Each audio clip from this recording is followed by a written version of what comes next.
So hey guys, welcome back to the channel. This is a story about what if Naruto is neglected by the family MANGEKYOU Sharingan Mokuton. Part 2. If you guys enjoy this, what if? And want to see part 3. Comment down below. And let me know before I start. Please do support for more awesome content. And leave a like and don't forget to subscribe to my channel. And also share this video with your friends. And check out the description. And check out my playlist. So let's start the video. Chapter 11. Grimm's Tooth. 2 weeks ago his training had utterly destroyed Training Ground 13. That was nothing. Training Ground 13 had been turned into a field of holes and gouges barren of all foliage and scattered with the occasional dead animal. Here, in Training Ground 9, there was no longer any ground. Mountains of rock and dirt stretched high into the air as the canyons they had been born from steadily filled with the shattered remnants of what had once been a forest. Trees decades old had been reduced to nothing but splinters and each and every leaf had been shredded into a fine dust. Huge chains pounded away at everything around them, compressing the man-made mountains until they were strong enough to give even the great toad boss Gamabunta pause. There was nothing left. And yet he did not stop. Hour after hour, day after day, he continued on, pausing only briefly for a few hours of sweet unconsciousness. He had no choice in the matter. If he were to stop, he would think, and were he to think, he would remember. He could not bear such torture. But the crack his chain descended from the heavens, splitting a mountain in twine with little effort. As long as he could train, as long as he could push himself to the limit and keep himself there, he wouldn't have to deal with the world around him. And yet, the words still echoed within his head even as the doubt wrapped itself around his heart. You don't deserve me in your life, you don't deserve anyone. He wanted to say that she was wrong, wanted to shout it out to the world that he was worthy. But then, maybe he wasn't. Could he honestly say that he, the thief, the murderer, was worthy of having people within his pitiful life? What had he done to possibly earn the companionship of others? Absolutely nothing. Perhaps that's why everyone left him. His mother. His sister. Itsuki. Mito. All gone, and why? Was it really because he didn't deserve to have them? Were the divines bringing these people into his life in hopes that he might earn the right to keep them, only to be disappointed every time and take them back? What cruel gods then must they be, to let him first taste the reward he could never earn? A chain thicker than he was tall snapped towards each side of the mountain he had split like striking serpents. They pierced through with an explosion of earth, sending rocks flying and raining dirt upon the wasteland this place had become. These chains possessed so much strength, so much power, and yet, he could not enjoy it. This power, what good could it do for him? He, who had lost those closest to him, he who had no family, he who had committed himself to the path of a shinobi, to the world of shadows, what use for it did he have? The large chains split into 1,000 each, swirling around their creator in a glowing blue haze. He did not need power. No, power could not help him. He needed control. Of his chains. Of his future. Of himself. The chains ground together, sliding amongst themselves in a writhing mass not unlike mating snakes. When they were done she stood before him, a statue that towered over the landscape in its brilliant blue. Itsuki peered down at him, smiling. Her face was so close to that of the real one, to the one he had robbed from the world. A single tear slid down his cheek as he gazed upon his creation. Giving a sad smile, he watched it crumble, specks of dissipating chakra descending like stardust. The beautiful scene did her memory justice. Without a word more chains materialized around him, ready to be commanded. A sharp stabbing pain struck him, then, as if a dagger had been plunged into his navel. It quickly faded, but looking down he could find no cause. It was back as quickly as it had left, bringing with it a million burning needles that seared deep into his flesh. Another dagger went through his chest as he collapsed to the ground, gasping for breath that did not come. 5 through the chest, navel to sternum, 1 to the heart. He felt as 2 more slid into his head. As the pain threatened to overcome him he managed to make out a curious sight. His chains, currently coiled around him as if to protect him from his pain, were losing their glow. It was slow at first, the darkening, but it accelerated exponentially, leaving him with dull blue chains that seemed more real than any he had ever created. Before he could ponder the occurrence, they shattered. His last sight before his consciousness faded was the mask and long purple hair of a familiar Anbu. Well, at least it wasn't someone new. Meeting people hasn't been ending well for him lately. Good afternoon, my name is Yakushi Kabuto. Ah, someone new then. That was good, new was good, especially here. He had never known how much he hated hospitals until 2 years ago. This was the first time since then that he had found himself trapped within one. He didn't like it. The white, the brightness, the harsh chemicals used to disinfect everything within this hellish domain, even the nurses who did their best to be pleasant and make his stay as comfortable as possible, drove him mad. This was not proper, this was not right. He should not be here, confined to a bed, relying upon others for basic needs. It was a weakness, a vulnerability. If there was one thing he could not stand, it was being vulnerable. But, if nothing else, it kept him on edge, and keeping him on edge kept him awake. He might be vulnerable at the moment, but he'd be damned if he had his throat cut in his sleep. Were anyone to come, he'd do his best to fight back. He'd fail, oh, he'd fail miserably, but when his assailant finally got the better of him, he'd look straight into their eyes as death took him. He was not one to surrender. This new person though, they seemed awfully young to be here. What brings you here, Kabuto? His tone was short and clipped. He wanted to get straight to the point. Pleasantries were to be saved until they were necessary. Here, lying in bed almost completely immobile, he didn't need pleasantries, he needed to heal. Preferably in his own damn apartment. Ah, yes, my apologies, I forgot that despite your current status as a civilian you fall more into the shinobi-like category. I'll do my best not to waste your time beating around the bush. Naruto gave a small nod of thanks. Well, before we begin, do you remember the last time we met? Had they met before? Now that he mentioned it, the young man before him was rather familiar, but why? I'm afraid not, though you are, admittedly, very familiar. Not surprising, I really wasn't someone you would have bothered remembering at the time, you had no reason to. As it so happens, I was the one who gave you a checkup 2 years ago when your mother brought you in. I'm not normally one to do such, but we had been short-staffed that day, and the hospital didn't want to keep your mother waiting. Understandable. His mother Kushina had never been a patient woman and tended to be rather destructive when bored. That was not the kind of person you wanted waiting unattended within the hospital. The trouble she could get into and the damages she might cause would be astronomical. Yes, quite. Kabuto paused to push his glasses back up to the bridge of his nose, taking a quick look at the files in his hands. Now, as I was saying, because I was the one to last examine you, they thought it best that I take a look before we come to any definite conclusion regarding your condition. As he set the files down on a chair and his hands came alive with green chakra, he lightly gestured towards Naruto. You don't mind, do you? Even if I did, I couldn't stop you. Do as you must. Kabuto acknowledged the words with a quick nod and got straight to work running a diagnostic jutsu over the entirety of the young Uzumaki's body. It was at 8 points during the examination that the medic frowned, the exact same points that had started hurting during his training. Certainly made sense. After a few more minutes of running his hands over Naruto's chest, Kabuto deactivated the technique with a sigh and shook his head. So, he began. The good news is that I know what caused this, the bad news is that I was more right than I had suspected 2 years ago. Naruto shot him an inquisitive gaze, prompting him to elaborate. 2 years ago, I brought up a concern I had regarding you and your developing chakra coils. You and your sister are the first children to be born to a Jinchuriki. Your sister, however, is now a Jinchuriki. My worry was that because you had been conceived in the presence of the Kyuubi's chakra your coils might be affected. Once again, Kabuto fixed his glasses. When I told your mother this she was, understandably, concerned. I prompted her to seek the opinion of a proper medic as at the time I was still training, but I am unsure if she ever did so. Judging by what I've seen, however, I would have to assume she did not. They probably would have been able to tell at that point, even if I couldn't detect any problems with your chakra network. Naruto chose that moment to interrupt. So you're saying I have problems with my network? He asked. Kabuto gave a nod. Yes, it would seem that your conception paired with the amount of time you spent in the presence of your mother and sister throughout your early years has led to your body developing a dependency upon the Kyuubi's chakra to properly function. Though, I am unsure as to why it took so long for it to show, I hope you'll excuse me for this, but did your mother and sister not leave 2 years ago? The symptoms should have been obvious soon after, for you to have such a delayed reaction is absolutely baffling. They were gone, the Kyuubi's chakra wasn't. Oh? Kabuto raised a brow. What do you mean? There's a seal on my arm. I don't know the function, but when I attempted to enter the Uzumaki compound I was attacked by stored chakra of the 9 tails. Some of it lingered within the seal.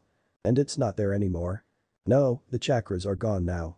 Frowning, Kabuto looked over his papers one last time before scribbling a quick note and giving a nod. Alright then, I'll let the doctors know so we can begin treatment for chakra withdrawal. You should be up and about within the next few weeks, though I don't expect you to be ready to train for at least a month. Then again, you're in Uzumaki, maybe you'll surprise us. How much is this treatment going to cost me? Kabuto actually began laughing. Look at it this way, said the young medic with a smirk. You're damn lucky we can take directly from your clan's accounts. He was back on his feet, more or less, within the week. It was painful and he had been advised against it, but he could not stand being bedridden. While he had not been fully released from the hospital, he had been granted permission to leave the grounds to visit a nearby park. So here he was, taking one hobbled step at a time over well-worn paths under the shade of a verdant canopy. The park was beautiful, of that there was no denying, and it represented the connection Konohagakure no Sato had to the surrounding forests. Blankets of thick grass covered the ground, scattered with flowers of every color, and the birds sang happily within the trees. The warmth of the sun and the buzzing of insects brought with them a sleepy calmness that invited you to take a mid-morning nap. Unfortunately, he was quite tired of napping, he had come out here for something to do. Continuing on the path, he came upon a curious sight. Sitting at an old stone table, a single man sat proudly. He was quite old, easily the same age as the sandaime, and covered heavily in bandages. The sight of a cane propped up against the table caused Naruto to take a quick look down to his own. Doing so, however, reminded him of his own bandages, wrapped tightly around his right arm to hide his seal. How similar, he couldn't help but wonder, must they look at the moment. Curious as to the man's identity, he approached with slow steps. The nearer he got to the table, however, the more he could make out. Resting on the table was a game board, and on that board a multitude of pieces. More alarming though were the two white masks that peered from behind nearby trees, no doubt to warn him of their presence. This old man was certainly someone then. Be they Anbu or private security, it was not the average person who obtained their protection. Unperturbed, he carried on, aware as the man's eyes opened slowly and took in his every movement like a hawk. Standing next to the table, Naruto asked of the man. "Are you waiting on someone?" After a moment or two of thought, the man replied. "An opponent." He indicated the game set before him. "I see, and who might be your opponent?" "Whomever is seated across from me." Pondering that for a moment, Naruto decided that he hadn't anything to lose. Taking the seat across from the man, he set his own cane against the table. Though it was hard to tell, the man seemed almost amused. "It is not wise to make enemies so easily, child," he advised. "At least I know this enemy sight before me. Better than pretending I have none. And you have enemies. Every man has enemies, whether he knows it or not. Conflict is human nature, there will always come an opponent." The man nodded to that. "Well spoken. For someone so young, you seem to have a rather solid grasp upon the nature of the world." "I am learning, slowly, from my mistakes. With every one I make my eyes open just a bit more to the reality of this world I live in," admitted Naruto. "They have not yet killed you then, that is fortunate. The world is not often so forgiving. Sometimes death is preferable, I am fortunate only that it has not yet tempted me." The man stared at him in silence for some time before next he spoke.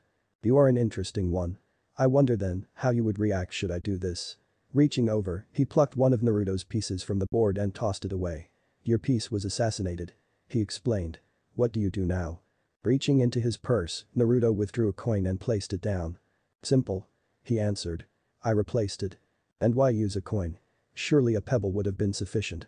"You cannot buy a man's life with a pebble." The man across from him grinned. A fortnight later he was back to the training field. Chains that had once come effortlessly now struggled to maintain their solid form for more than a few minutes at a time, their brilliant blue glow having been replaced by an oily black. Pain shot through his body with the creation of every link, his chakra system as weak as an untrained child's. But he wasn't untrained. He knew what he needed to do, he knew how to do it, and yet his chakra could not comply. It was frustrating to no end, but at the same time, it was also a welcome change. It was something he could work on, this time with far more knowledge than he had during his initial learning. So let it hurt him to make them, let them dissipate into nothingness soon after their creation. Soon enough he would be able to use them better than he ever had. It would just take time, and Uzumaki Naruto had plenty of it. 4 chains materialized under each arm in a coalescence of wispy black chakra, twisting together until they roughly resembled limbs. There was no hand and no fingers on either of his new appendages, but they were close enough for now. His flesh extended his left arm, and the chains that made up his new limbs obeyed all of them. Frowning, he shook his head. It was bad enough that he had to move his body to properly direct them, but to be unable to control 2 sets of 4 separately. That was terrible. And it wasn't even controlling 2 sets, it was controlling one while the other did nothing. Naruto had a lot of time, but this might end up taking more than he could provide. "It would probably be better for you to start with chakra exercises rather than jumping head first into controlling those chains of yours." Said chains dissipated as he spun to face the person who had spoken. He had never seen that face, but he did know that hair. "Ah, cat, I did not know you were there. I never got a chance to thank you for taking me to the hospital, you have my gratitude." She waved him off. "Don't worry about it, we Anbu have taken a liking to you, and word of a civilian destroying training ground 9 had brought you a small audience. If I hadn't done it one of the others would have." Almost as an afterthought she added. "And please, call me Yugao, I'm off duty." "Regardless, you have my thanks Yugao-san." If you want to thank me, you can stop trying to get yourself sent to the hospital again. This is not how you should be training after suffering chakra withdrawal. And what would you recommend? Like I said, chakra exercises. You know them, don't you? He shook his head in the negative. I'm afraid I've never heard of such things. That gave her a momentary pause. Had he really managed to achieve what he had using those chakra chains without ever learning chakra exercises? This kid could become a chakra monster in the future. Then again, he didn't seem all that inclined to frontline combat. That was a pity, his chains could probably make entire armies hesitate if he used them as he did in Training Ground 9. It was no real wonder they were wiped out, the potential for each and every child was terrifying. Well, then, you might as well start calling me Yuga-sensei, because I'm going to teach you. As much as he'd rather train alone, being taught something by an Anbu was not an opportunity passed up lightly. Alright Yuga-sensei, where do we start? He wondered if this was going to become a reoccurring thing. Another mystery item, just like the last layer wrapped in brown paper atop his table. Of course, this one had a rather defined shape, being long and thin opposed to the almost box-shaped parcel he had last received. Taking just as much care opening this one as he had the last, he was rewarded with the sight of a black handle emerging from a sheath of black leather. What was most peculiar upon first inspection had to be the seal of Oni no Kuni proudly engraved into the sheath. As far as he was aware from Iruka's lectures, Oni no Kuni was not known for its weapons and had all of theirs made in Tetsu no Kuni. Why then, was he receiving a blade that originated from that land? Unsheathing his new blade showed the same black metal as the handle. In fact, it was all made of one piece. The blade was single-sided and just over a foot long. While the unsharpened side remained the same from the tip down to the grip, the blade itself moved out slightly as it continued up and curved back near the tip. Save for the tiny edge that gleamed silver, no other part of the weapon reflected any light. Sheathing it, he found a note within the paper it had been wrapped in. Rim's toothed red. Supposedly made in Tetsu no Kuni using the blood of the demon Rim, it was named and blessed by 7 priestesses of Oni no Kuni, who bathed it within a pool of Ayu no Mizu they had been gifted upon Tokigaku's creation. It was to be housed within a shrine within Oni no Kuni to be used should Rim ever return, but was stolen and used to slaughter the 7 priestesses who had decided to escort it themselves. It took me quite a while to obtain it, almost as long as it did Kusanagi, in fact, but my godson deserves a proper weapon. Wield it well. Suddenly, the blade he had held only a minute before seemed far more sinister. Who could have imagined such a history behind such a simple piece of metal? Then again, considering its origins, it really wasn't all that simple. More than that, however, he finally had a name. Not of his blade, but of their blade, the one who called himself his godfather. Kusanagi, huh? I wonder who the last known wielder was. At least now he had a starting place. There was a little girl under his tree. Now, this in itself wasn't too strange, as plenty of students had eaten their lunch under his tree. Usually he was gone by then, but even if he wasn't he really didn't care. They didn't even know he was up there. For future shinobi and Kinoichi, that was pretty sad considering he made no attempt to hide himself. That aside, what made this case different was that she wasn't eating her lunch or resting in the shade, but crying. Crying. And under his tree. He was at a loss as to what to do. Did he leave her so she could cry in private? Did he ignore her? Did he tell her to find somewhere else to cry? How did one deal with crying girls? Naruto would have been his only experience with crying girls, but she never cried. He had, however, dealt with a crying woman. Would something like that work here? And, more importantly, was it even worth trying? Why should he care? Why should he involve himself? Perhaps it was better to stay out of it. And again, whispered another part of him.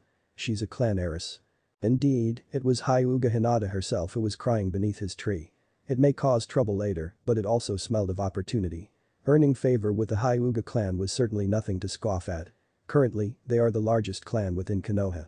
If you excluded the Uzumaki, who only had 3 members, they were also the wealthiest. They could make a great ally. Peering down, he raised his voice just loud enough for her to hear him. Are you alright? Startled, she jumped, looking wildly about until her eyes met his. He peered down lazily from his branch in a manner that probably would have made Dog proud. Well, the poor girl began stuttering nervously, telling him absolutely nothing. Come on them, out with it. Are you okay? Apparently that was the wrong thing to say, as she fell onto her butt and began crying again, hugging her legs tightly. Naruto gave a deep sigh.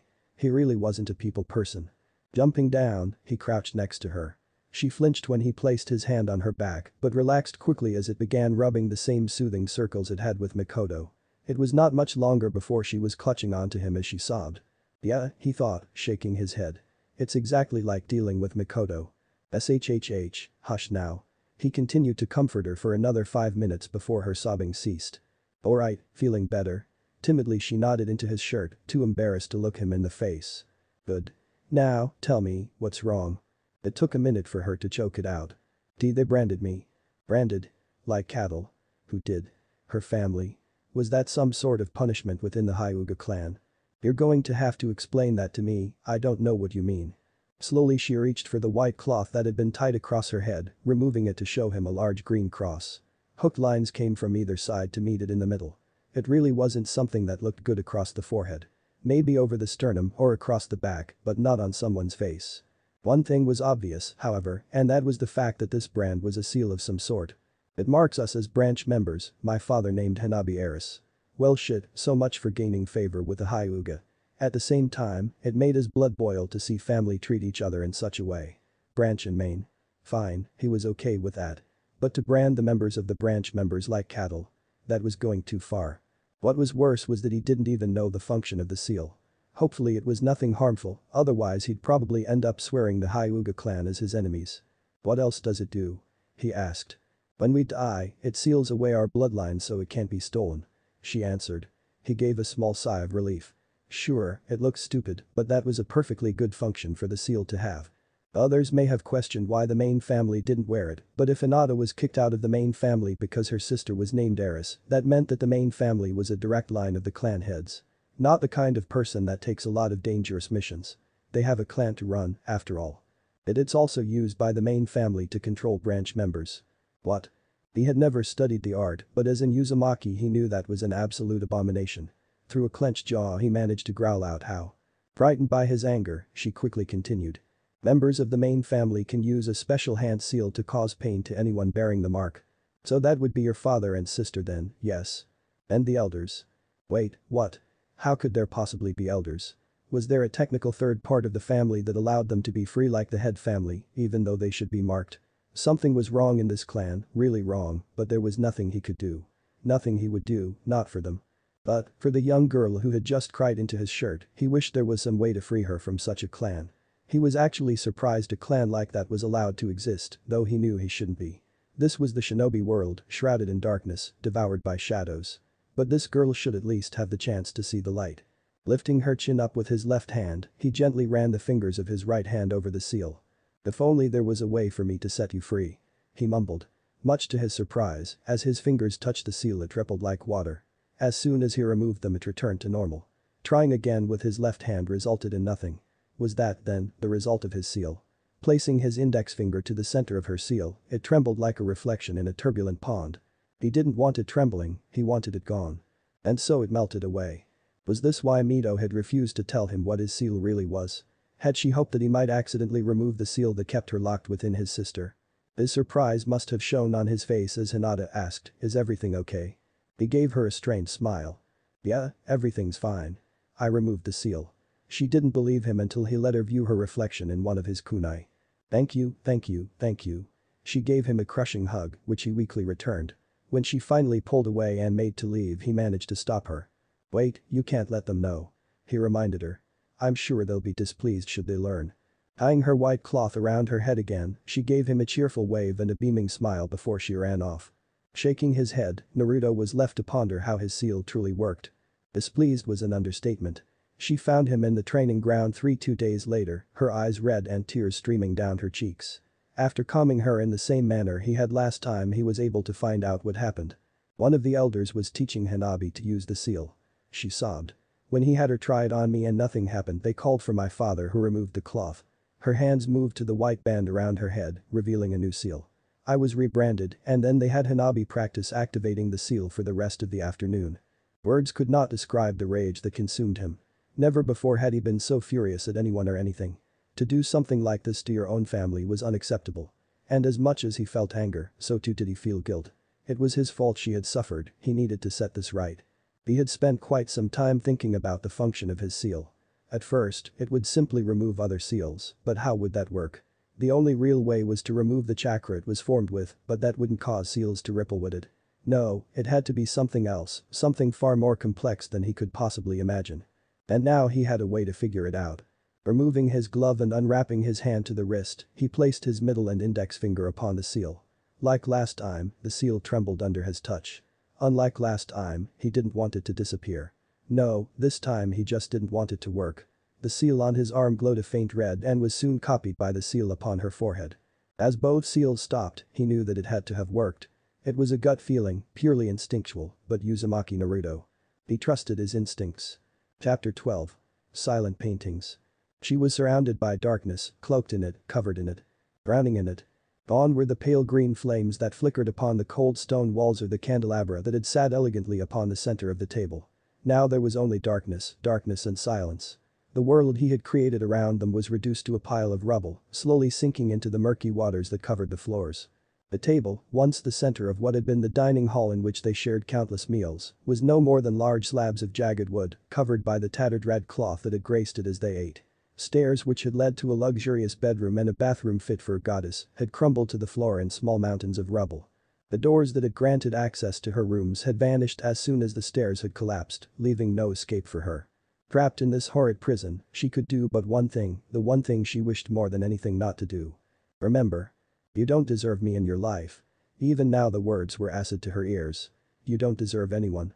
Her stomach twisted and knotted as her words played back to her over and over again, each one bringing a wrenching pain to her chest that she had never felt before. She had no words to describe the pain that tore at her soul, nothing to compare it to. Never before had she suffered a wound that was not physical. She longed to be able to claim such still. But this torture, brought on by her vicious, heated words, were nothing in comparison with what her eyes still saw. Were she to live for another 10,000 years, she would never be able to unsee the face of her precious warden, twisted with hopeless despair as she left him. The pain in his eyes as he lost one of the few he had close to her, despite the fact that he was angered by her hand in taking away his first friend, would haunt her every waking moment. It was still preferable to the dreams. While she was awake things were easy, memories were relieved, thoughts of getting back to him circled her head, and a deep emptiness burned in her chest, but as she slumbered everything changed. No longer did she suffer memories, but possibilities, a million scenarios running through her mind. Not one of them ever ended well. From him having been the one to cast her aside to sneers and violent reactions when she attempted to re-enter his life, her horrors played out before her in vivid detail every time she closed her eyes. And yet not a single torture she endured in those dreams was as crushing as seeing his face, perfectly calm, as he looked down upon her. He was not happy to see her, he was not angered by what she had done, he simply looked down at her as if she was just another person. There was no recognition in his eyes, no memories, and he didn't even bother speaking. She would cower before that gaze, the look he gave to everyone who he was not close to, and she would be nothing to those beautiful purple eyes. It was fitting as here, trembling in the darkness without any hope of seeing him, she was just that. Nothing. Burying her face in her hands, she wept for the loss of her warden, as emotion she did not know pulled her deep into pools of misery. There would be nothing to ease her sorrows in the darkness of her prison. It had been sitting there for almost 2 years now, that sheet of paper, and even now it stared at her from across the room, a blank space filled with accusation. It was just paper, it had no awareness, but she could have sworn it judged her for every second she did not write on it. It was a letter was supposed to be a letter. And yet here it sat, unwritten. But what was there to write? She had come back to Konoha at the behest of Kushina and still had yet to see the woman's son. He was the entire reason she was here and not enjoying herself gambling throughout Hai no Kuni, and yet he couldn't be bothered to show up. And again, the boy had never met her and probably didn't even know she was supposed to take a look at his chakra coils to ensure they had not and would not be damaged by the Kyuubi's chakra. Hiruzen had been less than helpful in finding him, too. Yes, she understood that the boy might want his privacy, but at the very least he could have sent him here. She was Tsunade of the Sannin, for fuck's sake. Who wouldn't want to meet her, even if it was only to stare in wonder at the size of her rack? Wasn't he around the start of puberty? Such an opportunity should have drawn him like a moth to a flame. Perhaps, then, he was not a moth. That or she wasn't a. No. She wasn't even going to finish that thought. As experienced as she was in the world, she still looked damn fine. She wasn't going to let anyone including herself tell her otherwise. He was probably just intimidated by her beauty. Moving past those thoughts, her apprentice had been acting kind of strange as of late. Before she had spent her time around the compound reading or out taking walks in one of Konoha's many parks, but now she had been spending almost all her free time training. Tsunade couldn't remember the last time Shizune had trained. When asked about it, her apprentice had simply made a comment about removing the rust that left the Sannin puzzled. Surely the girl didn't think she'd be going on missions anytime soon, did she? If Tsunade was stuck here in Konoha looking for the ever-elusive red-furred ghost, you could bet your ass her apprentice was staying here too. At the same time, however, perhaps a mission or two would be good for her. Let her stretch her legs a bit, interact with new teammates, and get a change of scenery. Trees were nice and all, but they got boring pretty quickly. Maybe when they were done in Konoha they could go on a vacation and visit a beach or something. It certainly sounded nice. Sparing one last look at the paper that still sat untouched on her desk, Tsunade left the room, escaping its judgmental glare. Kushina was waiting desperately for word on her son, but for now, the paper would remain as it was. Covered in as little as she had done for Naruto. Those eyes still haunted him, pools of ethereal purple that glowed deep in the blackness of that stormy afternoon. Shadows had clung to that figure like the arms of lovers begging him back to bed, but his arm had been left unclaimed by the grasp of Night's daughters, burning an angry red, as if it were attempting to burst into flame. And he knew who it had been. By the gods, he had known. There could be no other. The simple fact that he had been present gave it away, but those eyes belonged to only one person within the walls of Konoha. Uzumaki Naruto. He had been there to witness her funeral, but why? What could have driven the young man to watch as the woman he had lashed out against in retribution was put to rest? Was it guilt, respect, or was there something more, something that Inoichi could not see? He looked down into his hands, and the bottle held carefully in them. He knew this wine, all the clan heads did.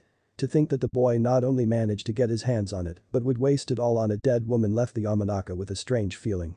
Something wasn't right. But he didn't have time to figure out what it was. Even now his clan was seething in rage, demanding the head of the Uzumaki prince. To them it was a message, a threat, and despite them not knowing what part he may have played in the young man's ire, they knew the body had been brought to him. It was enough. It was also foolish. Were anyone to attempt to harm the boy they were likely to end up like the unfortunate Tatsuki, with a large hole torn through them. He knew from experience that any attempt to use family techniques would probably end up backfiring as they drowned forever in his mind. And politically Inoichi shivered at the thought attacking him would be disastrous. The Uzumaki had always had friends in high places and it was rumored that the daimyo of Hai no Kuni himself favored their clan. As its prince, Naruto could probably turn many of their allies against the Yamanaka clan. That was something Inoichi would rather not risk. And there was still something that didn't sit right with the man. If Naruto was upset enough to kill, why go after a clanmate who had distanced herself from the shinobi clan? Was it in an effort to somehow avoid backlash, claiming that while they were of blood they were not of his clan? But those eyes had burned with such hatred. Did he still harbor a grudge? Was he angered by her death? Did the boy somehow blame Inoichi himself for her death? It sounded preposterous, but Inoichi thought it was entirely possible for the boy to feel that way. And it scared him. If anger drove him to act in a way that only brought about more anger, where would this vicious cycle end? He was only a boy, but he had already proved himself dangerous. Dangerous and unpredictable. For a clan that prided themselves on reading opponents, unpredictability was every Yamanaka's worst nightmare. He did not want this boy as an enemy to his clan. His clan seemed to have different ideas.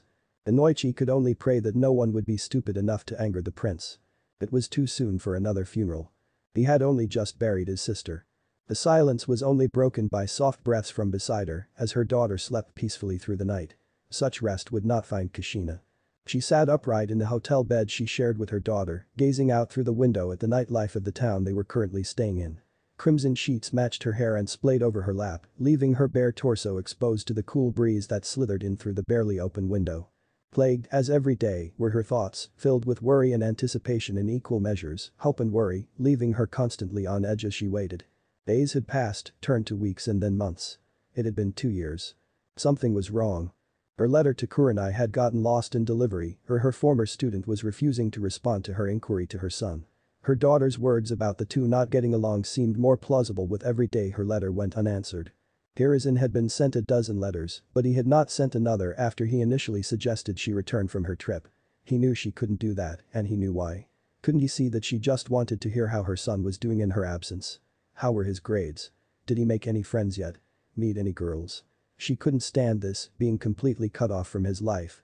She needed something, anything, desperately to show that he was still doing okay despite her missing presence.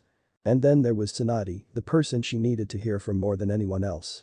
It had proven difficult enough to convince the woman to return to Konoha to look after her son's health, but after hearing that the Kyuubi's chakra might be irreparably harming her son Kushina made sure to get the best. Now all there was to do was wait. Tsunade would come through, eventually. She had faith in the woman despite her silence concerning her son. Either the Sannin would inform her that the young medic had been wrong and it was safe for her to return, or she would be informed that the medic was right and his coils had been damaged. If he was wrong, then the trip would be cancelled immediately and she'd return to Konoha at once. If he was right, then she'd be forced to continue waiting, either until Tsunade had fixed any damage, her son's coils were strong enough to resist any effects of the Kyuubi's chakra, or he reached chakra maturity and his coils were done forming. If his coils were done, then his Uzumaki healing could make up for any damages the Kyuubi's chakra might cause, but if the coils were damaged before chakra maturity, his healing factor would work against any attempt to fix the damage his chakra network had taken. Whatever the case, she would not know it, not until someone sent word she was desperate to receive. She was worried sick, but there was nothing she could do. Nothing but wait. Sliding gracefully out of bed, she took up residence on a chair by the window. Sleep would escape her tonight, as it had many before. And it would for countless more. Once again, there was something beneath his tree. This time, it wore a pretty little bow.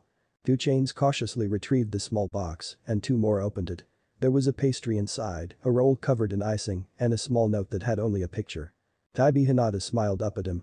When he turned to the window of the classroom, Hinata smiled and waved. She was a strange girl. While she was still as shy and timid as she had always been, she seemed to interact with him whenever she could. It was almost as if she didn't have anyone else. The more he thought about it, the more it seemed true. It was somewhat saddening, but it also reminded him that he was not the only one in this world who suffered. And still there were those whose suffering made all that he had experienced and all that he had ever heard about seem as paradise. There was no time to bemoan one's own troubles, it did nothing to help. No, you just had to keep moving on, always taking another step forward, never looking back. For if you looked back, you faltered and you fell deep into a sea of misery and despair from which there was no escape. To hesitate was to die. To stagnate was to die. Uzumaki Naruto did not plan on dying anytime soon. He had been hurt, yes, but he'd be hurt again. He just needed to be more careful. Watching as Hinata took her seat, he couldn't help but recall the feeling he had felt when first meeting Mito. Mine. Having freed this lamb from the dead pasture of its clan, was it not now his responsibility to watch over it? He gave a slight chuckle. He had heard people calling him a wolf before, so why was he feeling so protective of this lamb? Was it because he had once again found himself with no one? Was he so desperate to have anyone near him that he'd even accept such a timid creature as company? No, not company, she was his duty. Her clan had no doubt noticed that the seal, while present, did not work, or, he assumed that it operated as he had planned. Hinata seemed too cheerful for it to not have worked. Then again, this was a village of shinobi, and as Dog once said, look underneath the underneath. He would have to confirm that she was okay and not being forced to act like this to not raise suspicion. In a shinobi village, however, not raising suspicion also raised suspicion. That's just how it went. But, assuming they had noticed that the seal did not work despite being present, anything that happened to her because of such was his fault. Were she to be hurt because of his actions, the blame would fall upon him. Were she to be exiled from the clan, it would be he who would be expected to take her in. She was his now, his duty, his responsibility, his lamb. He'd make sure she was taken care of. Returning to earlier suspicion, as much as he'd like to trust her and whoever it was who made this gift, without Mito's chakra to exponentially increase his healing factor, he could not risk eating food he had not prepared himself. Perhaps one day, when he had a way to check for poisons or some way to nullify them, he could enjoy something like this. Until then, however, he could not accept such a gift. Stashing it in a hole in the trunk of the tree for whatever animal might fancy it, Naruto turned his attention to the classroom. Haruka was about to start his lecture. Hidden as it was behind her books and behind her long blonde hair, she seethed. Every time she saw the girl, she was interacting in some manner with him. Did she not know who he was, what he had done? This was not someone you tried to make your friend, this was someone you dragged off to prison or, better, the headsman's block. Not only had this bastard murdered her aunt, but he had the gall to drag her corpse to her father.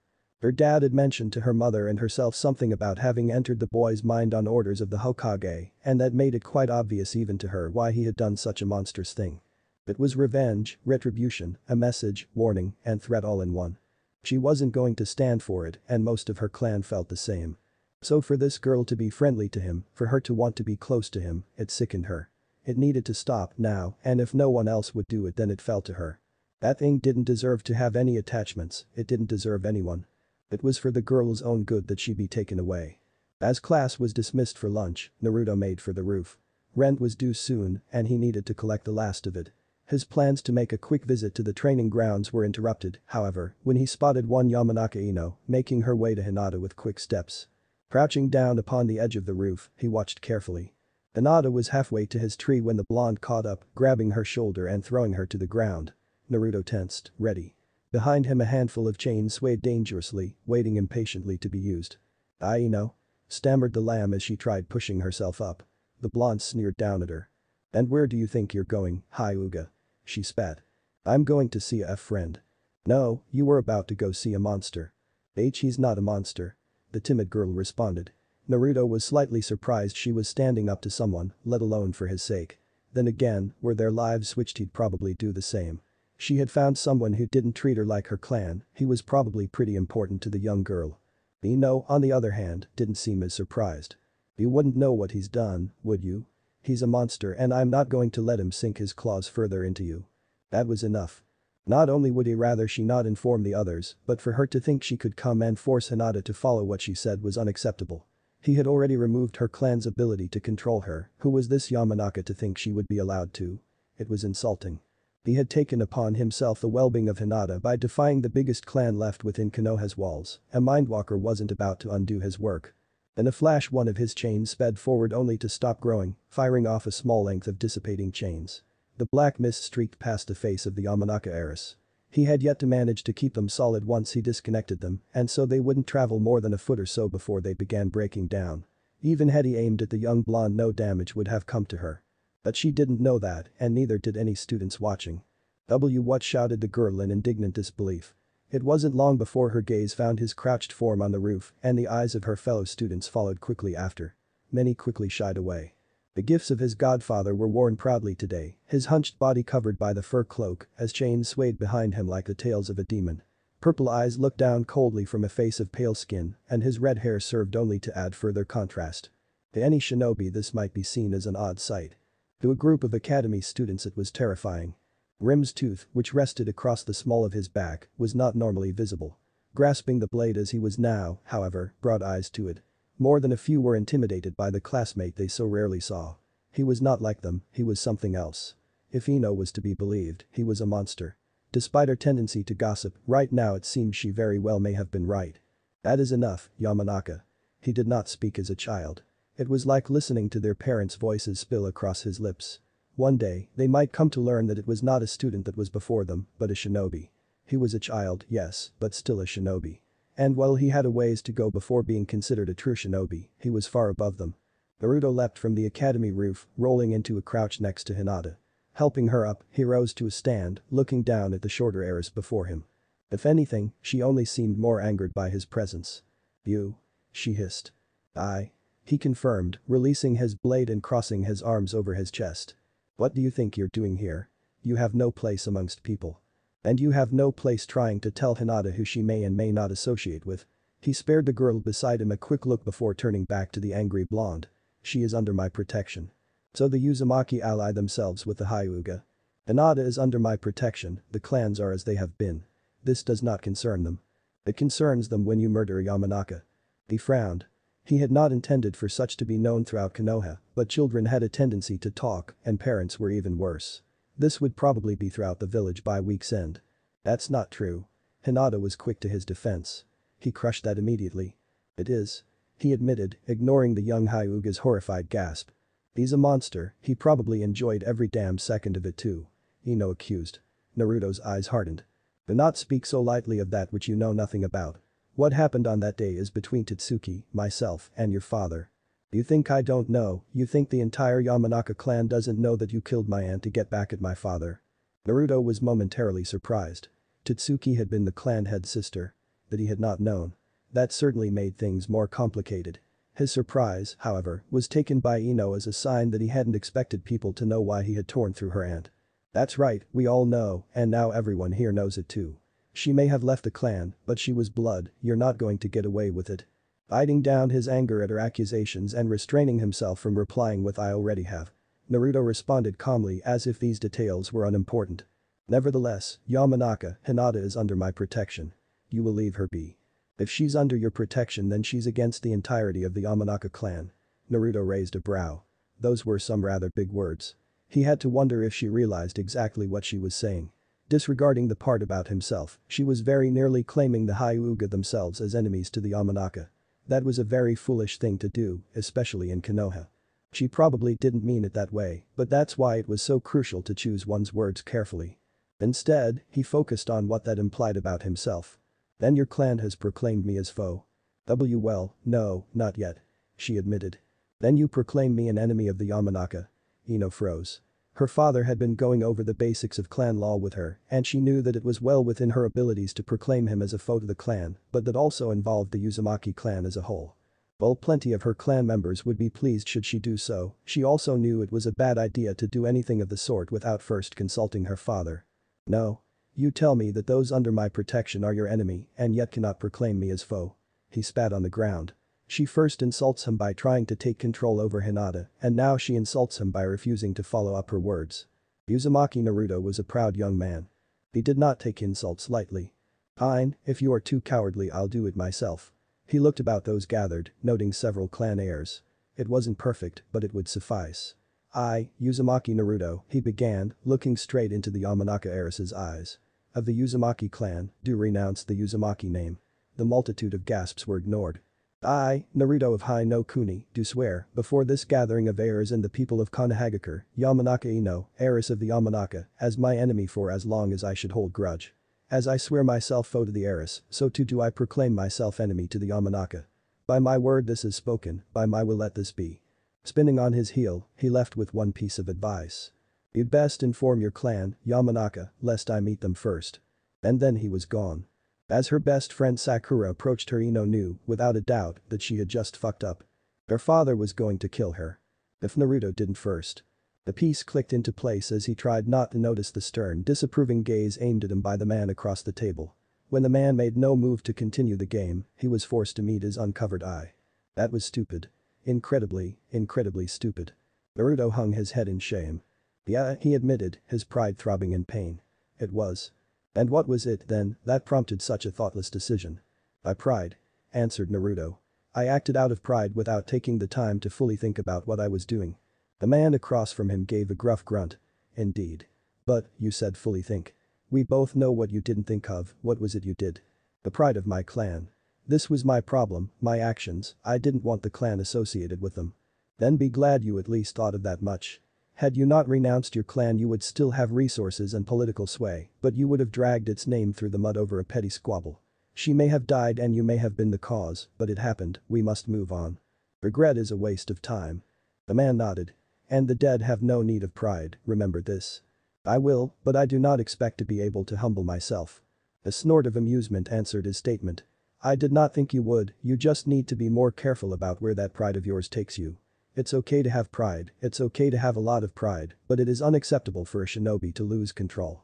Restrain yourself, even if you have to use your pride to do so. I understand, thank you for the advice, Danzo-sama. Danzo just smiled. The streets were rather crowded today, far more so than they usually were. Despite the numbers, he easily made his way through the sea of flesh. After his game with Danzo had ended, the man gave him a parting word of advice, telling him to be seen within Konoha. He had just declared himself the enemy of the Yamanaka, if he were to not be seen he would look cowardly. While it was good to remain in the shadows, it was equally important to back up your words. No promise broken, no threat idle, and everything spoken said with absolute confidence. Anything less would damage your reputation, and reputation was rather important when it came to influence and dealing with the clans. Naruto was most definitely dealing with the clans, he would need every bit of reputation and influence he could get, especially having revoked his Uzumaki name. Confident enough people had seen him for now, he ducked quickly into the sanctuary of a local shop for a break from the masses of people. Paintings covered every inch of the walls, even more stored safely in stacks of frames. It was rather evident that whoever did these did them out of passion, rather than to simply make money. Anything sold was likely used to fund the creation of more. One had to admire that in any form of craftsman or artist. Naruto allowed his eyes to wander over the multitude of canvases, each one a sea of color. For almost an hour he lost himself within the shop, taking time to examine everything. It was as someone appeared behind the counter, however, that his amethyst eyes found themselves drawn to a single piece of artwork on the wall. It was simple, not in effort, but in design.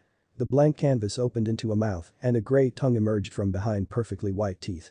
It was what was on the tongue that happened to catch his attention. The design was odd, but there was no mistaking the fact that it was a seal of some sort. And, while his arm didn't react as it would with a seal such as Hinata's, it did feel a sort of pull to the image. Turning to the pale young man behind the counter who watched him curiously, a boy that couldn't be any older than himself, he inquired. Are you a painter? The boy nodded. My name is Sai. A pleasure to meet you. The smile given seemed fake, unbelievably so, as eyes squinted under a head of short black hair. Then tell me, Sai, where did you see this seal? The change was instantaneous. Eyes snapped open with a seriousness Naruto had not expected to see in another his age. My. Called the boy. Within 5 seconds a young woman with skin just as pale as Sai's emerged from a room behind the counter, long black hair flowing down her back and a disinterested frown gracing her face. Watch the counter, he instructed her. This gentleman was interested in the root of silence, I'm taking him to see our special selection. Just as the boys had done, her eyes hardened as they looked over him carefully. She gave a silent nod as Sai motioned Naruto to the stairway. Following up the pale young man, Naruto was brought to a small empty room. As soon as he had closed the door behind him he had to block the tanto that went for his neck as Sai lunged at him. His chains wrapped around the blade when it made it within a foot and Sai was quick to surrender it to put some space between the two of them. Considering Naruto's chains had a good bit of range to them, that was probably not a good idea. Then again, neither was staying close. Taking hold of the tanto, he tossed it back to Sai's feet. The boy warily retrieved it, never taking his eyes off of Naruto's chains. I suppose I wasn't supposed to ask about the seal then. There are only 2 types of people who know about it.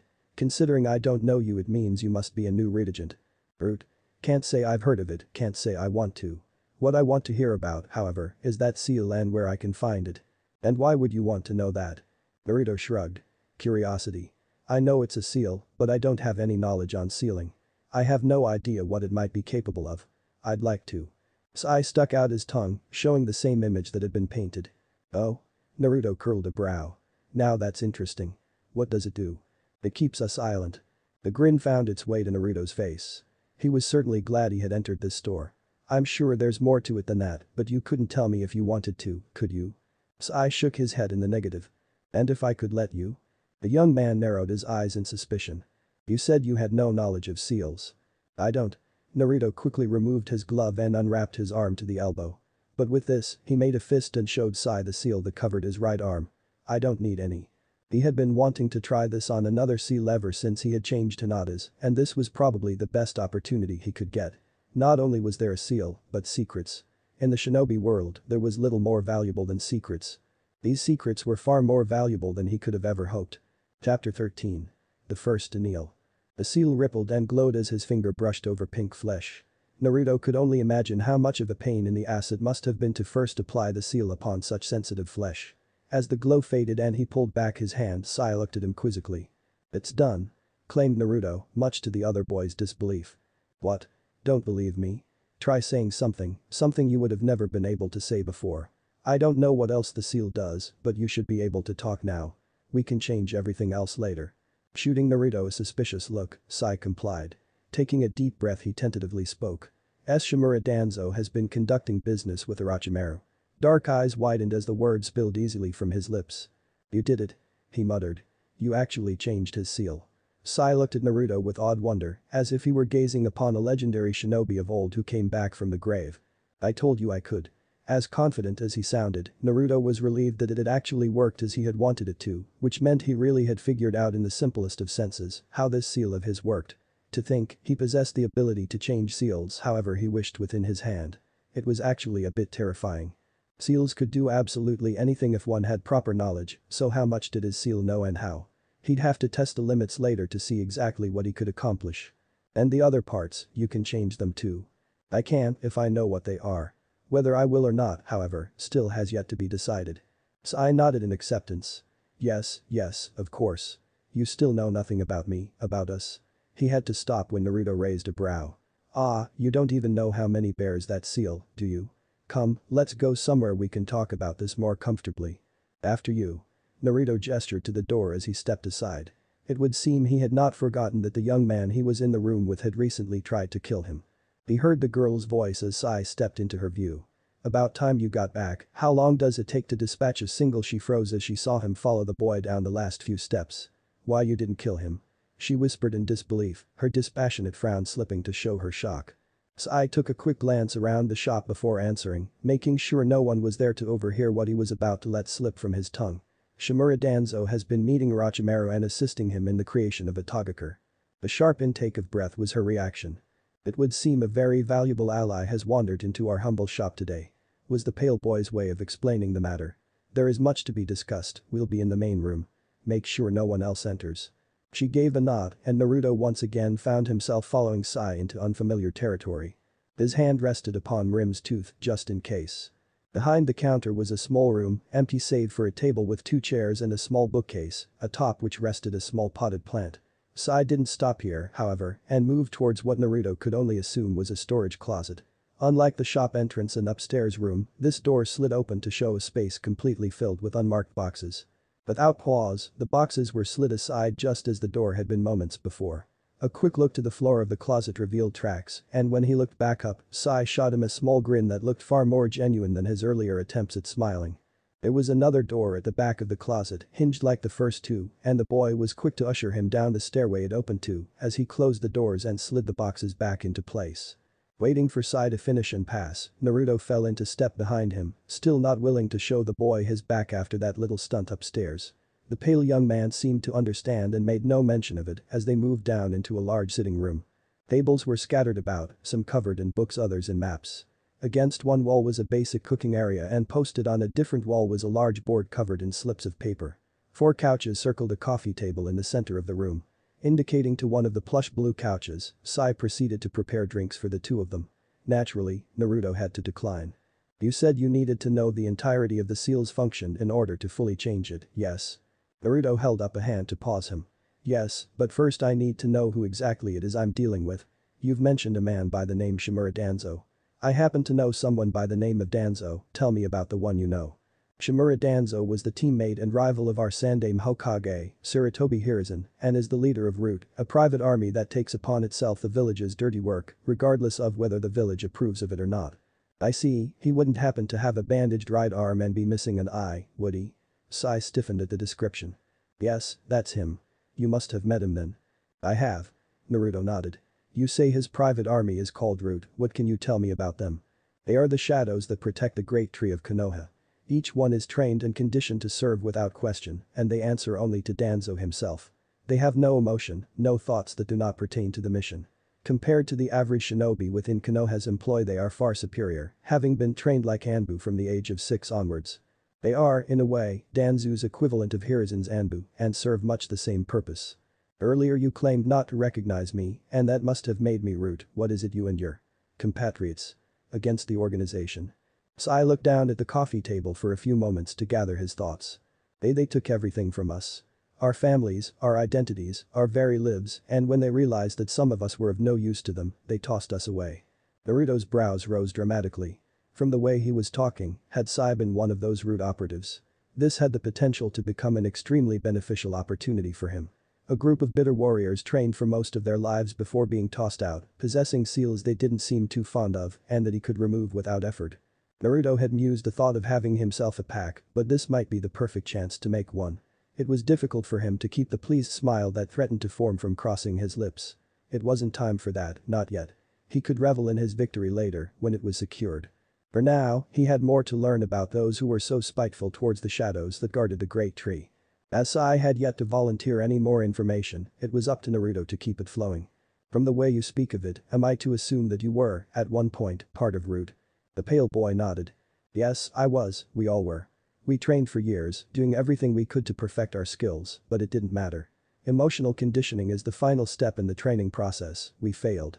As hard as they tried, we could not let go of the emotions that kept us human, not fully, and so we were considered failures and removed from the program. He was not worried about you betraying. The seal was the first thing given to us, it prevents us from speaking of anything that could harm the organization or Danzo, and keeps us from disobeying any of his orders. He has a seal that is complex. He had help. Orochimaru of the Sannin is not renowned for his sealing knowledge, but his genius easily makes up for what he does not know. He had been at one time the rival to Namikaze Minato, who is well known to be one of the greatest seal masters in generations. Orochimaru no doubt picked some of it up just being around our Yondaime Hokage. Even so, to be able to stop you from disobeying someone, I can't help but wonder how it functions. You can't tell. Naruto shook his head. The seal on my arm tells me nothing. I simply think about what I want and it changes the seal accordingly. He looked down at his covered arm. I don't even know what it's called or who it was who placed it upon me.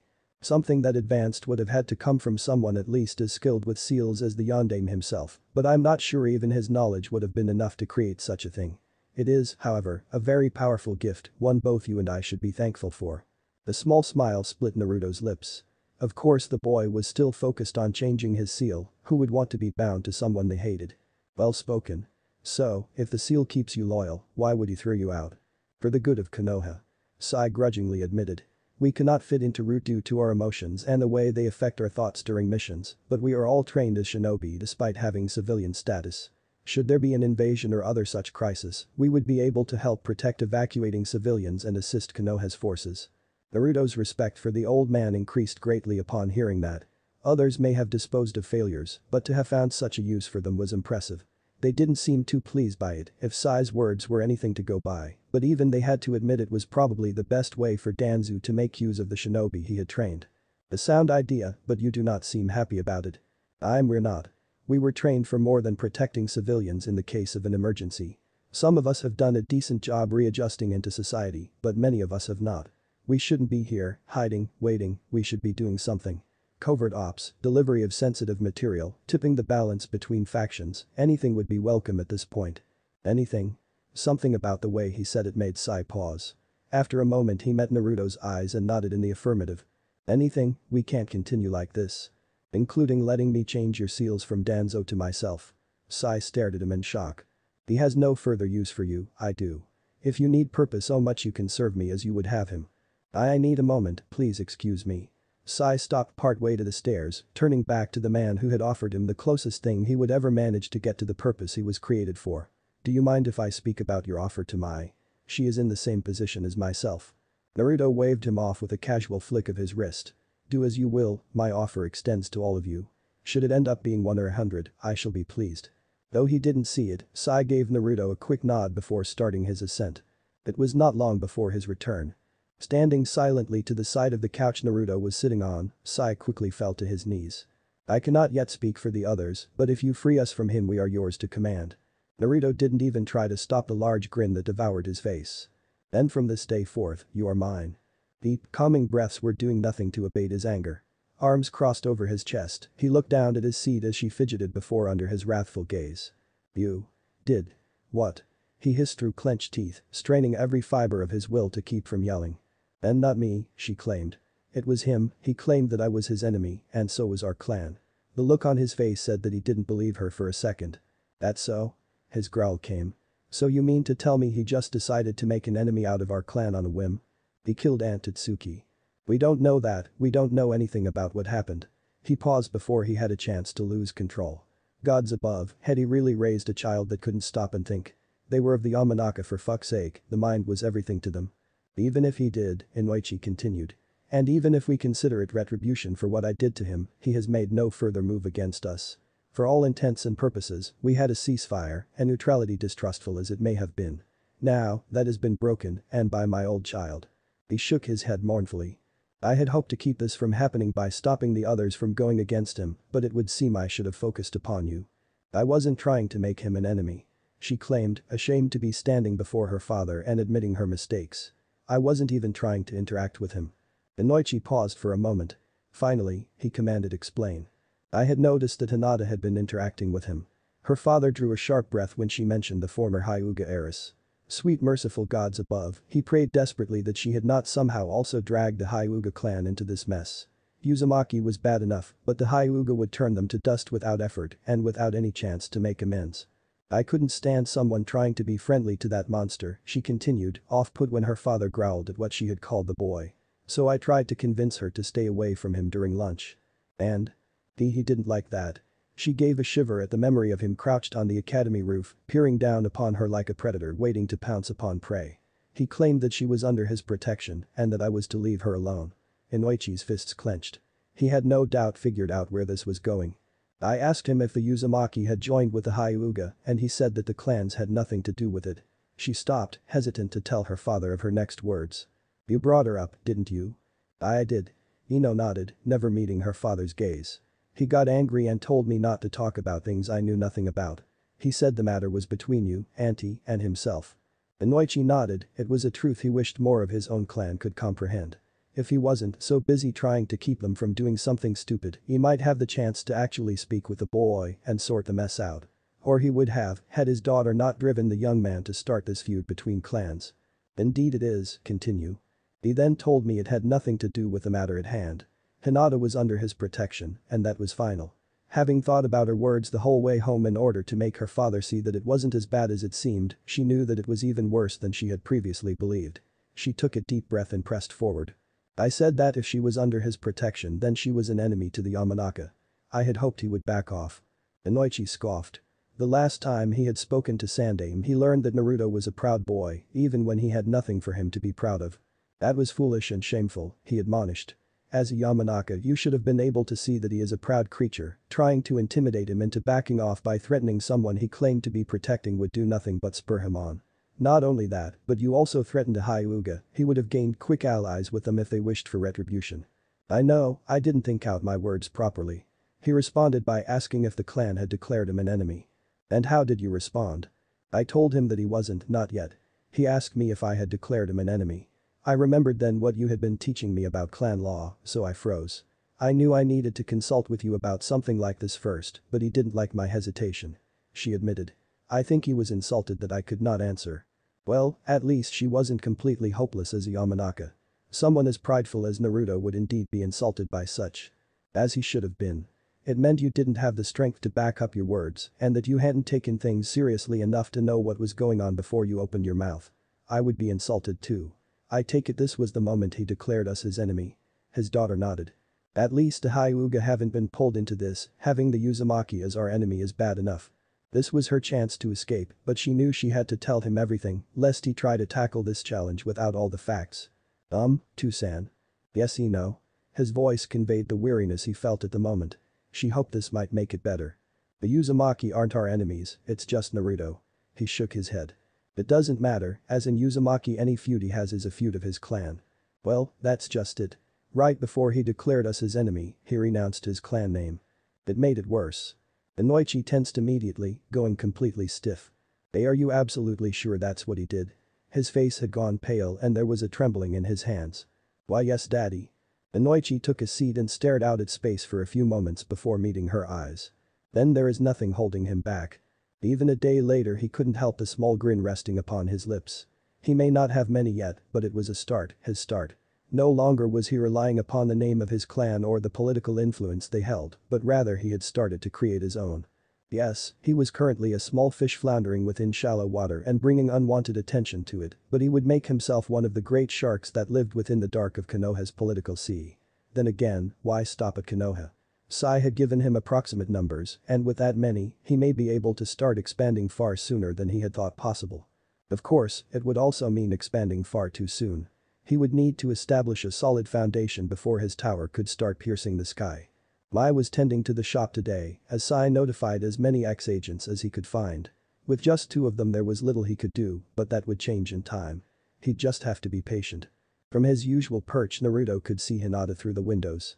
She had switched seats, moving to sit by the window closest to him and keeping the Yamanaka heiress within her sights at all times.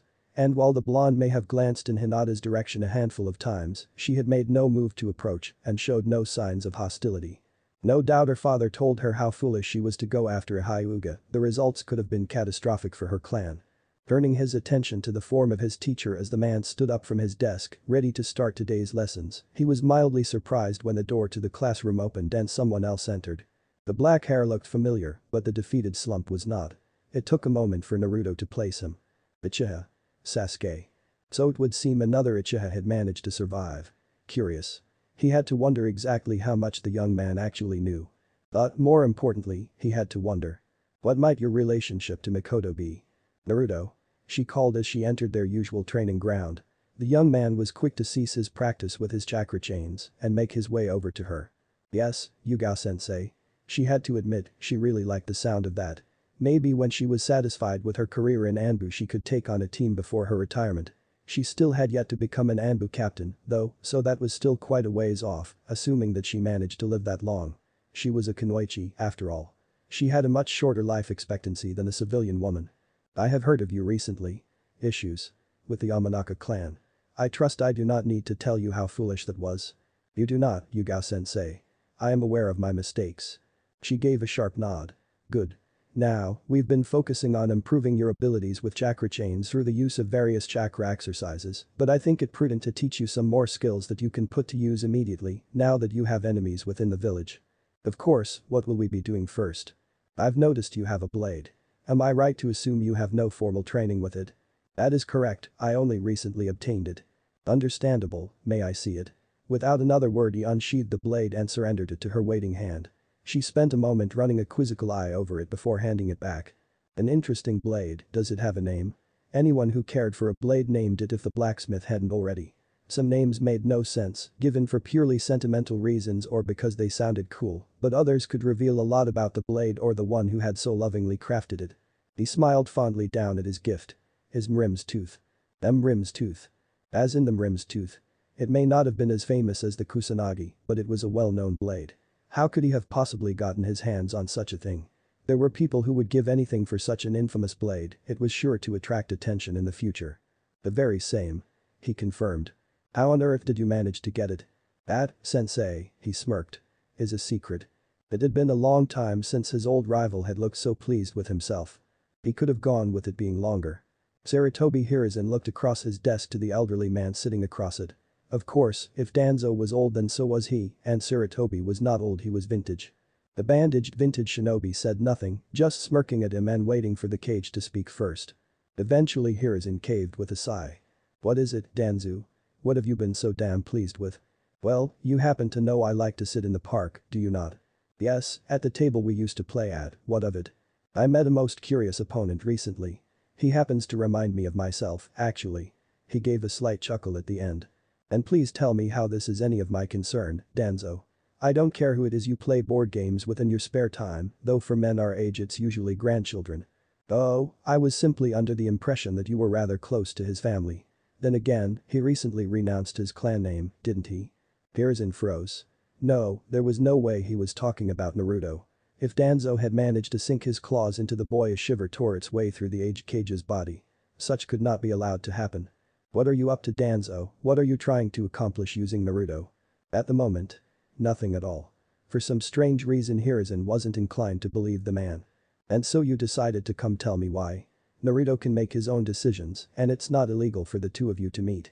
Of that I am quite aware. But to think you would hide him from me. Danzo shook his head.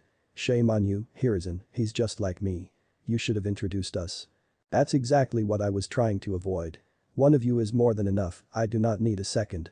You speak as if I was trying to change him, he was already like me when we first met. You'd have two of us regardless of if we had ever met. I had hoped to delay it long enough to resume my retirement. Fair enough. Conceded Danzo. Now, was that all you came here to do, Danzo? Let me know that you had met young Naruto. Of course not, I came to tell you you've lost him. Hiruzen shot Danzo a dirty look. And how do you figure that? Because he doesn't trust you anymore. That's nothing new. Scoffed Hiruzen. I lost it weeks ago. But that doesn't mean I can't regain it. Danzo's grin split his face. Not when I'm the one he goes to for advice, you can't. Danzo left his office, still grinning in a manner that made Hiruzen wonder if the veteran shinobi needed help. He couldn't blame him though. Naruto's trust was hard to obtain, especially these days. And, while it might not mean much at the moment, both he and Danzo knew exactly how much that trust would be worth in the future. It would be enough to completely tip the balance. Hiruzen only prayed it would be in the right direction. Could he be any more goddamn proud of the boy? Gods above, he hoped not, because this didn't seem like it would end anytime soon.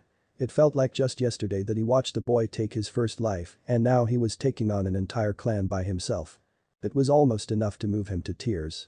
It would probably move the Yamanaka to tears too, but that was for completely different reasons. He'd have to keep a closer eye out on the boy now, not to help him with whatever his plans were, but to make sure it was covered up properly.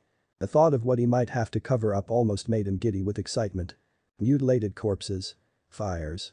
Kidnappings. Political sabotage.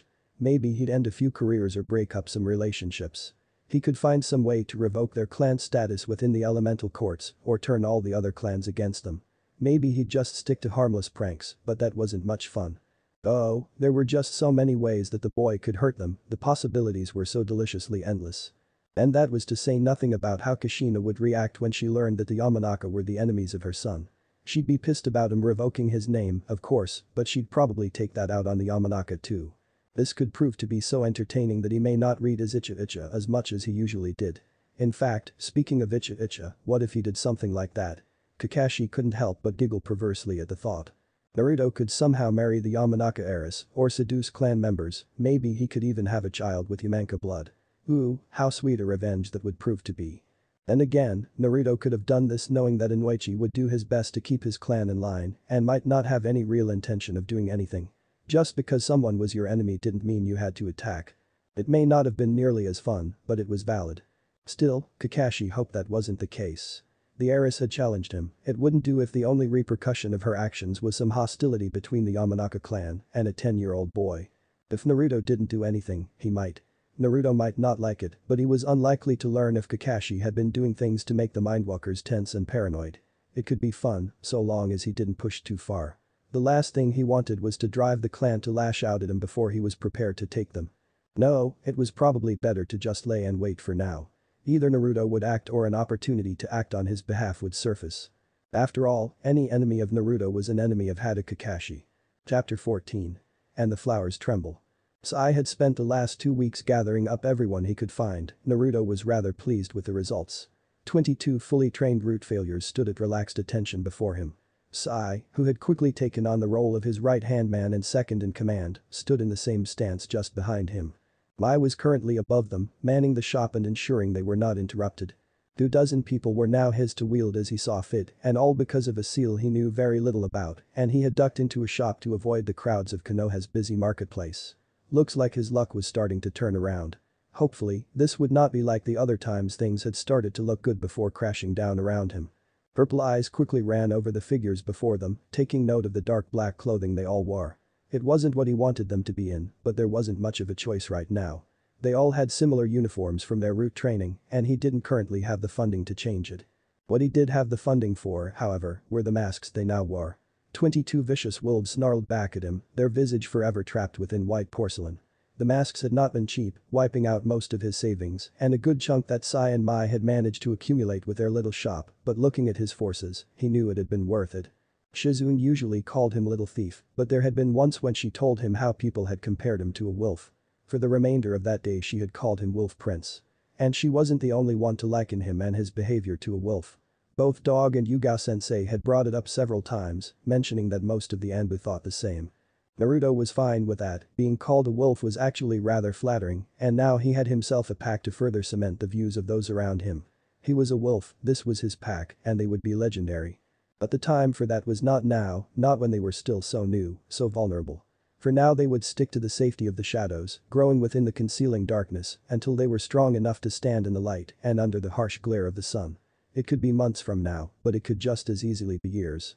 It mattered little, Naruto had enough patience to see this through to fruition. Even if it took him the next century, his pack would make a mark upon history. Depending on the whims of the gods, he may even have the opportunity to write some of it. It had been a very long time since he had last worn something like this. Tattered brown cloth clung tightly around him, rough and dirty. His original cloak had been given to Mikoto when she had fled the village, but it was unlikely that anyone would have been able to tell the difference. He wasn't a fan of this cloak, much preferring the one his mysterious godfather had sent him, but that was far too identifying for his current task. 4 wolves crouched behind him, blanketed in the darkness of the overhanging roof. 2 more were closer to the target, and a half dozen of them lay in wait further ahead. He had not spent much time planning this, to be completely honest. Not nearly as much as he should have considering what he was trying to attempt, but it would have to suffice. This was not nearly important enough to him to warrant such careful and detailed planning, but it was something he needed to do. If nothing else, this would give him a good idea of his wolves' ability. He really wasn't someone who could accurately judge their skill, but even he could recognize when someone was good. As it stood, he knew almost nothing about their training save for the fact that it was, supposedly, Anbu level.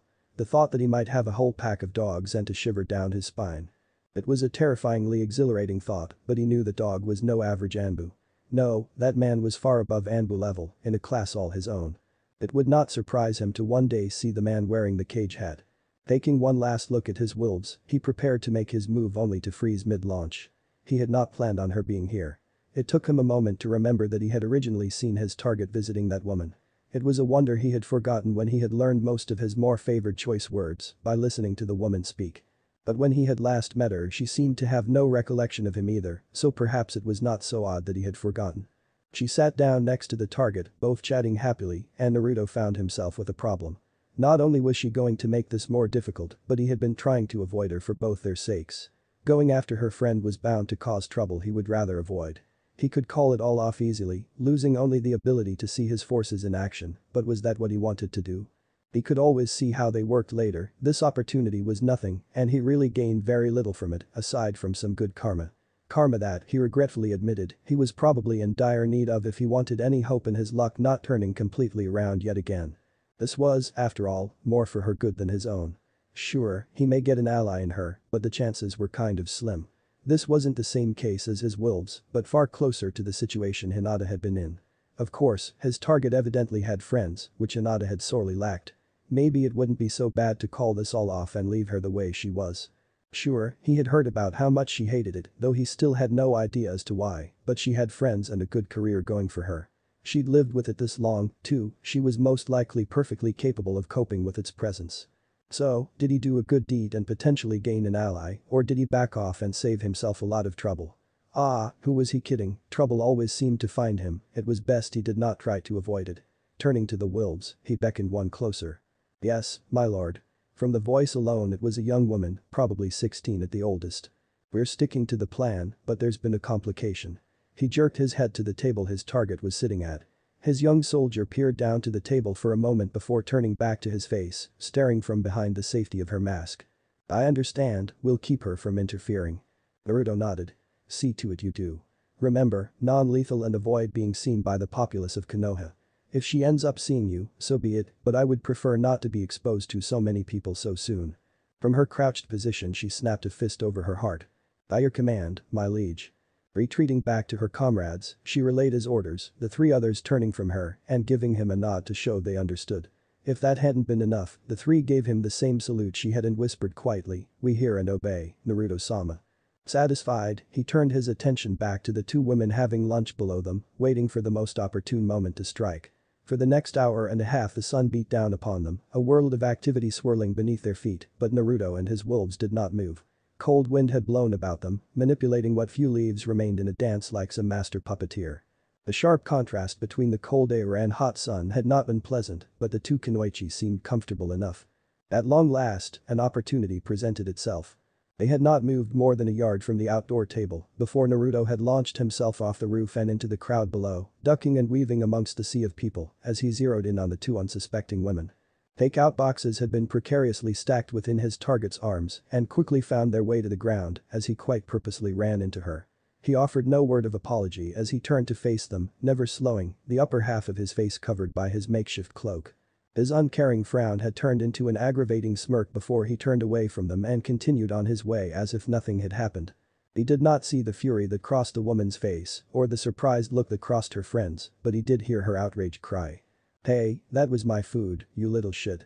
Get the fuck back here. He didn't have to look behind him to know she had given chase, the fearful looks on the faces of the people in front of him as they scrambled away said more than enough. However, that didn't mean he didn't look back anyway, shooting her a smug grin and casually flipping her off. If she wasn't enraged before, she was now. Through half of Konoha he ran, relying on his smaller size to slip through crowds and around obstacles, making sure she was always close enough to see him. He wouldn't have had to worry about her giving up because with every second he evaded her, she grew increasingly infuriated. They were nearing the training grounds when she had become angry enough to start throwing kunai. The sharp pieces of metal whizzed past his face at speeds he wasn't entirely comfortable with. He was fast enough to throw off her aim, but he was nowhere near fast enough to catch the flying instruments of shabby death or have any chance of blocking them. Luckily, she still had enough common sense not to go throwing around jutsu against an unknown within Konoha's walls. Though rude, it was not illegal to run into someone, nor were they then forced to make amends. It was, however, quite illegal to use jutsu against civilians. And while she may have suspected him to have been shinobi trained, she had no real way to tell. It was not a risk she was willing to take. He was damn fortunate in that regard. Dodging another kunai as his feet first hit the grass of the training ground, it was time to act. Mitarashi Anko never saw it coming. She cursed in her mind, Anko was far too rash sometimes and was prone to rather violent tendencies. It wouldn't be good if she were to act without thinking and somehow injure the boy that had run into them. The council had it out for her enough, the last thing they needed was for Anko to give the council a legitimate reason to go after her. That, and there was something strangely familiar about the boy. Hadn't she heard of a young man in such a cloak running about the great village of Konoha? She couldn't quite remember, and it was driving her mad as she raced to catch up to the two. She had just reached the end of the tree line that encircled the training ground when she found a knife to her throat and a hand over her mouth. She was aware of a second presence, pushing a blade against her right side. She managed to just make out the white mask before her movement was halted by the second presence, pulling her head back by her hair, making it far easier for the first assailant to keep his blade to her neck. Looking down her nose, she could, albeit with some difficulty, make out the cloaked boy being chased by Anko. He had gone straight for the middle of the grounds, despite having a better chance to lose the Takebetsu Jounin in the forests that surrounded it. It was then that she realized the boy had no intention of escaping his pursuer. No, he was leading her here, and Kurenai wasn't in a position to warn her best friend about the danger. Her fears were confirmed when the young man lifted up his arm, bent at the elbow and fingers splayed. The boy wasn't alone, and seeing that the two holding her didn't move in the slightest as he prepared to signal meant there were even more than those holding her captive. She had to wonder if perhaps the council had finally gotten tired of trying to do things legitimately and had swooped in to hire a group to take care of Anko once and for all. The fist clenched in the air and her best friend was suddenly on the ground, pinned by 5 individuals wearing the same black clothing and porcelain wolf masks. A 6th stood next to the boy much like a guard. It would seem as though they had used some rather valuable bait. She realized as soon as he tossed off his hood, revealing a crown of crimson hair. Naruto. What was he doing with these people? Why were they after Anko? She'd have loved to ask, but her captors didn't seem like the chatty type if the blades they kept to her were any indication. 2 more figures emerged then, one from either side of her. So there had been 4 behind her then, they must have been there the whole time with the sole purpose of keeping her away. They had failed or were unconcerned with her bearing witness to their activities, so long as she was unable to interrupt them. The boy in the middle of the field didn't speak, or at least didn't appear to, as he kneeled down in the grass next to her friend. Almost gently he pulled her clothes from her neck, showing the world the accursed symbol that branded her as the discarded protege of Orochimaru. There was nothing, save Orochimaru himself, that Madarashi Anko hated more. But with a simple touch, it was gone. I grant you freedom from your seal, Madarashi-san. Live well. The voice was soft, but it carried well enough to Kurenai's ears. She couldn't believe what she had witnessed, but there was no denying that the seal had been removed. The two holding her loosened their grip ever so slightly, removing their blades, but keeping her arms secure. We suggest you take her home, Yuuhi, she is bound to be confused. With that the 4 surrounding her disappeared, as did the 5 atop her best friend. Naruto and his guards stayed only long enough for Kurenai to draw close. Giving her a look devoid of any sort of emotion, he turned his amethyst eyes from her and was whisked away by the masked man by his side. Falling in the same spot Naruto had so recently occupied, she was quick to examine her friend for any other damage. Is it really gone? Anko asked. She still lay on the ground, but her head had turned to look at her only real friend, her eyes wide with disbelief, but filled with a spark of hope. Yeah, it's gone. The large weight seemed to lift itself from Anko in that moment, but her face quickly turned to a scowl. What's wrong? Kurenai asked, confused. Shouldn't she be jumping for joy right about now? How am I supposed to celebrate when that fucker spilled all my dango? But the adrenaline leaving her system and relief flooding her heart, Kurenai couldn't help it. She threw her head back and laughed. Anko wasn't amused. I want my dango, damn it. Squirming against his bonds did the man no good. He had not been captured by amateurs, but by those who had been trained as weapons for their entire lives. There was no way a rather unskilled chunin such as himself was going to be able to escape them, not when he had been enjoying a cushy administration job within Konoha these past few years. If he got out of this he was going to resume his training immediately. The metal chair he was tied to squeaked again as he pushed against his ropes once more, drawing the attention of one of his silent guards. The visage of a snarling wolf was more than enough to convince him to sit still. When the door to the far side of the small metal room he found himself in opened, both guards snapped into Konohagakure no Sato's official salute, adopted from the Hai no Kuni they were located within. He was surprised when the person entering was a young boy. That surprise turned to horror when he identified him. He had heard that Naruto, formerly Uzumaki Naruto, had declared the Yamanaka heiress and her clan his enemy, but he hadn't really believed it. There was talk about going against a boy, but most of it was just nonsense spewed while drinking. Anything that wasn't had been quickly put to a stop by their clan head, Inoichi. That man wanted to do everything possible from escalating the conflict. Evidently, his clan's opponent was not of the same mindset. This was not looking to be a good day to be Yamanaka Kira. It had been almost a month now since he had become an enemy of the Yamanaka, and Naruto was actually rather disappointed. They had done absolutely nothing so far. No move against him, no move to gain allies, nothing. But that was fine. Their heiress had already shown herself to be weak when it came to her own conviction, but Naruto was not. It may have been a hasty decision, but these people were his enemy now. By the gods, he was going to make them realize that. And now he had forces of his own to back him up. Moving to the man bound to the only piece of furniture in the room, Naruto couldn't help but give a vicious grin. It was not a good idea to let the wolf strike first. He had sent out a letter to the court of Hai no Kuni the day he had first renounced his name, and it was just today that he had received a confirmation. His renouncement had been acknowledged by the court, and that meant he didn't have to worry about the Uzumaki name being dragged into this. He was free to act, and there was nothing to hold him back. Withdrawing a freshly sharpened kunai from his pouch, Naruto got to work. He was awoken by a scream that sent him flying out of his bed and thudding down the hallway. Bursting into his daughter's bedroom, Inoichi froze. His daughter had turned on the lamp that rested upon her nightstand, and it illuminated clearly what had been done to the wall across from her bed. The wolves prowled beneath the shade of the great tree. He didn't even need to question whether or not the crimson writing was actually genuine. As a shinobi he knew exactly what it was when he first laid eyes upon it, and the smell was unmistakable. As unmistakable as the long blonde hair that hung down the wall, tied to a kunai that had been quite solidly jammed in. It was probably what had woken his daughter. Also of note was the fact that dangling from the end of what could only be the hair of a Yamanaka was the skull of a canine. A wolf, if the words written upon his daughter's wall was anything to go on. He was aware of his wife comforting his daughter and moved towards the curtains dancing in the cool night breeze. The window had not been open earlier, he had made sure it was locked himself when checking on his sleeping daughter before retiring to bed.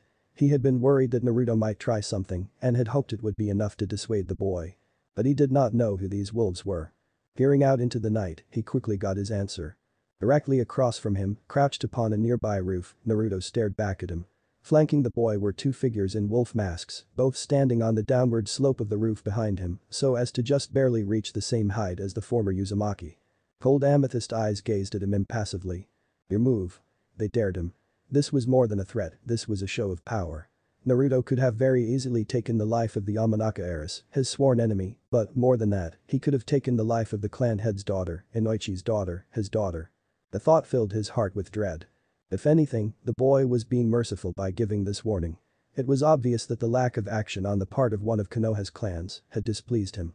They were a large group of trained family members, and he was, or had been, a single boy, and yet they had not moved against him. He must have assumed that they thought little of him to ignore the fact that they were enemies. This was his way of reminding them exactly who they were dealing with. They would not have to be reminded again. Yes, Inoichi had known he was a threat, but that's why he was trying to avoid instigating anything further. It would seem his efforts had backfired, insulting the prideful creature on the roof across from him and bringing this upon himself. The boy made no move other than to point towards the gates of the clan compound, where he noticed a group of his clanmates shouting in panic. When he turned back, there was no sight of the boy, nor his wolves. The clan would need to be made aware. And he would have to come up with a way to fix this mess. Unacceptable. Unfucking acceptable. They thought they could stand against his godson. The godson of Orochimaru. The fools. Hasty steps thudded down the corridors of his home, passing terrified workers and cautious soldiers. You two, with me, now. Without argument, but with a great deal of trepidation, two Odo shinobi fell in line behind their master. Deeper and deeper they went until Orochimaru had finally found what he had been looking for.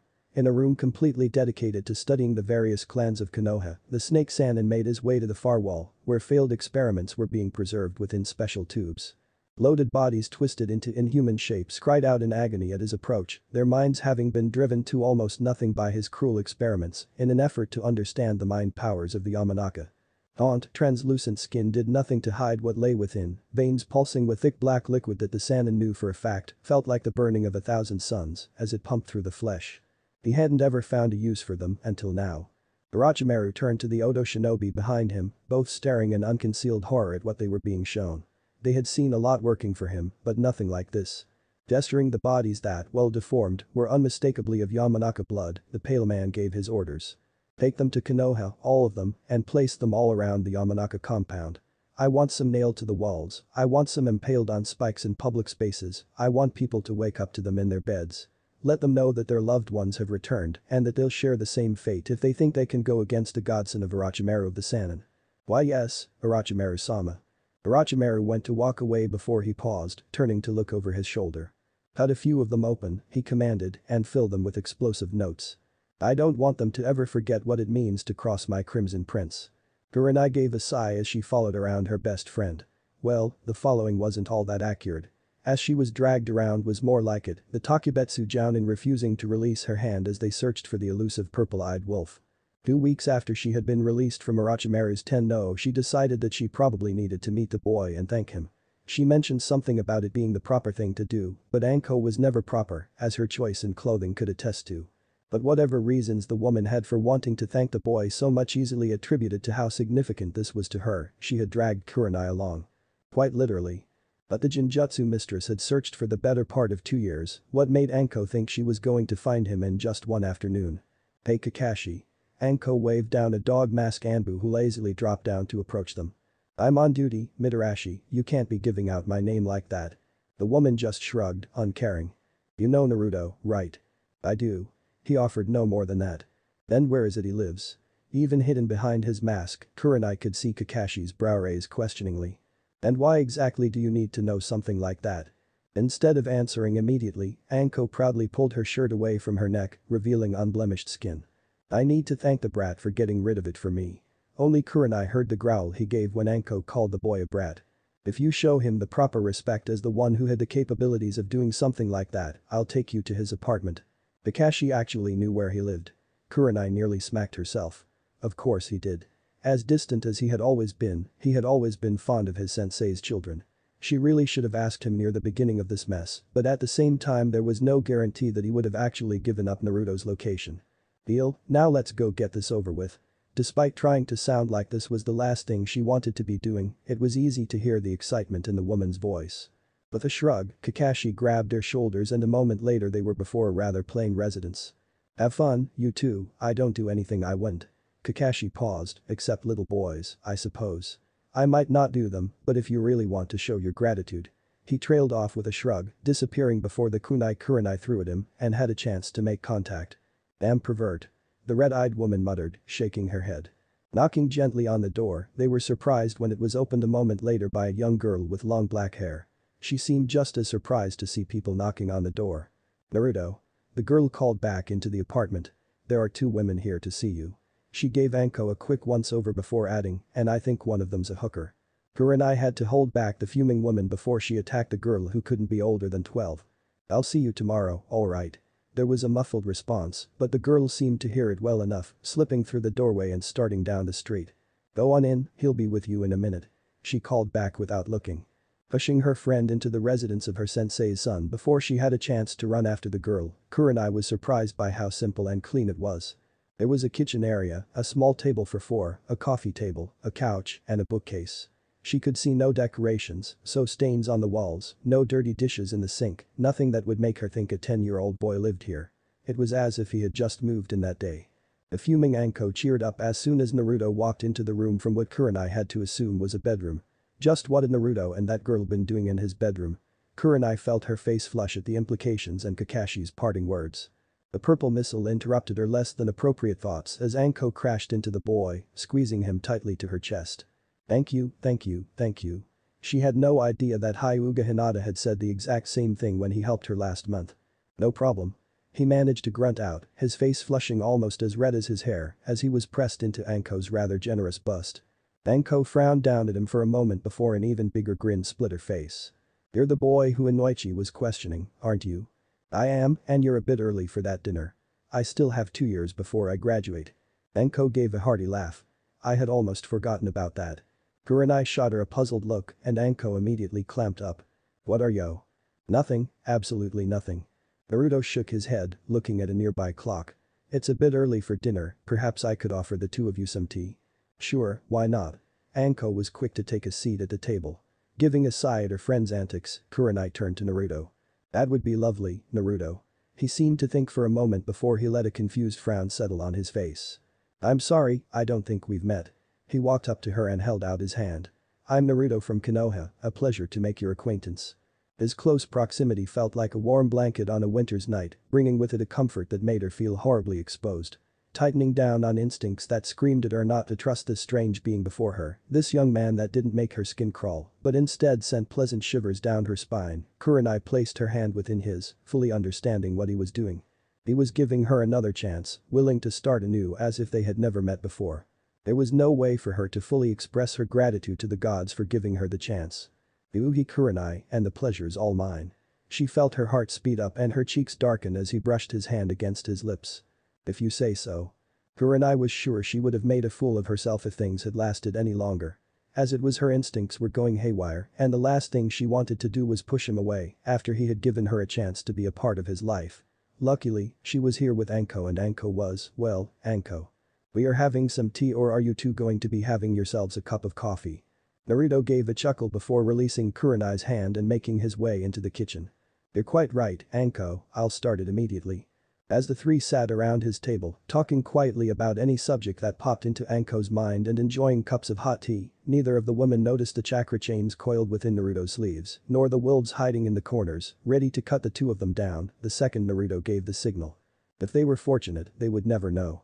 The darkness of night covered him, hiding his identity as he slipped into a rather dingy bar that had seen far better days. He moved to the back room and was let in without a word, the man with the face of a wolf closing it behind him and resuming his guard. There was little in the room, a single table and 2 chairs. In each corner stood a figure in a wolf mask, and the boy across the table from him was flanked by one on each side. He had come alone, hoping to fix this mess, but his clan's greatest enemy did not have much faith in the supposedly peaceful nature of this meeting. Naruto greeted the head of the Yamanaka, meeting that purple gaze that was far too cold to belong to a boy so young. Then again, no boy that young should have a small army at his disposal. Naruto was no mere boy, he was a very, very dangerous young man, and it still amazed Inoichi that the son of Kushina had turned into this. Had he ever met the boy before his mother had left, he probably would have been able to predict something like this. Naruto had a far greater future than most children even dared to dream. Yamanaka. Inoichi winced. Not even by his given name, but as if he were just another clan member. Sitting down, he intertwined his fingers and gave a sigh. Look, let's cut through any bullshit and get right down to it. Naruto raised a brow, but stayed silent. My family fucked up, big time, trying to take you on. They might not know it, but I do. I thought you'd stop at the first threat, at least for a while, but then you sent the bodies. Bodies? Naruto seemed genuinely confused. Bodies from missing Yamanaka turned back up, mutilated and proudly displayed throughout the compound. Some of them were filled with explosive notes. The former Uzumaki gave a concerned frown. The only body was that of Yamanaka Kira, who I shaved bald and carved the head of a wolf into his flesh.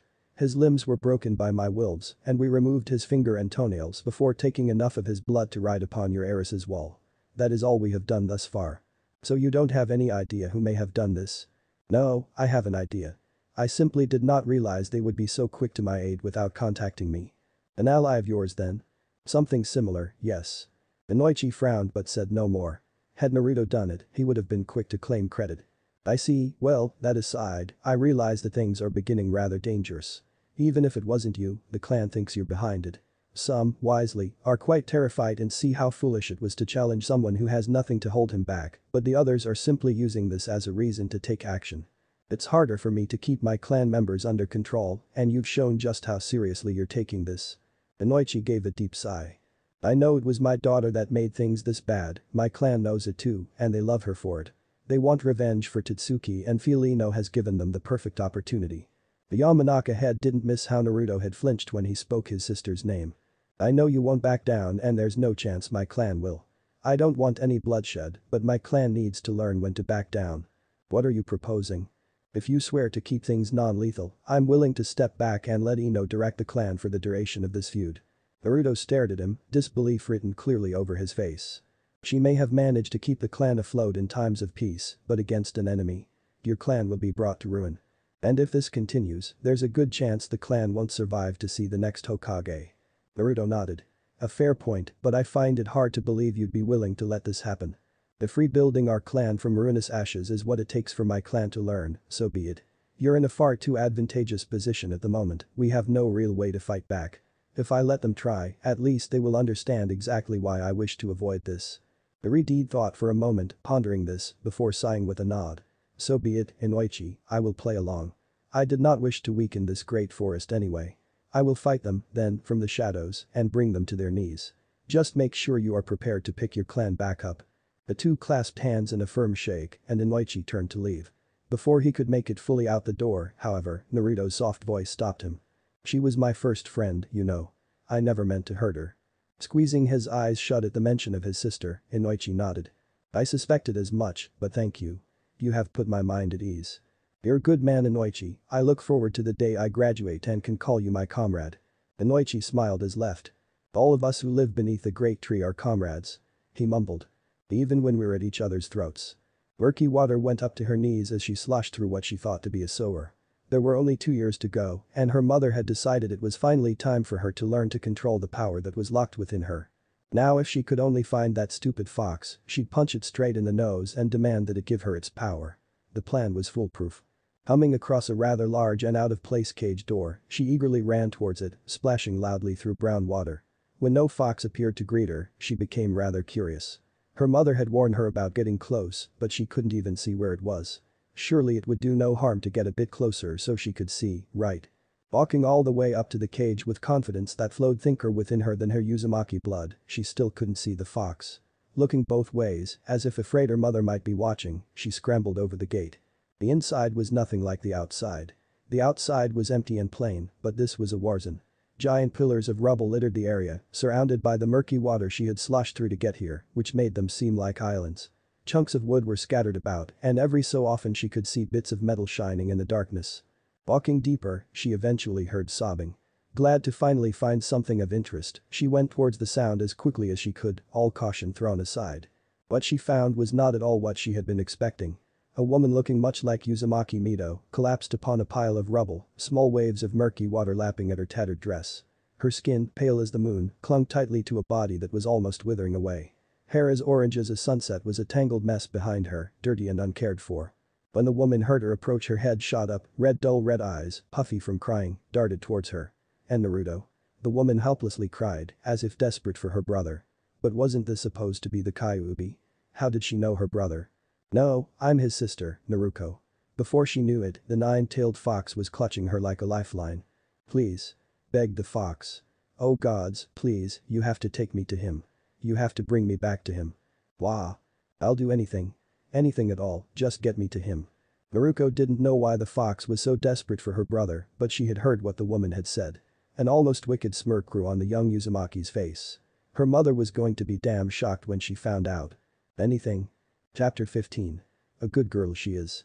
One almost couldn't hear the eternal rain as it cascaded from the heavens. It always rained in this place so aptly named MANGEKYOU no Sado. The rain hid this place, and it hid it well. It was the perfect location for people such as these, for people like her. The silk of her cloak was cool against her bare skin, sending small tingles down her spine. Her shirt had not survived her travels, reduced to tatters by the time she had arrived under the ever-gray skies. Her pants had not fared better, but they had been salvageable and now hugged her hips as a pair of shorts that only went to mid-thigh. Still, it was better than nothing. She had started her journey with very little and had not yet had a chance to gain things of her own. It had been 2 months now, but it took 3 weeks just for her to get here. There had been no opportunities as of this moment for her to obtain some money to spend on a new wardrobe. Luckily she had been given a generous amount of cloaks which she would be able to use well enough until proper clothing could be procured. What little she had on her upon her departure was spent getting her here, and that which she had found slipped into her shuriken pouch by a redeed that apparently couldn't take no as an answer when it came to helping her in her time of need was promptly spent on spare changes of undergarments. She would definitely be giving the young man a piece of her mind for slipping the money into her pouch when she had already been hesitant to take from him, but he would also be getting a great big hug for the help it had been. Thinking of the boy brought a warmth to her chest, despite the cold fabric that rubbed across it with every breath. He had known of her only through his mother, a woman who had abandoned him, and yet he had not hesitated to aid her that night. Admittedly, she did not know much about the young man. She had seen him a handful of times when visiting Kushina, but never had she actually spoken to him. It was a thought that brought with it pangs of regrets. Would she have gotten closer to him had they spent time together? Would she have been an aunt or even a second mother to the boy? It was a missed opportunity now. He was no longer the little boy who hid behind his mother's legs and yet refused to leave in fear of her safety. No, well, he had always been quiet and reserved, much like her own son Itachi. The Naruto that comforted her that night had matured greatly. Considering the maturity that he had already displayed not long before Kushina had taken his sister and left Konohagakure no Sado, that was saying quite a bit. Of course, he had good reasons for his maturity.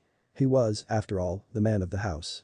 It fell to him to make sure his mother and sister were taken care of, even if he really wasn't ready for such a task, and his mother had been perfectly capable of taking care of the household.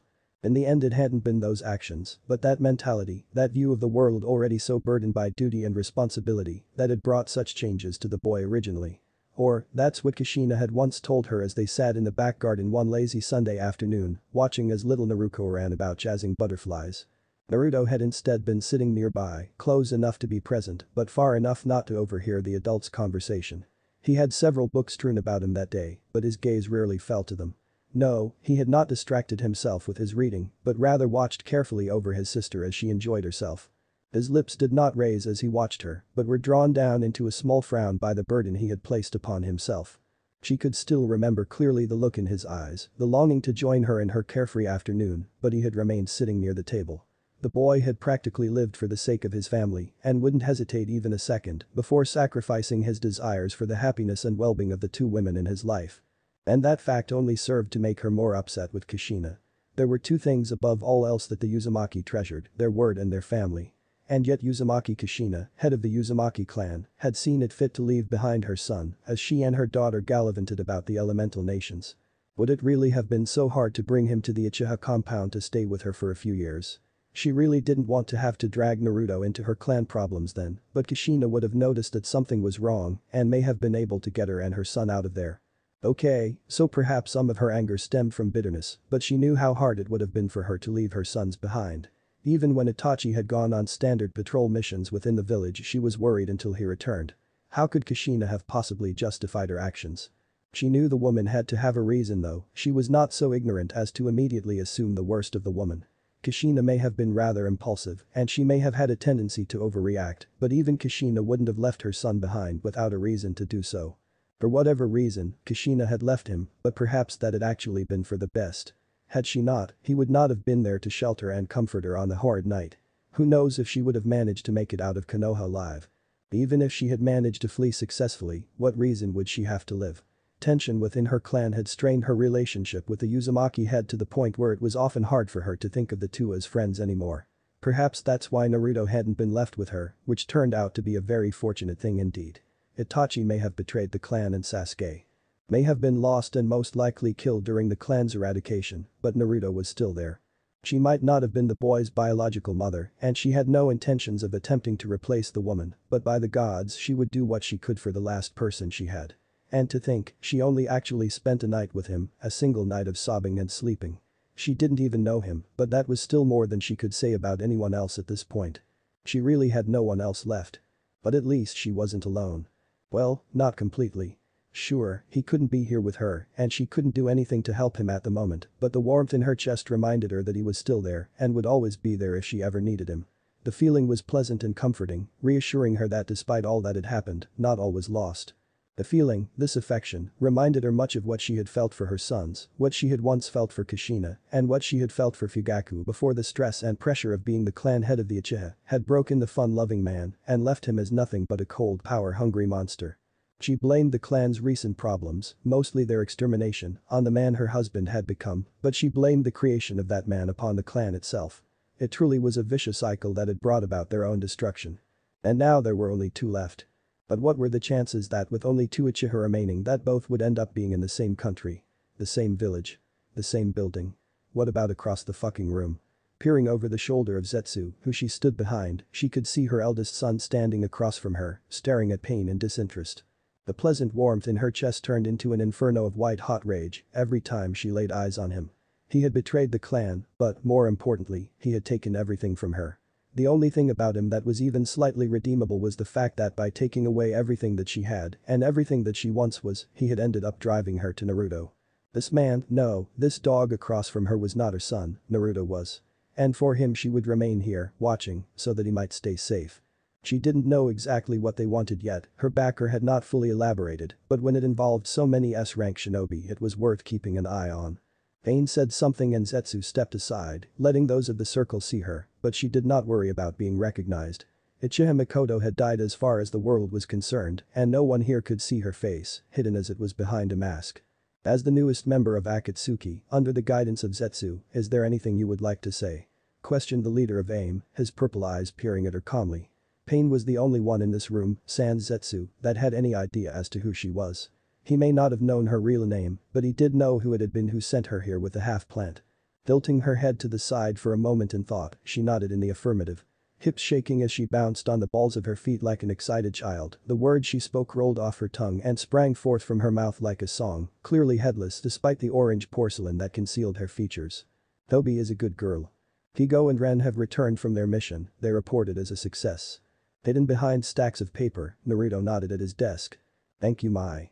Tell them to get some rest, they've been running missions back to back for 2 weeks now. Of course, Naruto-sama. Is there anything you need before I leave?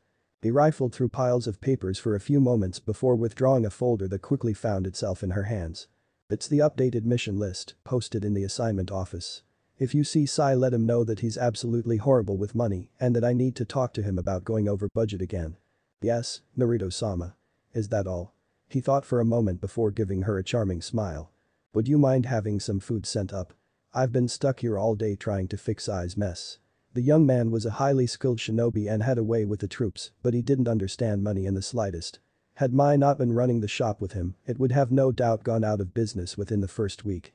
From a dispassionate frown, the young girl's lips quivered upwards into a small smile.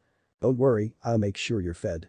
Next time, however, I expect you to take a break by telling me we're going out for some lunch. Helplessly, Naruto looked up to the clock 4:30 and back at the stacks before him. Struggling to make the decision for a minute, he eventually hung his head with a defeated sigh. There was just too much to be done at the moment. Yeah, next time. He nodded mournfully. She stifled a laugh behind her hand and went for the door. I'll be back in an hour or so, Naruto-sama. Good luck with your work. Closing the door behind her, Naruto was left alone in his makeshift office. Giving another deep sigh, Naruto let his eyes wander over the room. Unfortunately, there was little to see. The walls were plain, barren of everything save a single clock, and there were no windows to gaze out of. A bookshelf was tucked into a corner next to which was a filing cabinet. The only light in the room was from a lamp near the door and one on his desk, casting most of his office into rather risky shadows. He'd have to see about fixing that, but they were already contemplating the merits of a proper building to house the pack. Maybe he'd hold off on that for now, it wasn't like they had a lot of money to throw around in whatever manner might strike their fancy. They needed to use what little resources they had sparingly, which was the reason he was so irritated by Sai's inability to keep to the rather generous budget he had provided. Well, no use crying over spilt milk, he'd just have to make sure it didn't happen again and send Sai on a few missions to cover the extra expenses. Of course, saying that sounded far more simple than it actually was. They were trying to keep a low profile at the moment, which means they didn't have requests pouring in. No, they had to find the requests themselves, making conscious contact with those who were having troubles and contemplating going to a hidden village for help. One might even say that they were intercepting missions, and that was proving to be no easy task. It was also paying far less than Naruto would have liked. Yes, the missions were being taken by shinobi, but they were not from any village. That placed them below a village which could send backup and above a group of mercenaries.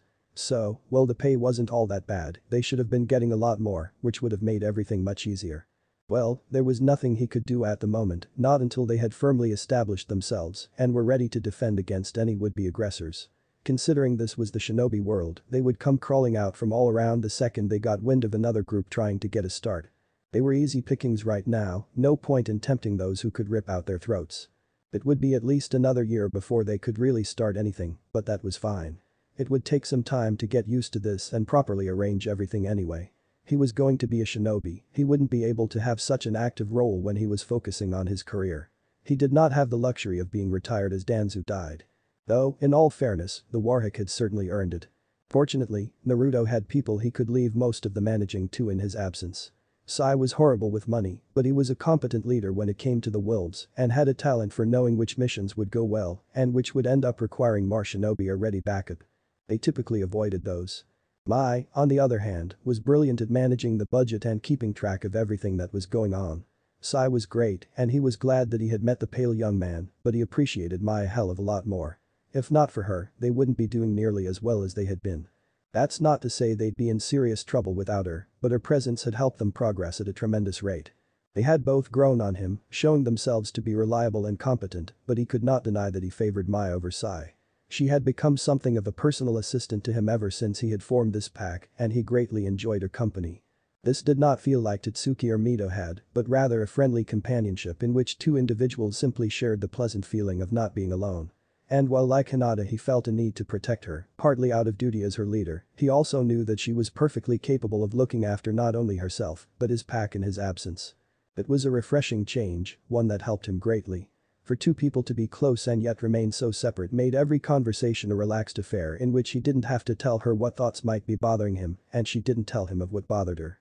Just two people escaping their problems with some pleasant company, like cleansing the palate for a quick respite before life presents you with the next dish of problems to deal with. Should she leave, as those he had grown close to before had, he would miss her, but he also felt as though it would be far easier for him to accept. There were no heavy emotions associated with her, just cheerful memories, and for that he was grateful. He didn't know if he could go through all of that again. Of course, he also knew he wouldn't have to. His wolves were loyal, some almost to the point of fanaticism, and they would not leave his side. He would never have to worry about them betraying him, their seals had been modified to ensure such. It was unnecessary, but the precaution helped put his mind to ease. No, his wolves were the only people he could rely on, a strong foundation that would give him stable footing in this chaotic whirlwind of life. And just as they took care of him, he would look after them. It was almost like having a family again. The drink was poured quickly and downed even more swiftly. Placing the empty glass down, Hiruzen contemplated another drink. He'd had 4 this afternoon and was well aware that a drink or 2 more would mean he couldn't do any more work, and he really didn't want to deal with the last of today's paperwork when he'd no doubt have a mountain of newspapers waiting for him in the morning. At the same time, after 2 drinks he really shouldn't have been doing anything concerning the running of Konohagakure no Sado. Not that he'd been doing much of his work anyway, too lost in thought. He hadn't actually touched any of his work since after his lunch break, instead he had chosen to stare out at the village he loved so dearly. It offered no answers to his problems. Problems which primarily concerned the only redeed currently in the village. Sure, most of them were technically with the Yamanaka clan and their mysterious assailants, who identified themselves with the image of the wolf, but he was no fool. Has he made mistakes before? Lapses of judgment at crucial times? Absolutely, who hadn't? But he was old, not blind. Even he could see that the Yamanaka were perfectly fine, even after Naruto had delivered the cold corpse of Inoichi's sister to the man. It had not been until Naruto had renounced his Uzumaki name and declared the Yamanaka heiress his enemy that these wolves had started wreaking havoc upon the clan of Mindwalkers. Could it be a coincidence? Yes, it could be. Coincidence, poor timing, great timing, it could be all manner of things. He would not rule out the possibility that this group was taking advantage of the boy's declaration to keep people believing he was behind it, but he likewise couldn't rule out the idea that Naruto may have found himself some rather skilled allies to aid him in his little war against the Yamanaka. He knew how foolish it was to underestimate Naruto's capabilities. Something along the lines of starting his own private army was not something Hiruzen needed to be convinced the boy could do. He was well aware that the boy had remarkable potential, and something so basic was well within his capabilities. He had learned the dark truth of one of Konoha's biggest secrets within a few hours of its happening, for fuck's sake. Underestimating him, civilian or not, was not to be done. Then there was the matter of his Anbu, all of which seemed rather fond of the boy. Some might even say too fond, considering they had allowed him entrance and free reign within the Uchiha district despite Hiruzen's direct order that no one was to enter. Gods above, they had defied his orders in a time of crisis because they approved of the young man's rather shinobi mentality. That wasn't the end of it either. Ever since Naruto had become the sworn enemy of the Yamanaka, the clan had been receiving hostility from the Anbu. You did not want to be the subject of ire when it came to Konohagakure no Sado's Ansatsu Senjutsu Takushu Butai. Luckily, things had remained rather mild. Well, mild in the sense that no one had been grievously injured. There had been a few suspicious accidents during training, but there was no way for Hiruzen to know if some of them had been legitimate accidents or if Anbu agents were lashing out. There were other ways they were lashing out though, such as surprise reevaluations that more often than not ended careers and removed Yamanaka clan members from the Anbu forces. Passively, they had taken upon a blind eye policy to anything that happened around the clan compound or even involved one of their blood. In most cases they favored any non-Yamanaka involved, which usually resulted in a lot of Yamanaka receiving disciplinary action or even being forced to retire early. The Mindwalkers were not pleased, but there was little Hiruzen could do about it. Usually situations such as these would have been taken care of by the Mindwalkers themselves, and therein laid the problem. Not only would the Mindwalker performing the interrogation be suspect of answering in favor of the clan, but even if they got one who was honest, they wouldn't know if the one being interrogated was hiding things. And because of that, he had to take the word of the Anbu agents, all of them would. It had not gone unnoticed, either. The civilian populace was well aware of the tension and seemed to side with the Anbu for the most part, straining the Yamanaka clan's ties to the village in a manner eerily reminiscent of the events leading up to the Uchiha massacre. Hiruzen would have to see if Itachi's Black Ops team was behind this. He wouldn't be surprised if they were directing it in such a way. Then again, it could be Naruto himself behind the similarities. Hiruzen shuddered at the thought. He knew Naruto was extremely capable, but the idea that he might be directing and maneuvering Hiruzen's forces in such a way that recreated the events of one of Konoha's great tragedies and risked letting the secret out was not a pleasant one. In fact, it was downright fucking terrifying. That was just his Anbu, too. It said absolutely about what the wolves had been doing. It started rather harmlessly with members going missing for a few days before showing up again, completely unharmed. It had done little to disrupt their lives, but it had left all clan members rather paranoid and wondering if the next person to be taken would return injured, if they returned at all. It was rather fortunate that Inoichi had explained everything to him, otherwise he may have become worried about such an outcome. But just because Naruto had given his word that things would be kept non-lethal didn't mean he couldn't cause some major damage. The clan treasury, for example, had been completely emptied. No one was sure how the wolves had managed it, but they not only managed to take everything without being seen, but rotting boar carcasses had been dumped into the cleared vault and painted in red was a snarling wolf on the outside of the treasury door. Had it not been for that picture and the rather copious amounts of blood the wolves had poured over the boars seeping through under the door, the Yamanaka would likely have never known. As it was, the village as a whole still didn't. In fact, most of the things the wolves did to the Yamanaka clan went unknown. The Mindwalkers were not about to admit what was happening to them and show weakness. Shinobi found it difficult to resist vulnerability. Ally or not, they would take advantage of you for as long as they possibly could. And, were anyone to learn that the Yamanaka clan was currently fighting and losing against a civilian child of Kushina or not, their reputation would be crushed. They were having trouble enough getting missions as it was and now had no treasury to fall back on.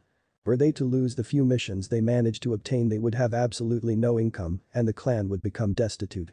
It was already well on its way and the fact that it was being run by a 10-year-old girl wasn't helping. Inoichi had mentioned it being part of his deal with Naruto, who may or may not have been in league with the wolves, that she would lead the clan so that all his quarrel could be with her through the Yamanaka. There was something else about being a life lesson, but Hiruzen had been too occupied at the time by the fact that a 10-year-old was in charge of one of Konoha's prominent clans to pay much attention after that. But aside from those events and the occasional sabotaged utility, there was only one last event worth note known as the Renji rape. Rather ingeniously, the wolves abducted several women, knocked them out, stripped them nude, and left them chained up within the basement of one Yamanaka Renji. They were found 3 days later after an anonymous tip was given to the Anbu.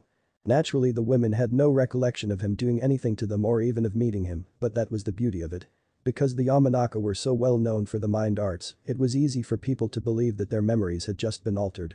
Because it was a Yamanaka in question, they couldn't have anything checked, or, rather, could not believe anything any of the Mindwalkers claimed. This event had not managed to stay within the clan, not when the women were Konoha civilians, and the Yamanaka no longer had the funds to buy their silence on the matter. The only reason Hiruzen knew what had happened was because Yamanaka Ino, the clan heiress, had found a box in her room containing the undergarments of the women, along with a rather detailed painting of a pack of wolves beneath a moon, each one glaring at the observer with wrathful red eyes. Of course, that also helped put Hiruzen's mind at ease. While there was no definite proof, Renji had not raped the women, and the wolves seemed to have no interest in such acts, more concerned with ruining what remained of the Yamanaka clan. And while Ino, Inoichi, and Hiruzen himself knew the truth, no one else would believe them. Even the Yamanaka clan believed Renji had done it and blamed him for the great loss of reputation that had befallen them. The Nara and Akimichi, who had thus far been aiding the Yamanaka as discreetly as possible as to avoid becoming targets, had promptly withdrawn support after that incident. There was no way they could let themselves be associated with such a thing. And so the Yamanaka were left with nothing and no one.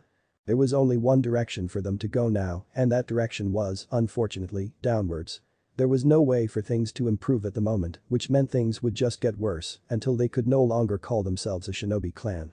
He had to wonder if that had been the plan all along or just a pleasant bonus for the wolves. If Naruto truly was involved, he suspected it had indeed been planned. And to think, this all may have been avoided if Hiruzen hadn't been so hasty when it came to retrieving the information he believed Naruto was in possession of. He had been in possession of some rather dangerous secrets, but it was not what they were looking for, and Inoichi couldn't even properly make out the true extent of Naruto's classified knowledge. It was for that reason that he blamed himself for this entire mess. They gained nothing from his actions and succeeded only in pushing Naruto away. He had been fostering a pretty good relationship with the boy before the event and now all of it was lost. No, not lost, just relocated. To Danzo. The Sandaime Hokage still couldn't believe he had managed to drive the boy to Danzo of all people. There were various outcomes that played through his mind resulting from this development, most of them bad, but there were some possibilities that would be good for the boy. He'd have to simply sit back and let Naruto make his own decisions. Any attempt at interfering in the boy's life at this point could produce absolutely horrid results. And it was because of that, and partly out of guilt, that he had not attempted to end the war between the young man and the Yamanaka clan. It was mostly his fault that things came to this, that Naruto was pushed into this situation. Who was he to try to step in when Naruto was handling it so well? The Yamanaka would be a rather substantial loss, and one very soon after the loss of the Uchiha, but it, like the Uchiha massacre, was necessary. He would surrender the clan like a sacrificial lamb, in hopes that the wolf might eat it and move on, its hunger sated. He just prayed that Naruto moved on to someone else's pastures and didn't turn his hungry gaze to the flocks of Konoha. Most of them wouldn't stand a chance. Danzo was waiting in the usual spot. Slipping into the seat across from him, Naruto was glad for this break from his work. It had been a year now and things were coming together nicely. It wouldn't be too long now before he could truly allow his pack into the world with confidence. Unfortunately, the last of the work was a lot more strenuous than the work he had done getting everything set up. It was to be expected, though. He was organizing everything so that it would not require his attention often. The plan was to let Maya manage everything as Sai led the pack itself. The two were used to working with each other and had become used to working with him. They'd do well leading the pack while he was occupied with starting his shinobi career. It's been a while, Naruto. Been busy. I have. He answered with a nod. Is retirement still treating you well? You should know that I'm not really that retired.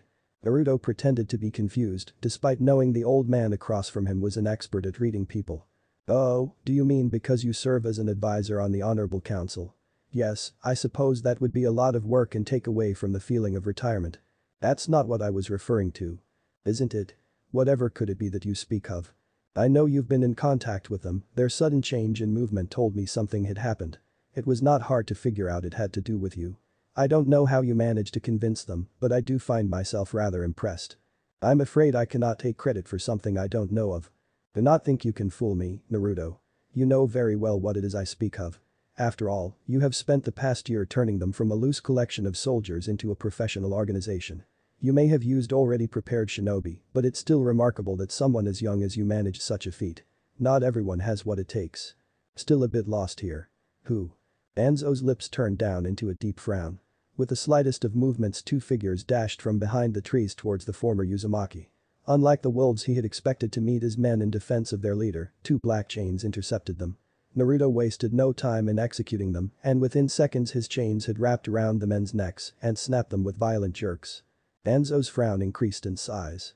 He had thought that the wolves would have defended their leader instantly. Perhaps they knew how capable their lord was and deemed it unnecessary to guard him. It was a rather bold move, but it also ensured that they would not be caught and that anyone who met with him would immediately feel like they had the upper hand. The false security they felt would likely become the undoing of many men in the future. It was not wise to underestimate Naruto.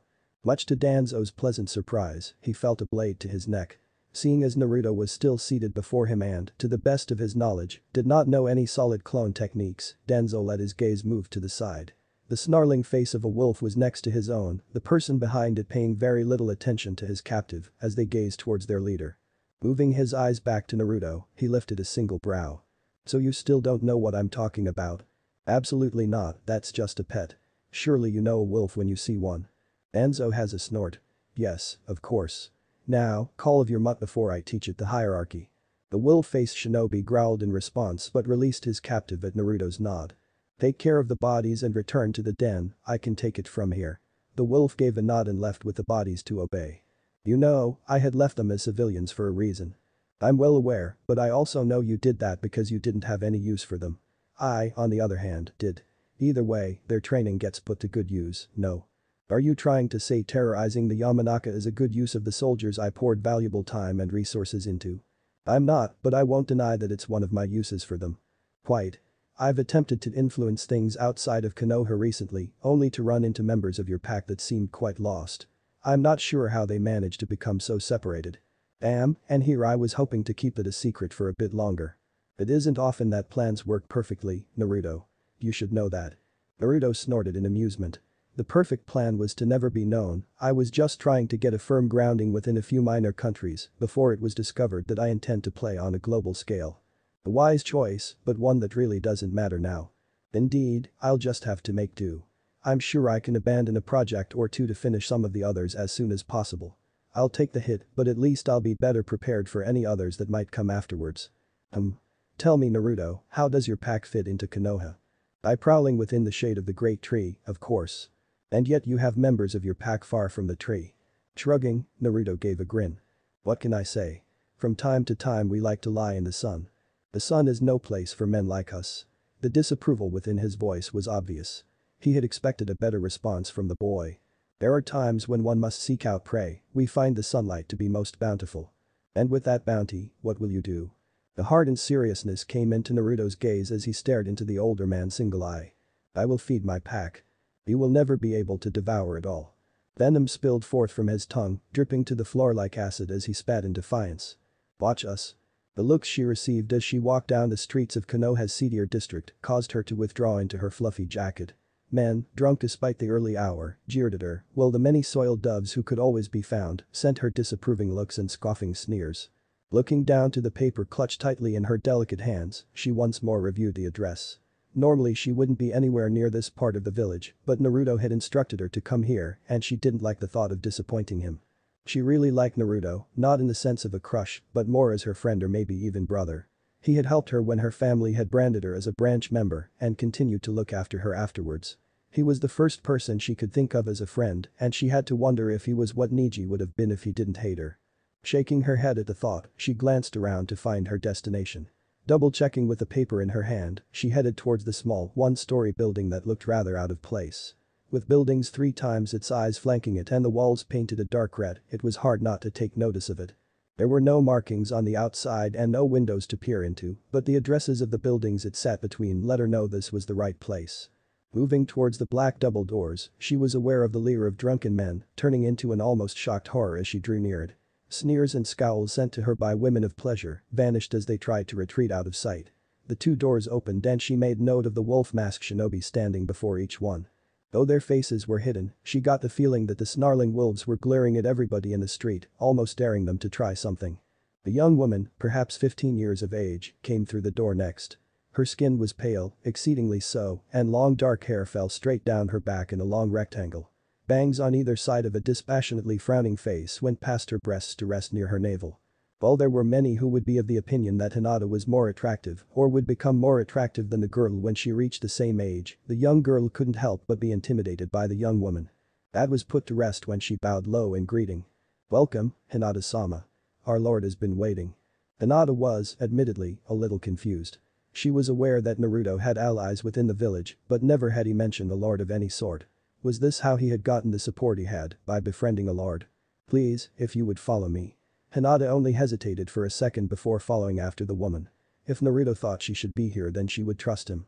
As she fell into step behind the woman she could hear the doors shutting behind her and the 2 men took their positions ready for the next person who would attempt entrance. Swallowing down her fear, she continued behind the young woman and was surprised when walking through a second door brought them to a room that contained only a large staircase. There were torches in each corner of the room and under those the face of a wolf.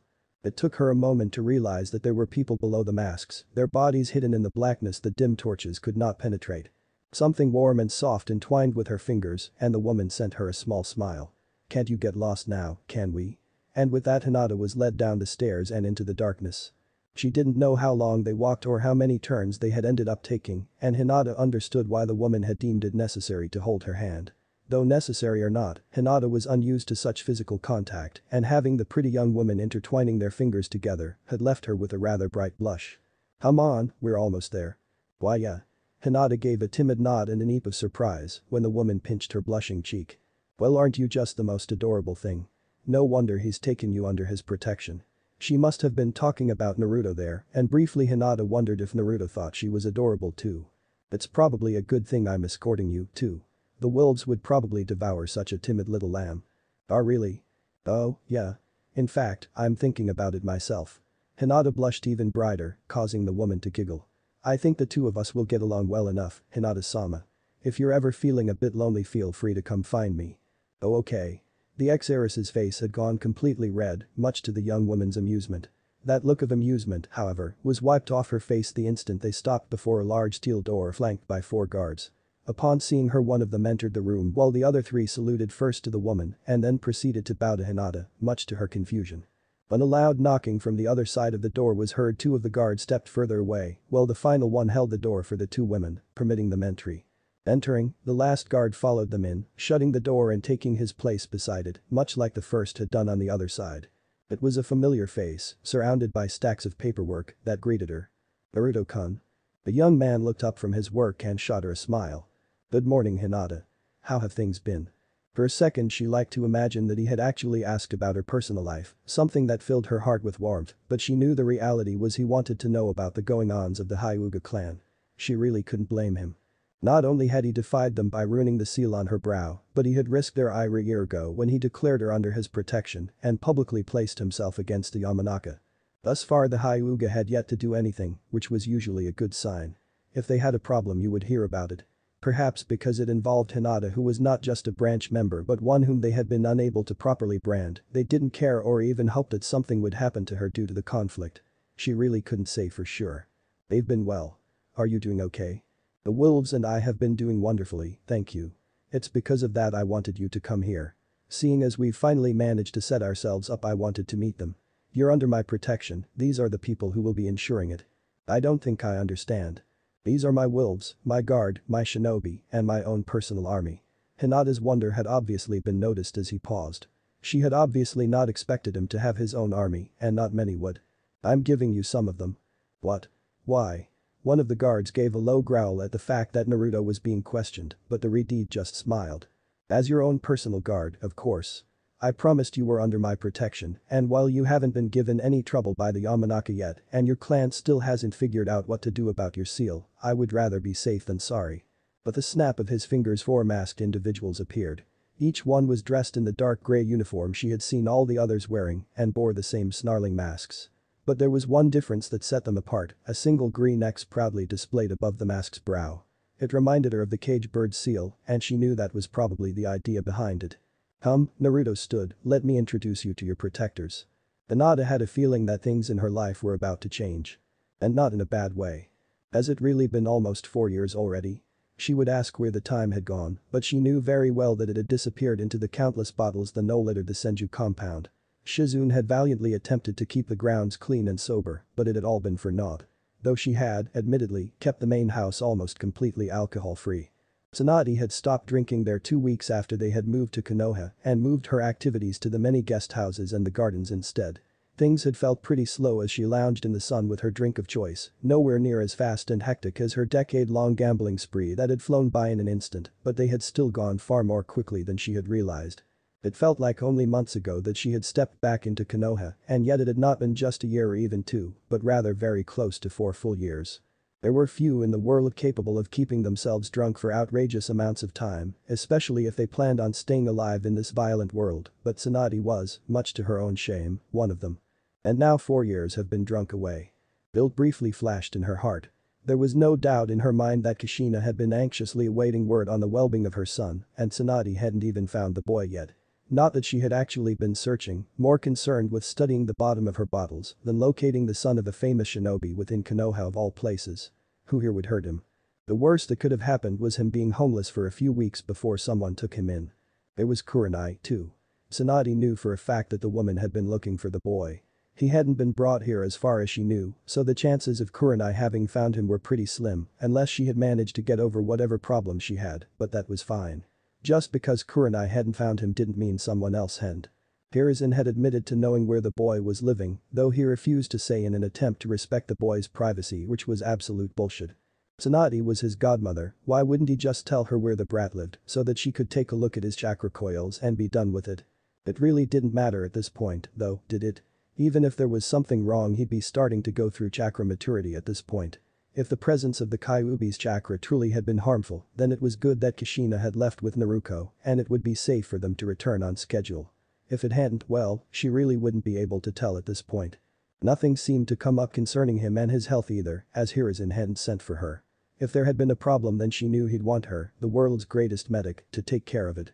So, for all she really knew, he was perfectly okay. Now the only problem was finding some way to explain the fact that she had sent not one single letter to the worrying mother. "I must have gotten lost" could only work so many times, and she really couldn't use it to explain 4 years without updates on Naruto's health. If she told the woman that Naruto's network was fine and exposure to the Kyuubi's chakra would cause no damage, then Kushina would be furious that she had not been notified earlier so that she could return. On the other hand, she had no real way to tell her that she had been right and had made the correct decision in separating herself from him, and yet she had not told her that.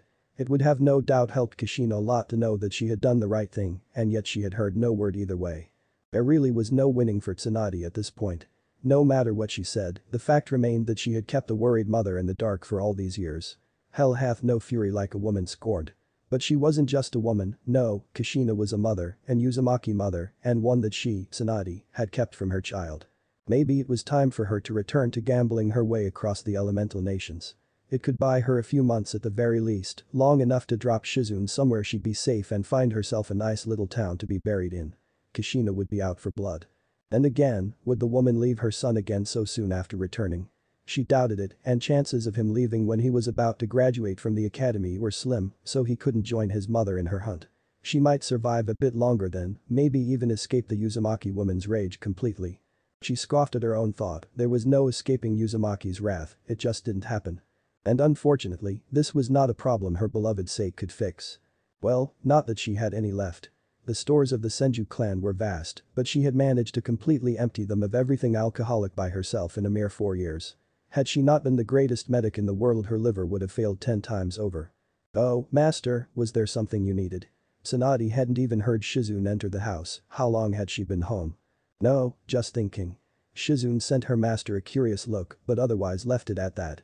It was odd for Tsunade to be in the kitchen, seeing as she usually spent her time drinking in one of the guest houses.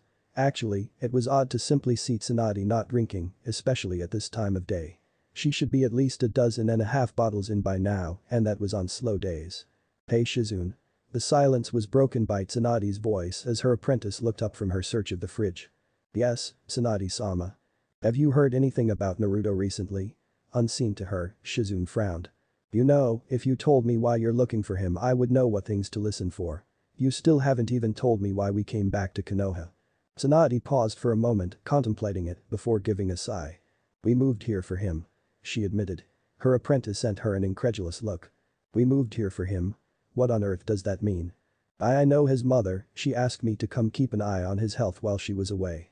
"An eye on his health? She asked you, the greatest medic to ever live, to look after his health just because she knew you? Surely any trained medic would have worked. There aren't a lot of combat medics, but Konoha has plenty of training to work in the hospital." Shizune knew there was more to the story, and Tsunade, realizing this, gave another resigned sigh. "I'm the boy's godmother." Slowly, Shizune closed the fridge and went to the table her master sat at. "He doesn't know, does he?" Her voice was soft but carried a noticeable edge. "Not unless Kushina told him. And you decided not to go looking for him. All he knows about you is that you're one of the Sannin. You don't mean to tell me you expected him to come to you, do you? Is he even aware that his mother is concerned for his health for whatever reason? Does he have a reason to seek you out? I've looked and one of his mother's students is keeping an eye out. She was going to send him to live here at the compound if she managed to find him. Neither of us have been able to locate him yet, despite our best efforts." Tsunade looked up in confusion when Shizune scoffed at her. "That's a load of bullshit and you know it. I saw him just last month at Ichiraku Ramen and the month before that at a shinobi store buying kunai. He's not that hard to find unless he's trying to hide from you." "Wait, you saw him and didn't tell me?" Shizune scoffed at her again. "Tell you what, that I ran into Naruto again, had a friendly chat, and continued on with my day. Why didn't you bring him here? You know I've been looking for him." "No, I know you've been waiting for him to show up while you spend your days getting drunk off your ass. What did you expect me to tell him? Come back to the Senju compound and meet Tsunade, I don't know why, but she's been looking for you isn't something you'd tell someone." "That would have worked perfectly well, he doesn't need to know why I'm looking for him, I'm Senju Tsunade for fuck's sake. Just a chance to see my breasts should have had him coming back with you. You really don't think highly of him do you, Tsunade-sama? What on earth are you talking about? I told him you were looking for him. When I couldn't tell him why he scoffed at me. A legendary kunoichi wanting to meet you for reasons unknown is beyond suspicious and only a fool would accept it at face value. He's 11. He should have been jumping for a chance to meet me. He was 8 when I met him and that was when he was just a little thief and not at war with the Yamanaka. He's what? Shizune lifted a single eyebrow. Have you left the compound within the past 2 years, Tsunade-sama? He ended up declaring himself their enemy not too long after his 10th birthday. Renounced his Uzumaki name from what I hear, too. I don't believe this, how could it have happened? The details are pretty fuzzy, shrugged Shizune, surrounded by a lot of rumor and speculation. If you really want to know you'd have to ask Naruto himself. You know I can't find him. That's because you're not really looking. With that Shizune left the room. She was right and Tsunade knew it. The Sannin had never wanted to find Naruto, perfectly content to let things sort themselves out. At first, she had wanted to avoid the boy who had just lost his mother. He'd have been confused, hurt and emotional and she didn't want to deal with that or have him start thinking of her as a mother figure. As time went on she realized that it would have been easier then and explaining everything, including her absence up to that point, would be far more difficult for her to do. The explanation was put off for the next day and then the next and then for weeks after that. As more and more time passed she knew it was less and less likely for him to accept any explanation she came up with. What a way that would have been for him to meet his godmother. But now, having put it off for 4 years, she had probably lost all rights to call herself such. And for reasons she could not explain, the loss of the godson she had never met hurt her just as much as every other loss she had ever suffered. Perhaps being in his life would have helped her close the wounds of her past, the wounds she drank to forget. Maybe, just maybe, she could have found in her godson another reason to keep on living, one to give her life purpose after Shizune left her to start her own life. Senju Tsunade would never know, and that doubt would haunt her for the rest of her life. There was both excitement and hesitation with every step she took, each one bringing her closer to her village, her home. Her son. It had been 4 years now, 4 years, 1 month, 6 days, and 10 hours since she had last seen her son. Next to her Naruto was practically dancing in excitement as they made their way closer to the village hidden in the leaves. But each step Kushina took was slower than the last. She was happy to be coming back, to be able to see her son again after all this time, but she was worried. She had left a note explaining everything within the compound, but Naruto wasn't able to access it. Hiruzen knew of her reasons or at least had a good understanding of them, but had Naruto been told by the old cage? The Sarutobi head had voiced his disagreement with her plans many times before she had left and she knew that his refusal to write any letters after the first was because his suggestion was the same. Come home. But she couldn't. He should have known that. Then again, he wasn't a professor for nothing, perhaps he felt it better to risk exposing Naruto to more of the Kyuubi's chakra as she sorted everything out than to rely on what little of her plan remained. Of course, one also had to realize that leaving behind her baby boy was the hardest thing she had ever done. If she had returned she knew she wouldn't have been able to leave again. She couldn't do that, couldn't risk damaging Naruto's coils with the presence of the Kyuubi's chakra and taking away his chances of ever being a shinobi. He had always wanted to be a shinobi, so he'd be able to protect her and his sister. She couldn't take that away from him. She just had to hope that he would understand why she had to leave and why she couldn't come back to take care of him. Naruto's training had gone well, and that meant she didn't have to worry about anything concerning her daughter. It also left her a lot of time for Naruto. In fact, it left all her time for Naruto. She would make sure that Naruto had all the training he wanted and then some. Every second she had available would be devoted into making Naruto the shinobi he wanted to be and making up for all the time she had spent away from him. The first thing she was going to do when she saw him was sweep him into a big hug and cover his face with kisses. She'd make sure he knew exactly how much she loved her baby boy and that she was never going to be leaving him like that again. Come on, Kachan, faster. I want to see Nai-kun. Naruto was just as excited as she was, if not more so, and had no worries making her hesitate. She hadn't been the one to leave Naruto, Kushina was. Naruto was simply taken with her. It had been difficult at first for the girl to be separated from her brother. The two were often close by, Naruto keeping an eye on her to make sure she was safe, and to be so far away from him and know it was going to be years until she next saw him was hard on her. It had taken a little encouragement and a few mentions about how proud her brother would be, but once Naruto started training her skills grew by leaps and bounds. Most curiously, however, it had been her ability to call upon the chakra of the Kyuubi no Kitsune and keep it under control that had gone by the fastest. It was almost as if the Kyuubi wasn't just letting her take the chakra, but was actively helping her control it, which was a ridiculous thought. Then again, Kushina knew little about the seal her husband had used all those years ago, few did. The Shiki Fuin was not something used often, and as a result not much information was available. Perhaps it was the seal that allowed her daughter such control over the volatile energy that made up the strongest Biju. Whatever the reason, Kushina was just glad to know her daughter was able to call upon such power should anything ever happen to her. Few could go against Jinchuriki, even fewer against one who could call upon large quantities of a Biju's chakra and retain their mind. It was not a power intended to be wielded by humans, and the results were devastating. Smiling, Kushina looked down at her daughter. Faster you say? I don't think you can handle it faster. Naruto pouted. I can too, I bet I could get there faster than you. That sounds like a challenge. Stated Kushina as she raised a single brow. You're on. A race it is, then. On the count of 3. 1, 2, before she could even finish counting her daughter had started running as quickly as she could towards the village they called home. Home, where her family would be whole once more. Her heart leapt in joy at the thought. They were the Uzumaki, and there was nothing more important to them than family. Chasing after her daughter, Kushina let her thoughts drift to thoughts of her son's smiling face and sparkling purple eyes. She couldn't wait to hold him again. Chapter 16. An empty home. Unease grew with every step, but she pushed forward regardless.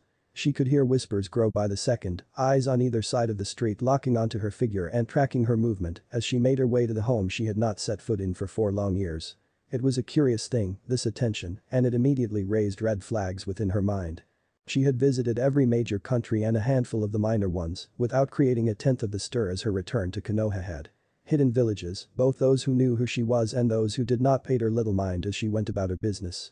Or, at the very least, they had not been so public about any mind paid. Was it because so many people here knew of her? Did they, perhaps, not expect her to return?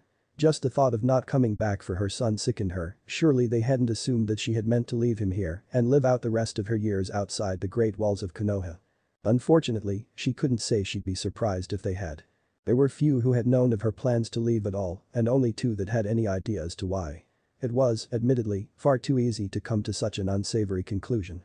Such thoughts did little to ease her troubled heart. Doing her best to ignore those around her and the way they shied away from meeting her gaze, she was only slightly aware of her quickening of pace and her daughter struggling to keep up with the swift strides of her long legs. As the sea of flesh that filled Konoha's main market district dwindled into the far more manageable light traffic of the hidden village's more residential areas, she found herself growing more and more anxious. She knew he wouldn't be there when she returned, waiting for her with a smile on his face and arms opened wide to hug her tightly, but some traitorous hope resided deep within her heart, praying to whatever gods might heed its call that he had found some way to gain entry to their home and had spent the last 4 years living comfortably as he attended the academy. That same part of her, that foolishly optimistic dreamer, pushed her to come here before going anywhere else. If for no other reason than to drop off their things before seeking out her son, she had listened to it, silently offering her own prayer that that side of her might be right. She knew it wouldn't be. Planned compounds passed her like leaves on the wind. Hyuga, Aburam, and Inyazuka.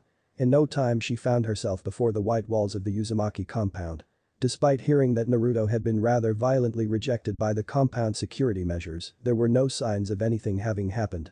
She knew it could easily be attributed to time 4 years and whoever had recovered her son after the accident, but that small part of her proudly declared that it had never happened and Naruto only had to experience the warning. She might let herself believe that part of her if it didn't also insist that he had found some way inside. Pressing a slightly trembling hand to the gate, she felt the familiar warmth of the seals as they responded positively to her touch. With a slight click, the bronze double doors swung open just enough to prevent the doors from locking before she could make her way inside. The light push was all the force necessary for one of the doors to swing open far enough for her and her daughter to walk in without trouble. The door had moved silently, as if it hadn't been unused for the past few years, but she didn't let that get her hopes up. As long as she had lived in Konoha, not once had these doors been oiled. They were simply crafted so masterfully that they required no maintenance. Time had long forgotten who had made the doors that decorated the outside of the compound, but she knew it hadn't been her ancestors.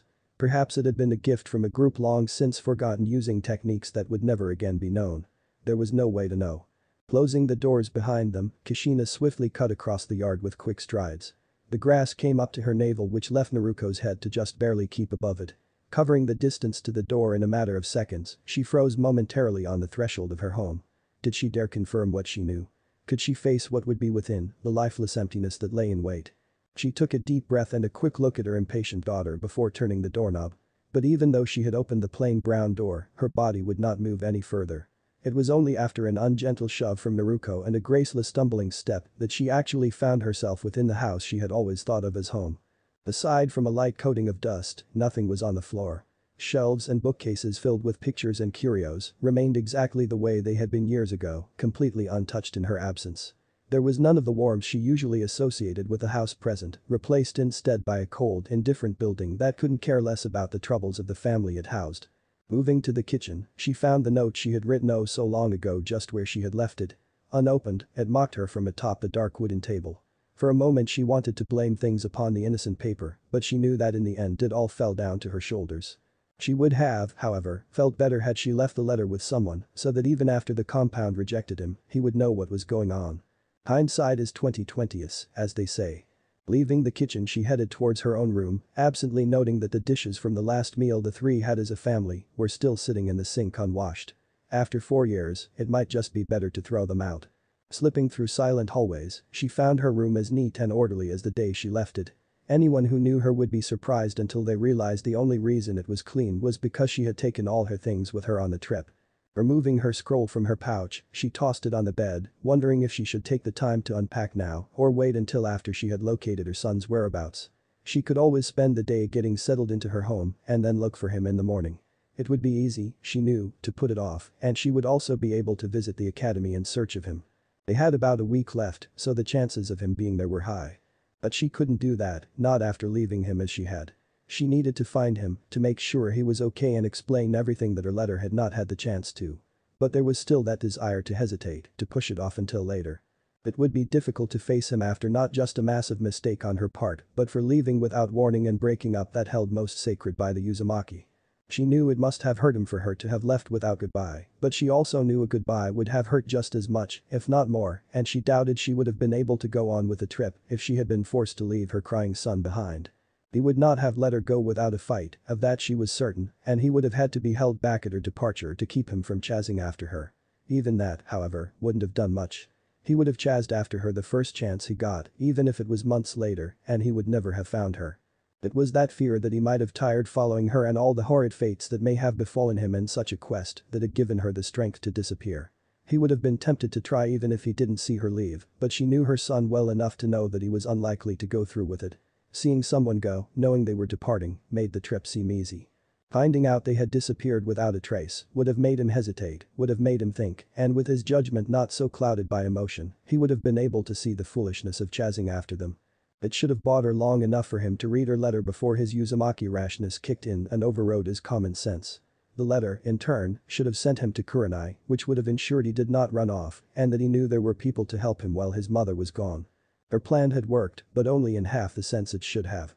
He had indeed stayed within Konoha, from what she knew, but he had not read her letter or gone to Kurenai. Or, rather, she had heard nothing from her former student about Naruto staying with her. Though, that was to say very little, as there had been almost no communication between the two women over the past 4 years. She did, however, receive notice that Naruto had recovered after the compound rejected him and was seen off and around Konoha.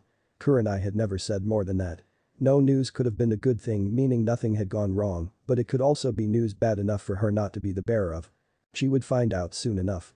Deciding to unpack later, she ventured forth to her daughter's room, only to let out a soft giggle of amusement at the mess she found. Not bothering to unpack in an orderly fashion, Naruto had simply activated every seal at once and allowed her things to spew forth. Kushina watched as Naruto half-heartedly sorted things, which was, for the most part, just her chucking things into her open closet. "Naruto, dear, leave it be for now. Let's go find your brother first." At the mention of her brother, Naruto was immediately standing upright and making her way over, ready to go. "Alright. Let's go see Naruto Nai." She deleted almost as soon as she had said that. Ka-san, where do we find Naruto Nai?" That was a good question, a very good question. Did they visit Kurenai to find out what she knew? Perhaps he was staying with Tsunade and her apprentice at the Senju compound, living life like a prince. Kakashi could have taken him in, or maybe even Tucci. She may have wondered about Mikoto, but word of the Uchiha massacre had traveled fast. There were rumors of survivors, but she didn't put much stock into them.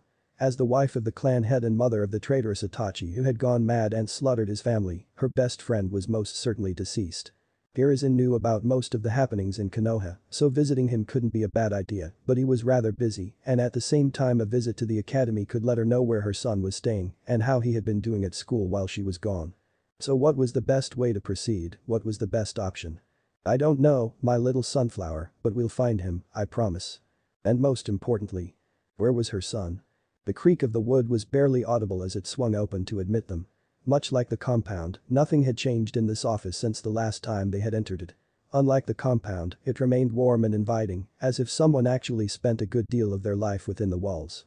Considering the amount of time he spent working through mountains of political bullshit, it was completely understandable. Hiruzen. His head, having not bothered to look away from his never-ending workload, snapped quickly upwards to confirm the identity of the speaker. "Ah, Kushina. Finally decided to return to us, have you?" Despite the small smile he gave that may have fooled Naruto, Kushina was painfully aware of the accusation in his tone and knew that by us, he had really meant Naruto. Though he had the general idea as to why she needed to leave, he had never approved of it.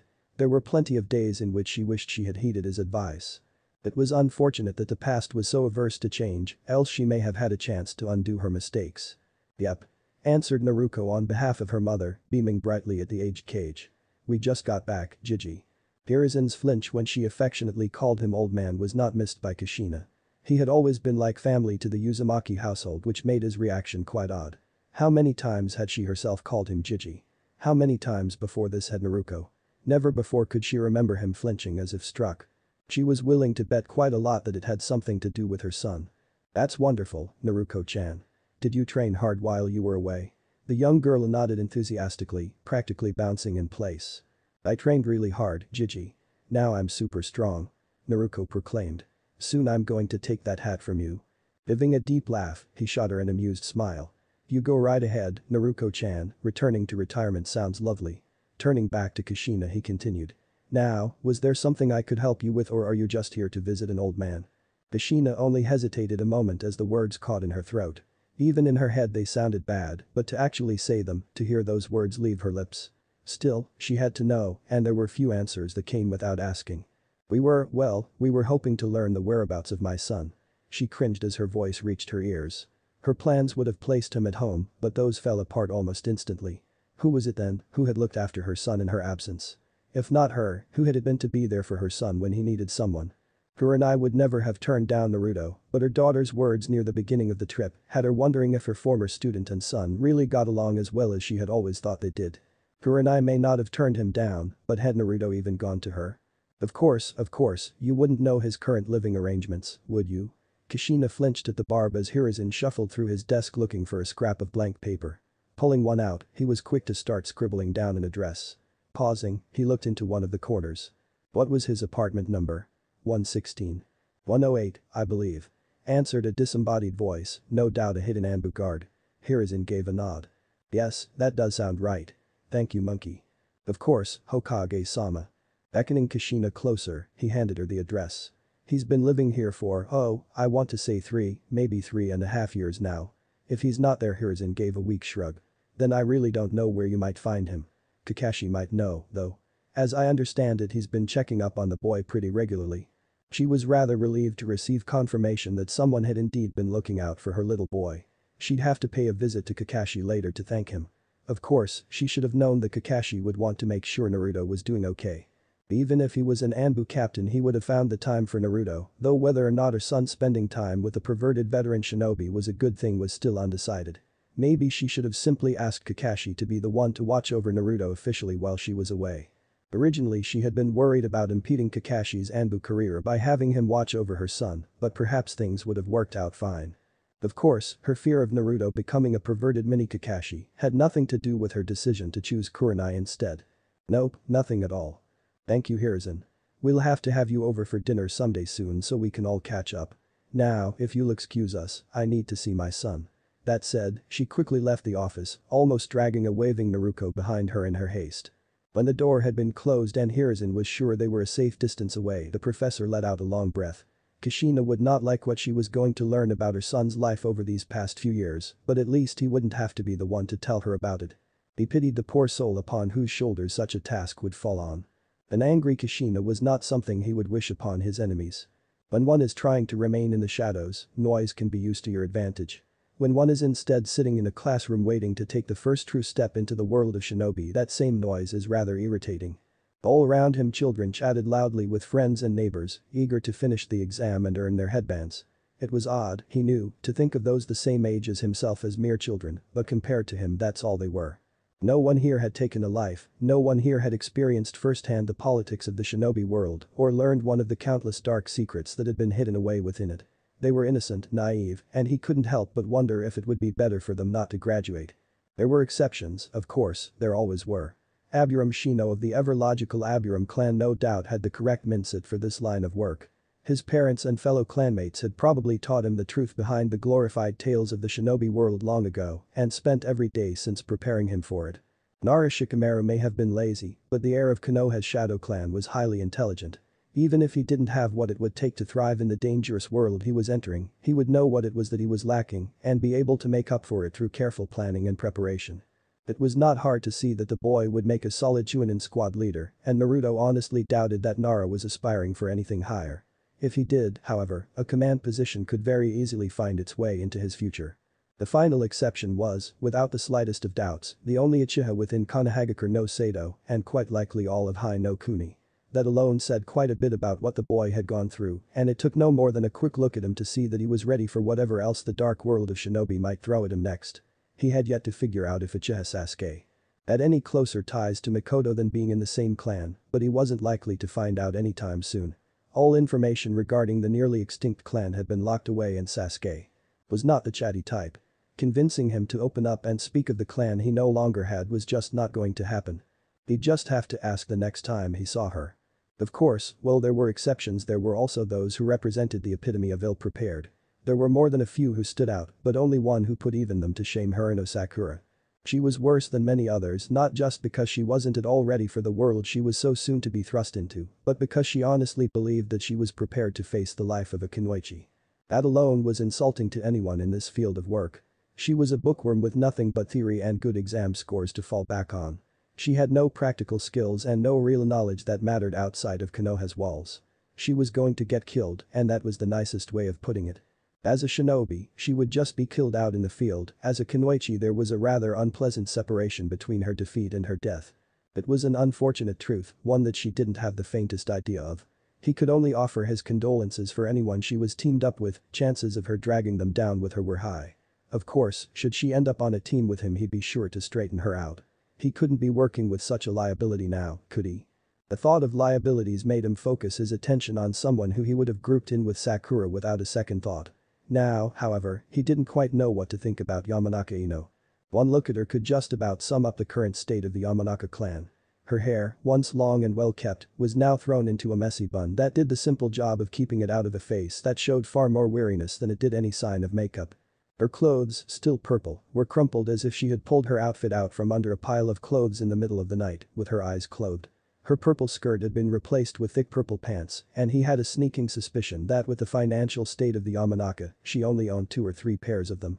From what he had heard she was doing a rather admirable job in holding together the crumbling clan of mindwalkers, considering she was only 12 and her father did little to aid her. It was still falling apart, yes, but not quite as quickly as it otherwise would have. From her disheveled appearance and the weariness that clung to her like the perfume she had stopped wearing so long ago, it was easy to see that she was giving it her all. Unfortunately, that wasn't nearly enough. Still, she now knew far more than her old rival Sakura did about the shinobi world and had most likely realized how weak and useless she had previously been. It was unfortunate that a child would be forced to grow up as young as she was, but this would be good for her as a kunoichi. Of course, he had all but washed his hands of the Yamanaka clan. As it was, the populace of Konoha was making their lives difficult enough, and the loss of reputation suffered meant their financial status wasn't faring much better. Tension would disappear in time as the Yamanaka slowly built back up their reputation and proved themselves to be the capable shinobi clan they had once been known as. It was much like a phoenix, Naruto thought, and he was the flame. They had been burnt away, purified by fire, and now all that was left was for them to rise again from the ashes more magnificent than before. Had he not been dealing with Inoichi personally he may have doubted their ability to do so, but that man would pull them through. As he continued to let his mind wander, still looking towards Ino, the most peculiar thought struck him. She looks pretty cute and exhausted. The others were easily enough ignored. Their laughing and chatting didn't concern her, and the occasional comment about her appearance had long since failed to affect her. But there was one thing she couldn't ignore. Cold purple eyes pierced straight through her from across the room, sending fearful shivers down her spine. Turning her head slightly she could see him out of the corner of her eye, watching almost lazily. It was nothing like the predator she thought of him as, and yet his unfocused gaze may as well have been a murderous glare as far as she was concerned. The others might not see it when they looked at him, but she did. She knew the power at his command, she had tasted the bitter fruit born of standing against him. This room was filled with children, and amongst them sat a great wolf, calmly running his eyes over them, as if they were nothing but a flock of sheep he was raising to one day devour. To him, they were probably just as threatening as sheep might be, maybe even less so. Things had not been easy for the Yamanaka, the wolves having done well in their mission to destroy their reputation and strip away everything that they were. Had it not been against her clan, she may have admired the way they worked. As it was, her family was suffering for it, or, more accurately, suffering because of her. She had brought down the wrath of the wolf without realizing that what she saw had yet to even begin shedding the clothing of a sheep. And never in her wildest dreams had she thought the wolf might have a pack. She should have, honestly, but when he had renounced his name and declared himself an enemy to her clan, she quite incorrectly assumed it was only him. In the beginning, the rest of her clan had made the same mistake. It wasn't long until they realized just how large that mistake really was. The wolves had torn them apart without killing a single one of their members. One might have assumed that Naruto did not have what it took to just start killing them, despite having ended the life of Yamanaka Tatsuki, but they soon came to the conclusion that he was simply not merciful enough to end it for them. No, his enemies were not killed swiftly, but rather slowly ground to dust. The Yamanaka would never forget that. And yet, strangely enough, he seemed to have stopped. Some may have said that the wolves had stopped, but she knew the wolves were his. How could those predators belong to anyone other than the beast she sat with in this very room? His eyes were all the proof she needed, for every time she looked into them she saw the image of a snarling wolf. Those purple pools said far more than his force's masks ever could. But while he may have stopped, the populace of Konoha was still making things difficult. Not only could they get away with most things concerning the Yamanaka because the Anbu sided with them, but many had stopped trusting the Mindwalkers after the Renji rape scandal. There were few jobs for the Yamanaka to take, few places that didn't try to hike up prices to take advantage of their misfortune, and no one willing to offer any help. Naruto had truly done a beautiful job, and they hadn't even been able to strike out against him. There was no one they knew of to go after to hurt him, no compound to attack, and as far as the general populace was concerned, the wolves were made up by the Yamanaka to blame their struggles on. Her father had been right in his refusal to antagonize him, he must have seen how hard it would be for them to face a foe with no known ties within the village. And then Ino had managed to find a tie, one just as untouchable as the elusive wolf. She was quite thankful that the Hyuga seemed content letting Naruto teach them a lesson. Had he not declared Hinata under his protection and the Hyuga clan were to have learned that she tried to control their ex-heiress, the results would have been far worse for the Yamanaka clan. In that sense, having Naruto break them down was probably a great mercy, as while he was breaking them down, he seemed to have no intention of finishing them off, leaving them to build themselves back up. If she knew anything about the future of her clan, it was that they would be siding with Naruto for the rest of the foreseeable future, once they had managed to return to their former state. As the heiress, she would personally see to it they did. Of all the lessons she had learned from this, not crossing Naruto was certainly the most valuable. The chatter of her peers continued, unaffected by her thoughts, even as the door opened once more. It was not Iruka who entered as she had been expecting, but rather a young girl dressed all in orange, her long blonde hair and twin pigtails. It took her a moment to realize that aside from the change of color, the girl was wearing the same outfit she used to. Curiously, she watched the girl observe the room until, with growing horror, bright blue eyes spotted the wolf and seemed to brighten considerably. Surely the girl could feel the sense of danger that radiated from Naruto even as he relaxed. Oh, who was she kidding? She was one of the few who seemed to realize just how much of a threat to their continued existence he was. He could tear them apart like nothing, and most of her classmates were painfully unaware. When she made her way to the great beast, Ino knew what she had to do. With quick movements despite the toll running a clan was taking on her, she grabbed hold of the ignorant girl's shoulder when she tried to pass the Yamanaka heiress.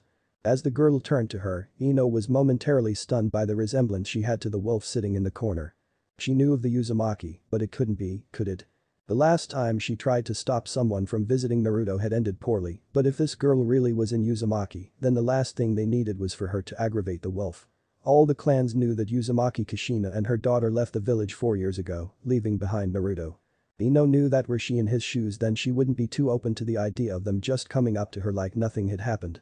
Considering what happened to her clan, she was probably saving this girl's life. The way the girl practically growled what? At her attempts, however, did not sound too grateful. She walked down the unfamiliar hallways, absolutely giddy to be able to traverse the same path her brother had for the past 4 years. He'd be here, of that she was certain. After all, how could he miss what could very well be the single most important day of his career, the first one? The week had come and gone since their return with no sign of her brother. The apartment was his, or so the neighbors claimed, but he wasn't home and hadn't been home on the next few days they visited. There was a young girl at one point, a few years older than herself, that exited his apartment, but by the time they realized that she had been the only one within it, she had vanished amongst the crowds of Konoha.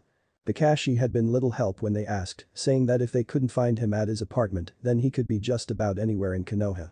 Apparently the perverted Jounin usually just ran into him while going about his business and didn't know where her brother might spend his time when not at home.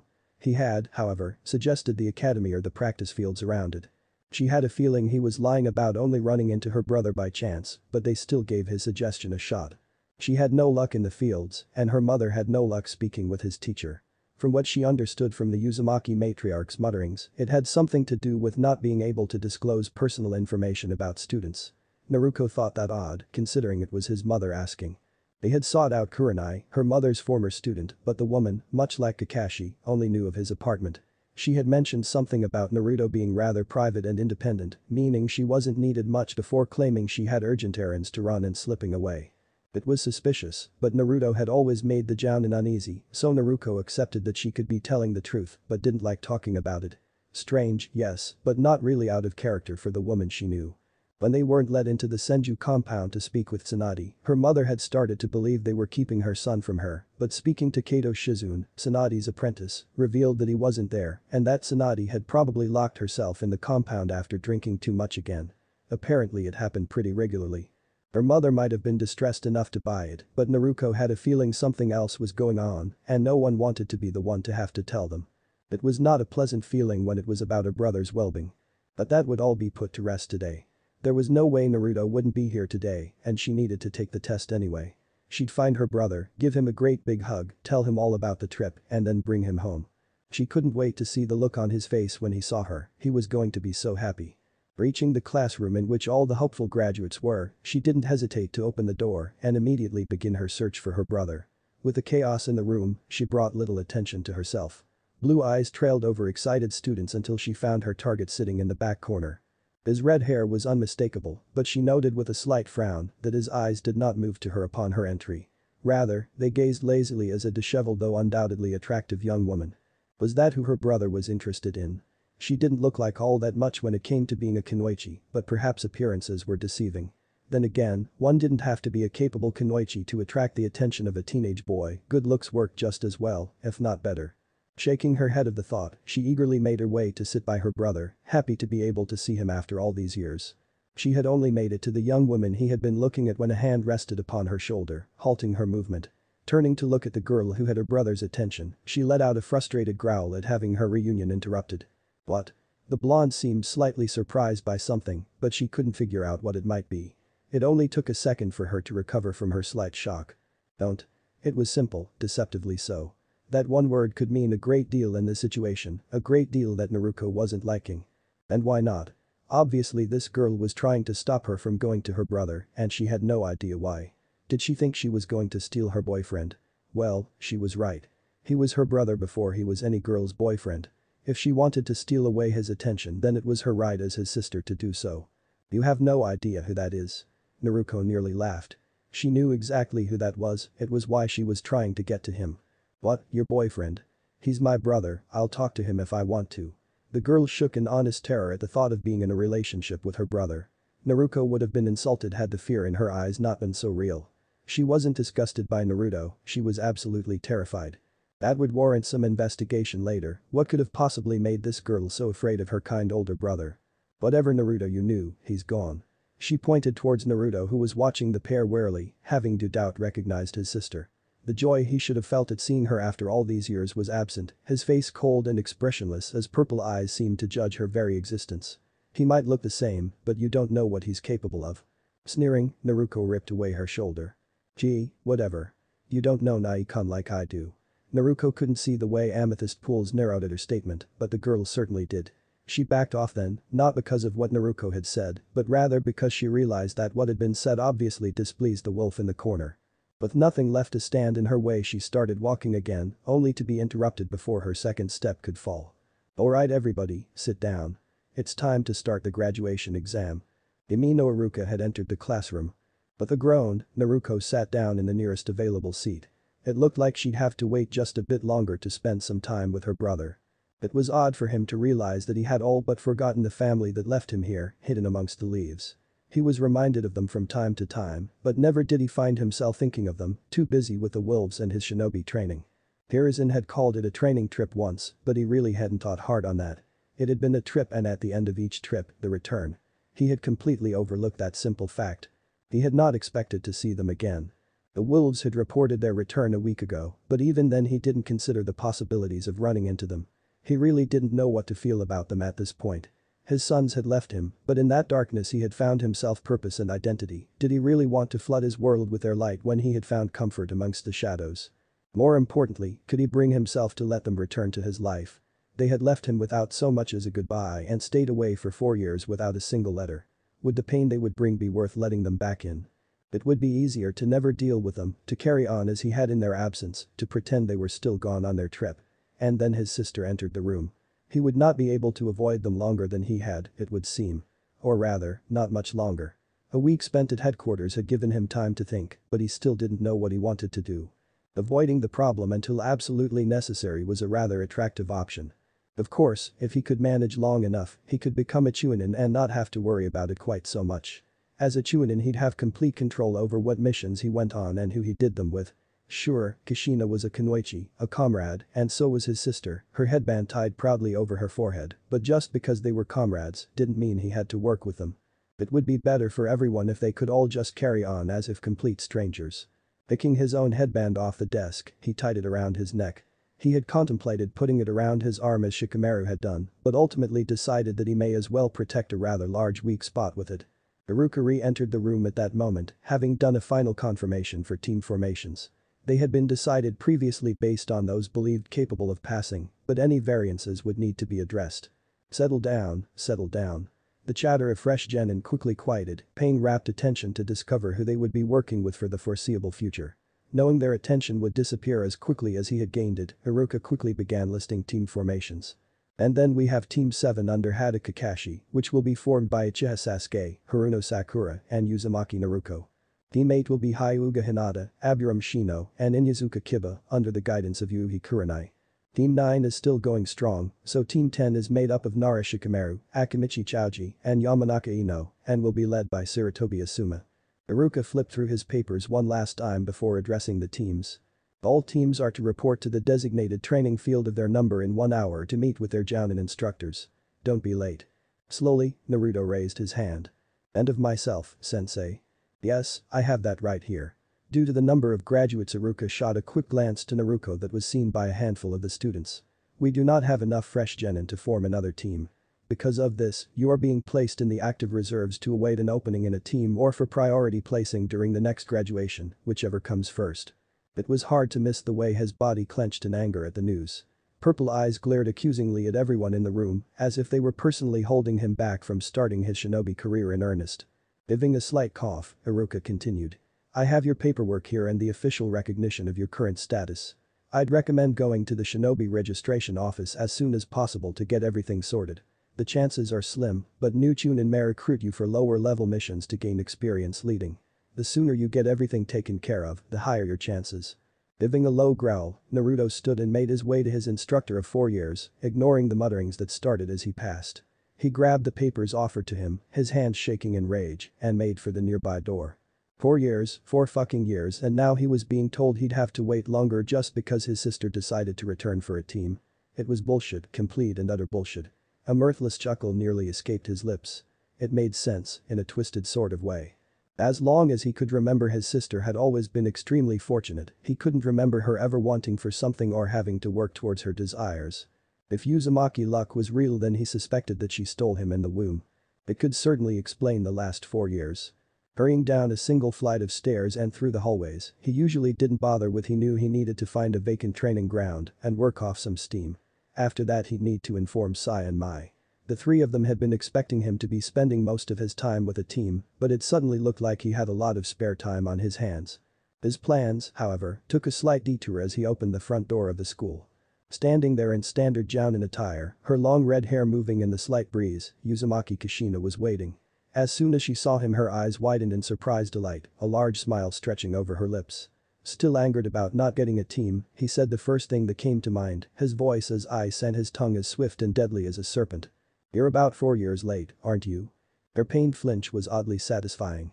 Chapter 17. Inevitable. Sachi. She couldn't help but flinch as if struck as his words sliced into her. He had said it so coldly, too, almost dispassionately, like it really didn't matter. But it did. Oh gods, it did. Her chest constricted painfully and her stomach tied itself in knots. This was her son, the young man she had not seen in years, and he seemed no more pleased to see her than he might be a stranger. She knew he hadn't received the letter she left, knew he had been unable to live in their home, but should he not be glad they had returned? From what Kurenai had said, the two of them rarely interacted, and judging by the fact that he had his own apartment in a decent part of town, he was doing well for himself. He had Kurenai and Tsunade to help him, and Kakashi had apparently been checking on him from time to time.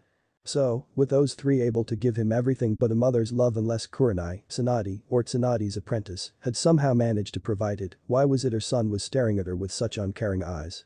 Purple, once possessing a royal warmth, had turned as cold as amethyst. No longer could she see sparks of joy and curiosity that had always reminded her of a younger Minato, but instead felt as though she was staring into the gaze of her war-hardened husband. Like a predator, they took in every detail about her, watching for any move against them. Those eyes had darted around the surroundings several times, and she was not so foolish to think he hadn't been identifying escape routes in case something went wrong. But what could he possibly be expecting to happen? She was his mother, all she wanted was for him to be safe and happy, why would he act as though she were some potential threat? What could have possibly happened to her son to make him act like this? He had grown taller in her absence and had a body reminiscent of Kakashi's. The blue shirt hugged him tightly and showed that he had been working himself hard. His skin, what little of it she could see, was just as pale as she remembered, and his hair, well longer, remained the deep blood-red mess it had always been. And still, she had trouble focusing on anything other than his eyes.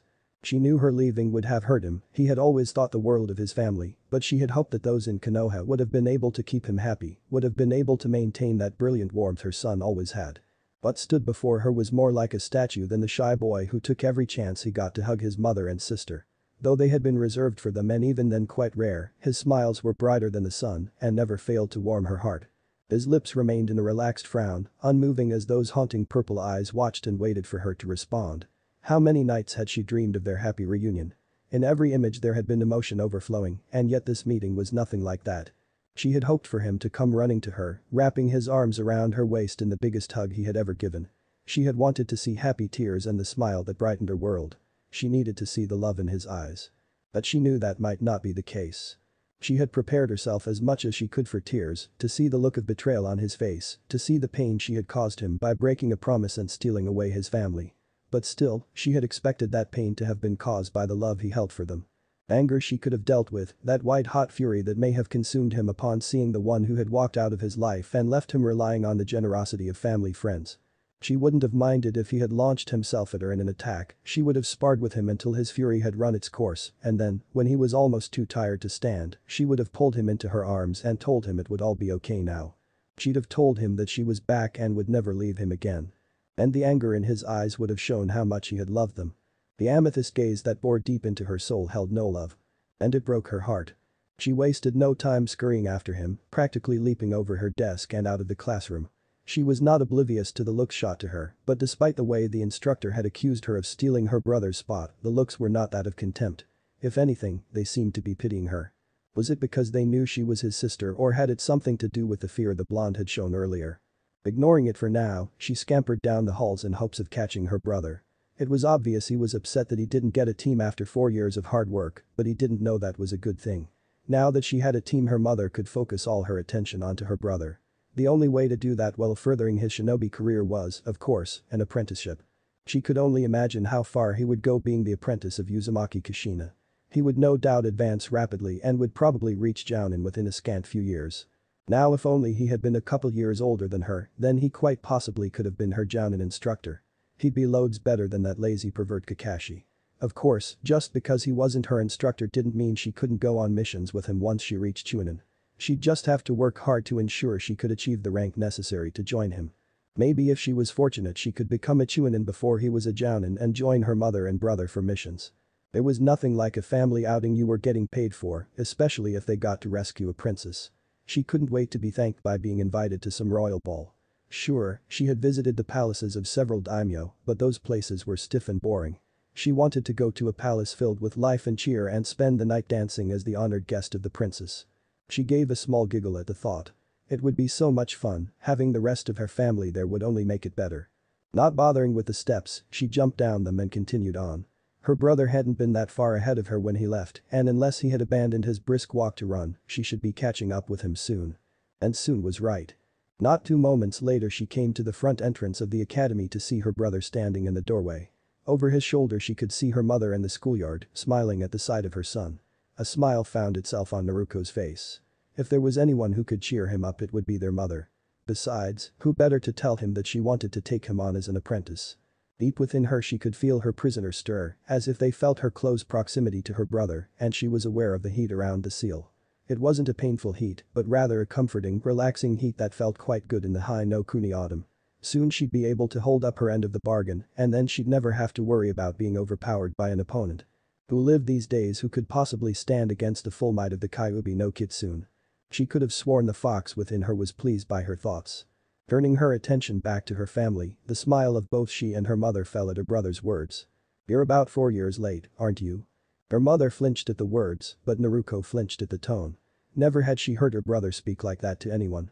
She was pretty sure Naruto and Kurenai hated each other based on how they acted around one another, but even then his voice always remained politely warm.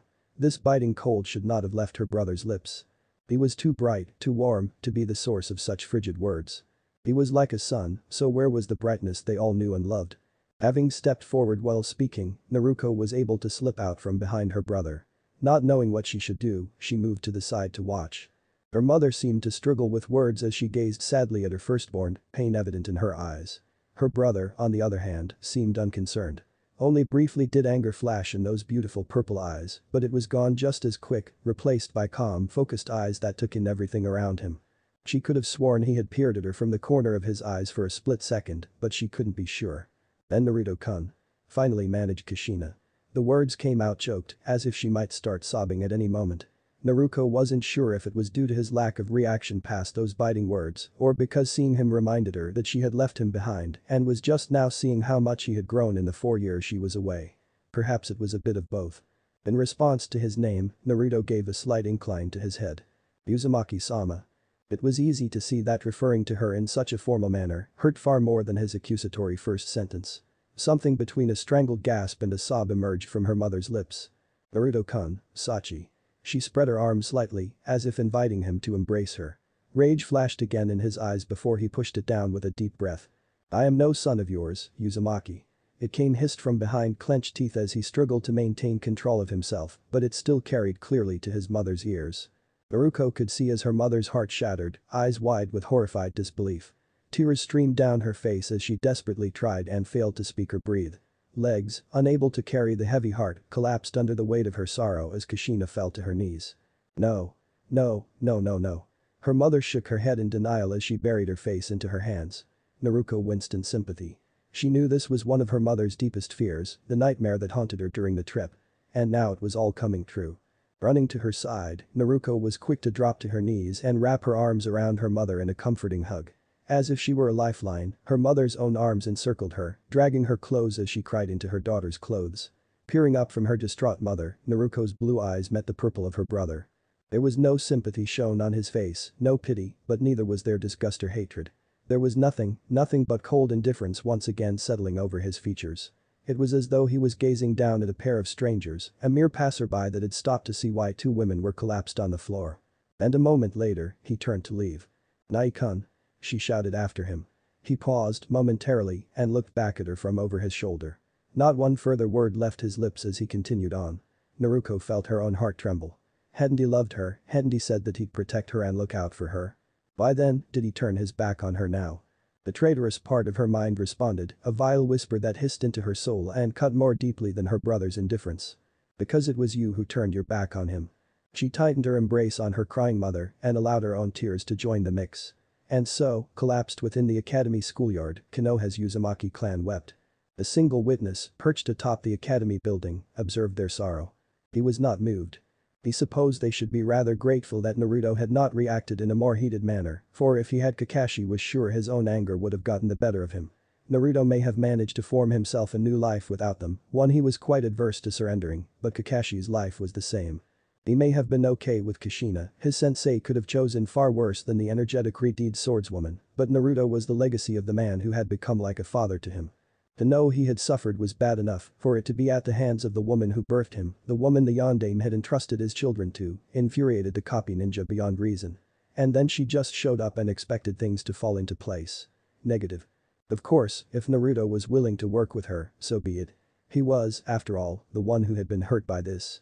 It may have been acceptable for Kakashi to be angered on his behalf, but just because he thought something needed to go a certain way didn't mean the son of his sensei agreed. Seeing as this was for Naruto, the last call would be his. His single eye narrowed down on the two women below.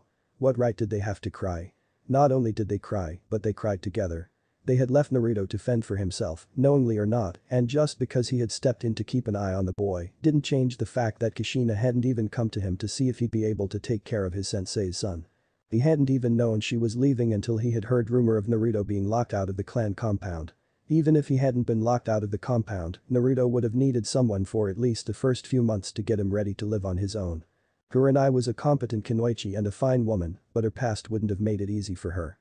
Sometimes he wondered if Kushina forgot about Kurenai's childhood and the subsequent inability to deal with men. She had been coping well enough these past few years after his sensei, Namikaze Minato, the one man she seemed comfortable around, died sealing away the Kyuubi, but maybe that's why Kushina didn't think anything of it. The only man Kushina ever saw Kurenai interact with was her husband, and lately Kurenai had been able to hold full conversations with some of the grocers whose shops she frequented. To the Reed it must have seemed she had managed to conquer her demons. Though now that she was able to meet with Naruto, albeit in the presence of her friend Madarashi Anko, one probably could claim that she was getting better. Well, with Naruto, at least. But let's face it, Naruto was really the only one it mattered for. Who cared if she couldn't interact well with some random person who approached her? So long as her issues didn't interfere with her interactions with the son of her sensei, it was good enough. Regardless, when Kushina left, Kurenai was in no state to take care of a young boy by herself. He, on the other hand, was more than available. Would he have had to put his career on hold? Of course, but what was that compared to looking after the son of his sensei? In the end, however, perhaps remaining in Anbu had been for the best. Had he not been active, there would have been no way for him to cover all of Naruto's less than legal activities. It didn't make her actions any better, but at least Naruto wasn't subject to any additional misfortune. Of course, crying on the ground because the one you turned your back on isn't so quick to let you back into their life wasn't earning them any points in his book, and neither was the fact that he had to be saddled with the Uchiha on Team 7 without Naruto. He didn't want a team, but if he had to take one, having the Reed would have given him a good reason to actually teach. Kushina, however, had other plans. He wasn't sure why the Hokage had gone with it, seeing as her last plans had crumbled instantly, but she had managed to convince him to not place her son on a team so she could take him on as an apprentice. Kakashi highly doubted anyone who asked for Naruto's opinion. Being a rather experienced jounin, he could tell that Naruto needed a team in order to reconnect to the village she had returned to, and he knew none of the clan children would have been removed lest the of their families be invoked, but why couldn't the old man replace the Haruno with him? Sure, according to his grade the teams would be unbalanced and it would upset generations-long traditions, but who gave a flying fuck? He wanted Naruto on a team, Naruto needed a team, and he was the only one able to train Uchiha Sasuke. And using the Sharingan. It was perfect. Well, perfect if you ignored having to place Naruto on a team with his sister. Kakashi doubted he'd be pleased, but with the teacher on his side they could make things work, he was sure. Unfortunately, he couldn't worry about that because he wasn't going to be able to teach his sensei's son. He was sure there were others too, but they were probably likewise bound by something that would keep them from taking him on. Whether that was by design or Naruto's horrid luck, it looked like an apprenticeship with his mother was his only option. He had briefly entertained the idea of it being Kushina's luck that gave her such a perfect opportunity, but then Naruto had reminded him of the other option the boy had. He had walked the fuck away. Kakashi was almost as proud as he had been when the boy had taken his first kill, and slightly more so than when that attractive Yamanaka was hanging on his arm. The fact that he had done so with a few cutting words to those that had left him. That just made it all the better and, hopefully, drove home the point that this Naruto, this shinobi, was not the little boy they had left behind. And again, knowing Kushina, it would take far more than that for her to accept it. Oh well, it wasn't his problem. As long as Naruto was okay, that's all that really mattered. Checking the time, he gave a pleased smirk. He still had 50 minutes until he had to meet his team. Reaching into his kunai pouch, he withdrew his trusty uchiha. He had plenty of time left to enjoy himself. He ignored the sobbing below him and turned to where he had left off. Who knows? Maybe being a sensei wouldn't be too bad. They both looked up in surprise when their leader stalked into the room, a low growl rumbling in his throat. Sharing a quick glance, the male of the two set about clearing off the desk they had been using, and his female comrade moved towards the man to whom they had pledged themselves. Gently placing one hand on his arm and another on his shoulder, she escorted him to his desk. As soon as he had sunk into the black office chair, her hands moved to either side of his neck, gently rubbing the tense muscle. "What troubles you, my lord?"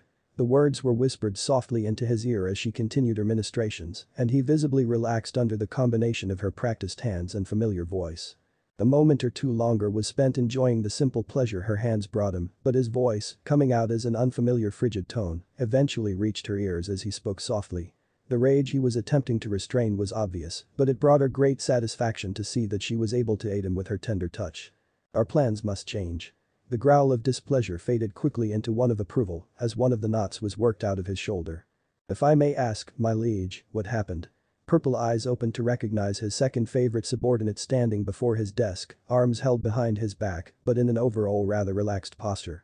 "My blood is returned, as you know." Sai gave a quick nod to show that he was aware and Naruto continued. "With Naruto joining the graduates this year there are too many to properly place on teams." There was a sharp intake of breath behind him and he was aware of Sai's face contorting into a concerned frown. "I have no doubt you both know what this means. Our plans must change, but I am certain I will be able to find a way to make sure this is not a complete loss. It will, however, undoubtedly, cost us many more hours of planning than have already been spent on our current arrangement." "I see." Sai's frown deepened. Thinking for a moment he inquired, "Would you have me start to organize everything back to our previous setup or would you like to change them from what we have now?" "What we have now should suffice until we've decided how to best take advantage of my situation." "Understood. With your leave, I will notify the wolves." The Konoha salute, right arm held horizontally and fist over heart, had been drilled into the pale boy from a young age, and now, before the desk of his younger lord, he brought much pride to the gesture. With a wave from Naruto's hand, he had been dismissed and left to carry out his duties. Minutes passed in silence as Mai continued to work the muscles of her lord's upper back, long since having finished her self-appointed task, but neither wishing to disturb the calm peace within his office. Deciding she couldn't keep massaging the same muscles indefinitely, she let her arms drop to his front where they loosely encircled his neck. She buried her face into the crook of his neck for a moment as her fingers traced lightly over the blue fabric of his shirt. Her lips rose to his ear and she was careful to be as quiet as possible in the silence of his office, almost as if she feared speaking too loudly might turn the sanctuary against them. "Do you require anything else, Naruto-sama? Food? Drink? Perhaps a warm bath or some company?" He leaned back into her touch, enjoying the embrace. Mai was without a doubt his most favored of subordinates and an excellent companion. "You know, that sounds lovely. I think we'll call it a day and go spend some time in my apartment. I wasn't planning on being active in running the wolves for the next few months, losing a single day isn't bad at all. I'm glad to hear that Naruto-sama, you've had a stressful day. I'd be happy to help you rest." Despite saying this, she made no move to release him from her loose embrace. Perhaps he could turn that day into a week-long vacation. It was a rather tempting idea. A series of knocks dragged him from the comforting arms of slumber and instead into the equally comfortable lap of Mai. She hummed a simple tune as her hands lazily ran through his crimson locks, perfectly content to keep him company as he slept. Who relaxed on the couch like this, a rather dangerous thing for any shinobi to do, competent guards or no, to get up and answer the door. He instead shot a look to a corner of the room. When the shadows gave birth to the snarling face of a wolf, he gave a simple nod and his will was done. He could hear as the locks of his door were undone and the door cracked open slightly to identify the visitor. They had gotten this far without being stopped by the wolves stationed around his apartment, which meant the identification did little more than tell those within his home who they would be dealing with. He didn't hear what was said and lacked the will to remove his head from such an exquisite pillow, so he simply lay there waiting whatever guest had decided to stop by for a visit. "Did you sleep well, master?" Her soft voice contained a warmth often absent when she tended to her duties among the wolves, but he enjoyed being able to hear it in the less formal setting of his home. "Quite well, thank you. You make an excellent pillow." Despite not being able to see her facing away from the couch as he was, he knew she had given a quick nod and was able to hear her faint laugh. "I'm glad I could be of service." And service she had been. Returning for the first time in a week to the apartment he called home, she had cooked him a quick meal and left him to eat as she drew a bath. She had returned in time to share some of the meal, after which she aided him in bathing and treated him to another massage. When all was done, they had settled themselves upon his couch, and it wasn't long until he had drifted off. "You really are too good to me," he mumbled. She gave a giggle and shook her head, her lips pulling into a smirk. "Only the best for Naruto-sama." "Oh, Naruto-sama is it? How cute," came a new voice, a very familiar voice. "Mitarashi-san, how nice of you to visit. Please, have a seat." As she crossed into his vision, she gave a smirk and crossed her arms over her chest. "I'd love to, but it would seem the best spot's been taken by that pretty little girlfriend of yours." I didn't waste a second.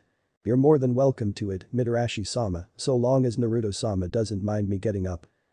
Looks like you found yourself a keeper, kid." Anko ignored the way the young woman frowned at her lord being called a child and instead sat down on the floor in front of them, leaning back against the couch. It was not 2 seconds later that her purple hair had been removed from her trademark ponytail, and Naruto's hands were busy straightening it out with his fingers. She didn't bother trying to stop him, she never did. He had mentioned liking her hair down, and if that's what he'd prefer, then she'd indulge him.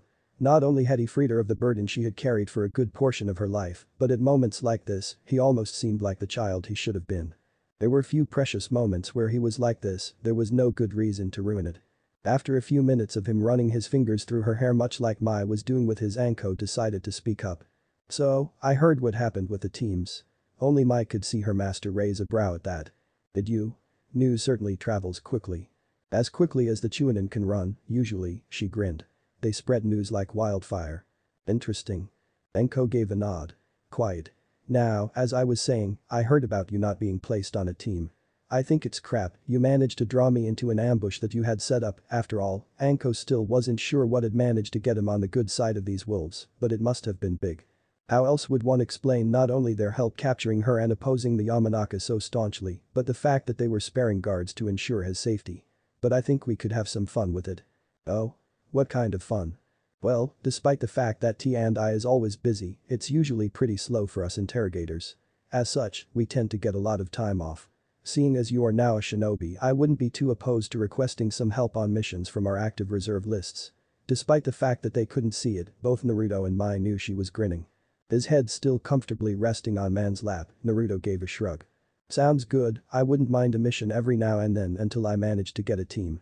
"Great, then it's settled, the two of us are going to become the most famous team of shinobi to ever be." Naruto gave a deep chuckle, and even Mai let out a quiet giggle. "Sure, Mitarashi-san, if you're going to do something you need to do it right, no?" "Exactly." Speaking of doing things right, she turned her head around to grin at him. "You graduated today, which means you owe me that dinner." "Ah, I suppose I do." He looked at Anko's grinning face and then backed up to the content smile of Mai, who had yet to stop playing with his hair. "I don't think either of you are against me treating you two to dinner tonight, then?" "Ooh, one woman is not enough for you, Naruto-kun." It was Mai who beat him to a response. "Of course not, only the best for Naruto-sama." As Anko choked on air at the girl's quick response, Naruto gave a deep laugh. The first laugh he remembered having in a very long time.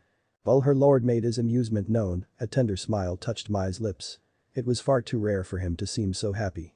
A few chuckles every now and then showed his amusement, but to see him laugh. It brought a warmth to her chest to see him like this, and she looked down at him fondly. She would do whatever she could to keep him like this. All she wanted was for her master to be happy. Chapter 18. Hinata no. Relaxed was a bad word to describe him as he walked down the streets of Konoha with Anko and Mai in his arms, but he was certainly at ease with the knowledge that the wolves kept silent vigil over him. There were not many, but with the addition of patrolling Anbu, it was more than enough. The passerby gave him a slight nod as he met their eyes, and he had to fight back the smirk that threatened to curve his lips. Unlike the Anbu who used their presence to deter trouble, his wolves kept themselves hidden amongst the flocks. They could not risk being discovered so early into the game, and so masks were reserved for within headquarters or the den, as Sai called it, and when working outside of Konoha. With any luck they wouldn't have to worry about that soon. It was going to be a glorious day when his wolves could prowl in full view of the world. Returning the nod, he let his attention drift to his current company. Mai touched lightly upon his right arm, as if hesitant to make such contact in public. She fought admirably to keep the disinterested face she so often wore, but it was ruined by the light blush and the uncertainty that had crept over her features. Nevertheless, he knew she was keeping a careful watch for any threats within the crowds.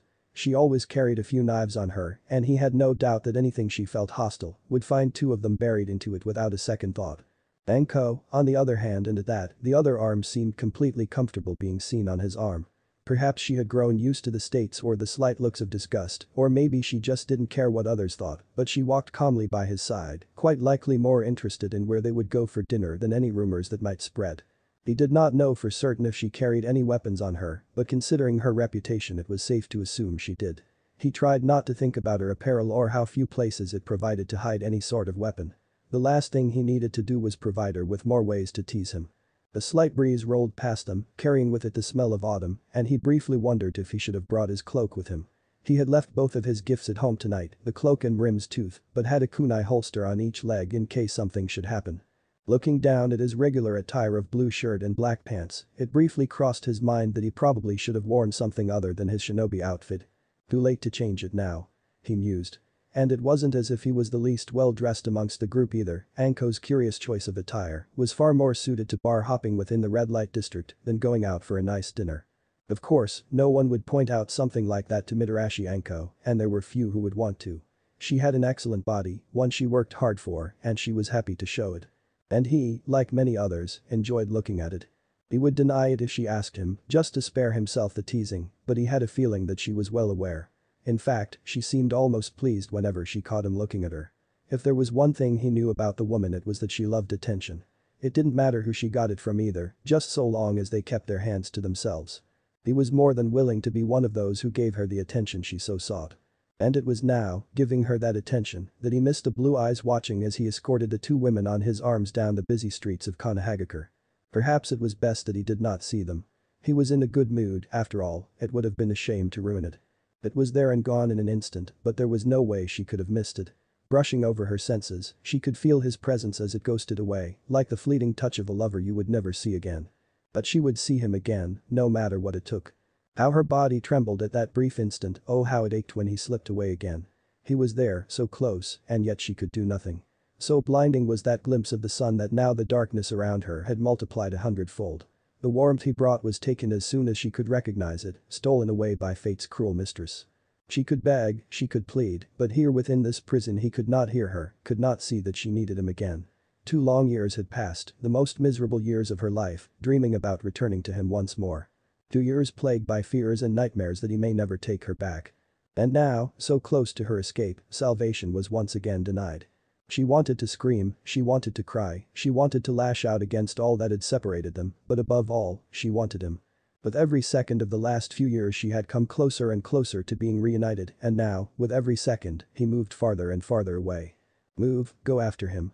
It was half scream and half desperate sob as she wished her jail could hear her. Can't you see him? Can't you feel him? Don't let him get away. It would be of no use, her prison could not hear her cries, not like her warden had been able to. No, he had trusted her, had allowed her such freedom that she could speak into his thoughts. His sister had not been so trusting, and perhaps that was more wise than she would care to admit. He had trusted her and she had betrayed him. It was not the elimination of Totsuki that was her betrayal, that had been in his best interest, even if he couldn't see it or refused to accept it. She had not betrayed him by killing the whore, but by going behind his back to do it. And then, instead of apologizing for doing it without permission, for not taking the time to convince him that this was the best way, she had left him. Left him when he had needed her most. Left him when he was most vulnerable. Left him when she could have cemented herself as the most important part of his life. She could feel slight bits of anger and jealousy leaking from her jail, which told her 2 things. First, that she had indeed spotted her brother. And second, that he had already found another. That she could have guessed. It had been 2 years, of course someone else would have been able to enter his life given that much time. They would be competition for his attention later, she knew, but there was a part of her that couldn't help but be glad. She knew how much her companionship had meant to him.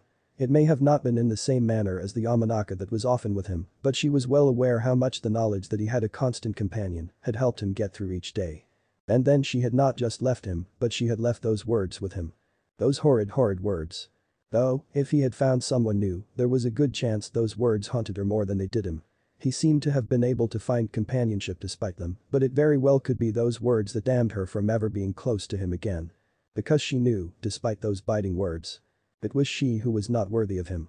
He seemed relaxed to her, walking calmly down the street. It was a far cry from what she had witnessed just hours before.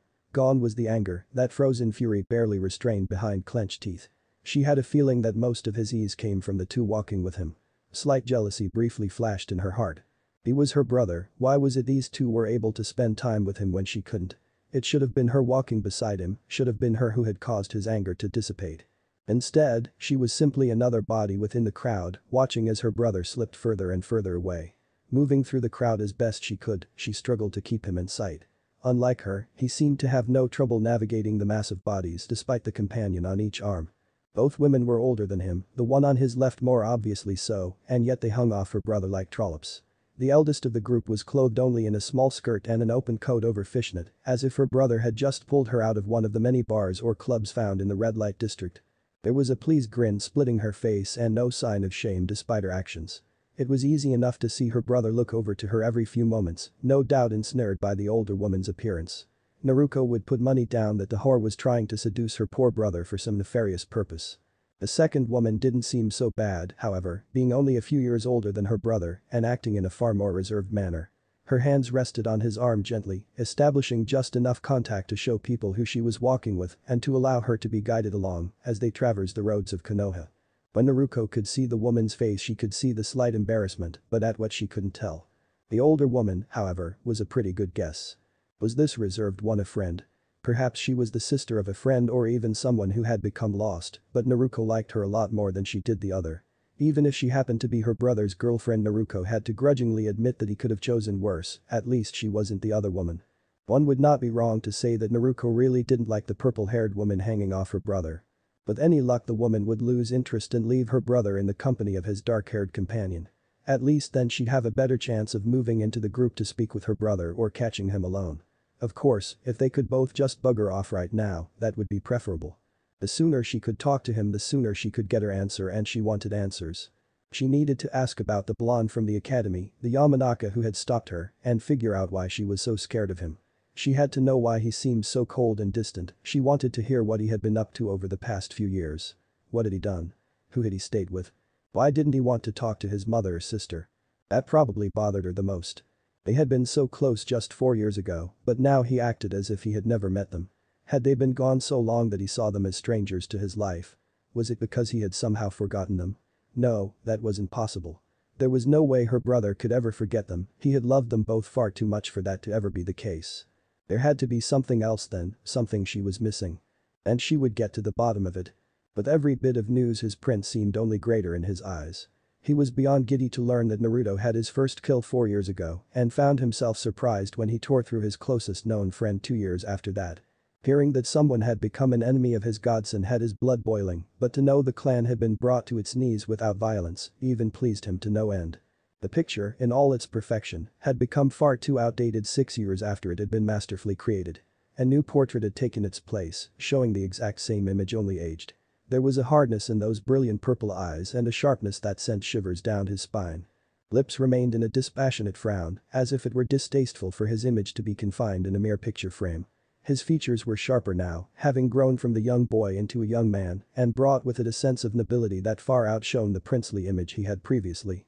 To compare that picture to this one was to compare the corpse of a pig to a divine being. His prince's hair was still as red as blood, a messy crown of crimson that had grown to reach his shoulders. The artist had taken the liberty to pull some of the hair into a small ponytail at the base of his neck, and Orochimaru couldn't help but agree with the decision and the more regal feeling it gave the image. Pale skin stood out in deep contrast to the dark background, glowing like the moon. It was not natural, could not be natural, to have such perfect skin, and yet that's what this picture showed. He could choose to believe that the artist was lying to him when they painted this masterpiece, but that was to doubt the beauty of his prince. Orochimaru would never doubt his prince. He had not seen his beloved prince, not since his departure from the village a little more than a decade ago, but the artist had. He had it arranged for him to be brought into the village and had risked his spies to ensure that the image would be as it truly was. It had been more than worth it. Of course, good news eventually gave way to the bad, and it would seem Kushina had decided to return. He did not know if she had met with her son yet or if he was once again living with the family that had left him, but he'd have to hold off on any more gifts until he was certain. It was a pity too, he had finally found something worth giving. His gaze briefly drew away from the painting to rest on the woman sleeping before him, or, more specifically, the necklace that rested on her bare chest. A golden circle of coils shone brightly in the dim torchlight of this room dedicated to his prince. To think, he had managed to come across such an artifact as this. It never ceased to astound him how fortunate he seemed to be when his goal was somehow related to his godson. Yes, this would be the perfect thing for the young prince, something that could bring them closer than any of the gifts he had given before. Torchlight seemed to melt over the golden coils of the necklace in agreement, bringing a smile to his lips. Considering what lay before him, or more importantly what it represented, he was quite tempted to keep it for himself, but that just wouldn't do. It had been 4 years now and yet his prince had only received 2 gifts. It was unacceptable. He had 8 years to make up for and now 2 for which he had been unable to find anything suitable. He could not take this from him, would not take this from him. It was better in his hands anyway. He was Orochimaru the Snake Sannin, he had no practical use for the amulet of Ak. His prince, however, could make use of it and so it would go to him. That was one taken care of, now he only had 9 more gifts to go. Idly his gaze moved from the necklace to the one who currently wore it. With long black hair much like his own and skin almost as pale, he found it quite odd to look upon her. 2 pale fingers found themselves running carefully over her cheek, but he had no fear of waking her. She slept now not by nature, but by his will. From her cheek his fingers drifted down her neck and over her chest, coming to stop at the red sheet that covered her feet and reached to just above her navel. It was a strange feeling when he thought about it, to be touching yourself without feeling it, for this flesh, her flesh, would soon enough be his flesh. He entertained the thought briefly of taking advantage of her sleeping state before banishing it from his mind. He wasn't about to allow another body to defile his future vessel, even if both were to be him. He trailed back up her body and ghosted over her ruby lips. Carefully he parted them and it wasn't long before they came to her tongue. This was the prize, the entire reason he had decided that he would use this body as his vessel. The ability to manipulate such a powerful muscle in the manner this woman could was previously unheard of, but it was here now, just waiting to be claimed. To extend his tongue as if it were a 5th limb was a chance he couldn't pass up, not when none of the other potential candidates had anything more interesting. He had hoped, briefly, that he might snatch up an uchiha, but that seemed to be beyond his grasp for now. He'd just have to wait for the last survivor to have some kids he could snatch up, or until he had a chance to obtain the last uchiha himself. The latter was preferable time-wise, but his chances of success were far better for the former option. His fingers were removed from her mouth and instead moved to open a single yellow eye. She was so like a snake, so like himself in appearance, that he had to wonder if he might not have had a child he was unaware of. Seed or not, her body would be his within the fortnight and would remain his flesh for 2 years afterwards. A lot could happen in 2 years, he knew, and he was slightly curious if he would first introduce himself to his godson while draped in her flesh. Then again, that could be to his benefit. His spies spoke often of his prince being within the company of women, it seemed almost as if that's all he interacted with on a regular basis. If that was the case, perhaps it would be preferable to meet like this. And if his little prince was stricken by the beauty of this body, all the better to gain his trust and bring him home. Yes, home, for here, in a place that would bow to his every whim, was the only place that could be suitable for him to live the life he deserved. If the prince was still attracted after learning his identity, then so be it. After all, every prince needs the loving guidance of a queen. It wouldn't hurt to remain female a while longer for his godson, he was to be immortal, after all. What was a few decades as a woman compared to the happiness of his prince? Noonday sun shone brightly into the house, but it could do nothing to impart its warmth and light upon the sole occupant. There was a cold that clung to her, a deep blackness of despair and misery. She had not managed to make it to her bedroom before she had broken down in tears, collapsing into the plush carpet before the green couch of her living room. It was this couch, the one she had sat and told stories to her children on, that she had planned her wedding with her fiancé from, where she had made love with her husband numerous times, that now caught her tears as she buried her face into the familiar cushions. His words, few as they were, still cut into her heart with the same icy sharpness they possessed when they passed through his lips. A single sentence had been more than enough to remind her of her failures, her fears, and her deepest regrets, and he spoke it without mercy or hesitation. She deserved it, she knew she did. The fault rested solely upon her shoulders, the very same shoulders that now shook as uncontrollable sobs racked her body. Had she not left she wouldn't be having these troubles, she'd instead be congratulating her son on graduating from the academy as she asked him what he'd like to eat for their celebration dinner. The 3 of them would be here together, as a family, enjoying the close company and familiar warmth they had always shared. Tonight it looked to be only her, Naruto having run off in an attempt to bring Naruto home. Home? This was not his home, not since he had been locked from it 4 years ago. He had a new home now, she had seen it. A comfortable little apartment, far from the clan district, had taken upon itself the role. How long had he lived there? Was he alone or was there someone living with him?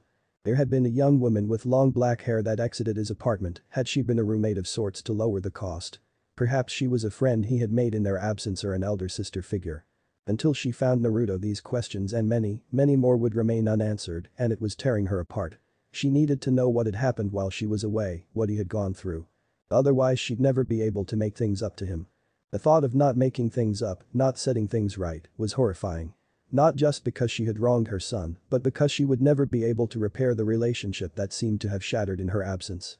Could being left with others really have been so bad? Or had it simply been the fact that she had left him? She had promised to be there, as he brought up immediately upon their reunion, and instead stole his sister away and left him behind without family. Sure, she had always considered Kurenai her daughter, and Tsunade was the godmother of her children, but that had nothing on the bonds of blood that had been severed. The Uzumaki pride family over everything, and while it doesn't matter if your family is blood or not, for blood to turn from blood was unthinkable. And yet that's exactly what she had done. There was no excuse for an Uzumaki to be left behind.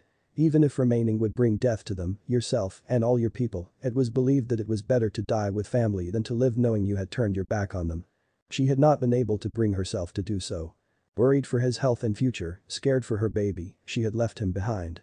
She had betrayed her blood. And she hadn't even sent a damn letter. She knew it probably would have meant the world to him to hear from her after she had left, but were she to send letters he would no doubt respond. Sure, she could tell him not to because they would be moving around often during the trip, but to send a letter to him that he was forbidden to respond to would have been terrible. What would she have to say to him beyond the progress his sister was making?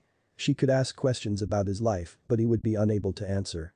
In the end, he would become bitter, hearing only about his sister and how much she seemed to be favored. She would be unable to tell him those thoughts were wrong because he would never be able to share them with her. His responses, however, would have been far worse. To know how much he missed them, to hear his pleading for their return would break her heart. She wouldn't have been able to do it, she knew, for the first letter he sent would have likely brought her back to Konoha and Naruto back into danger. She couldn't do that to him. And yet, perhaps that would have been for the best. Maybe the chance of damaging his chakra coils and taking away his future as a shinobi was better than damaging her relationship with her son and tearing the family apart. But the die had been cast and there was nothing left for her to do but regret. More sobs shook her frame, her body exhausted both mentally and physically. A nap would probably help her right now, the sweet ignorant bliss of nothingness could do her wonders. Her body was in favor of such an option, but her heart and mind were of a different opinion. As soon as her eyes began to droop, 2 pools of frozen amethyst glared at her accusingly. Just going to cry yourself to sleep, are you? I can only imagine how many times he did that wondering where his family had gone. The words were not in his voice, but neither was it entirely hers. A mixture of both her voice and the voice of her son, spoke with a mouth of razors, each lash of his tongue tearing away at her heart. But, it was right. Naruto must have spent countless nights just as she was now, and yet had found some way to continue on for 4 years. Look at you, you're pitiful. The voice spat. You have no right to pity yourself for your own mistakes. You deserve this pain, he doesn't. The words, though harsh, worked to drain her reservoir of tears, and soon enough her crying came to an end. Lifting herself up on shaky arms, she headed to her room. Her son had suffered because of her, and that was the bottom line. If she wanted to be able to help him, then she needed to get herself together.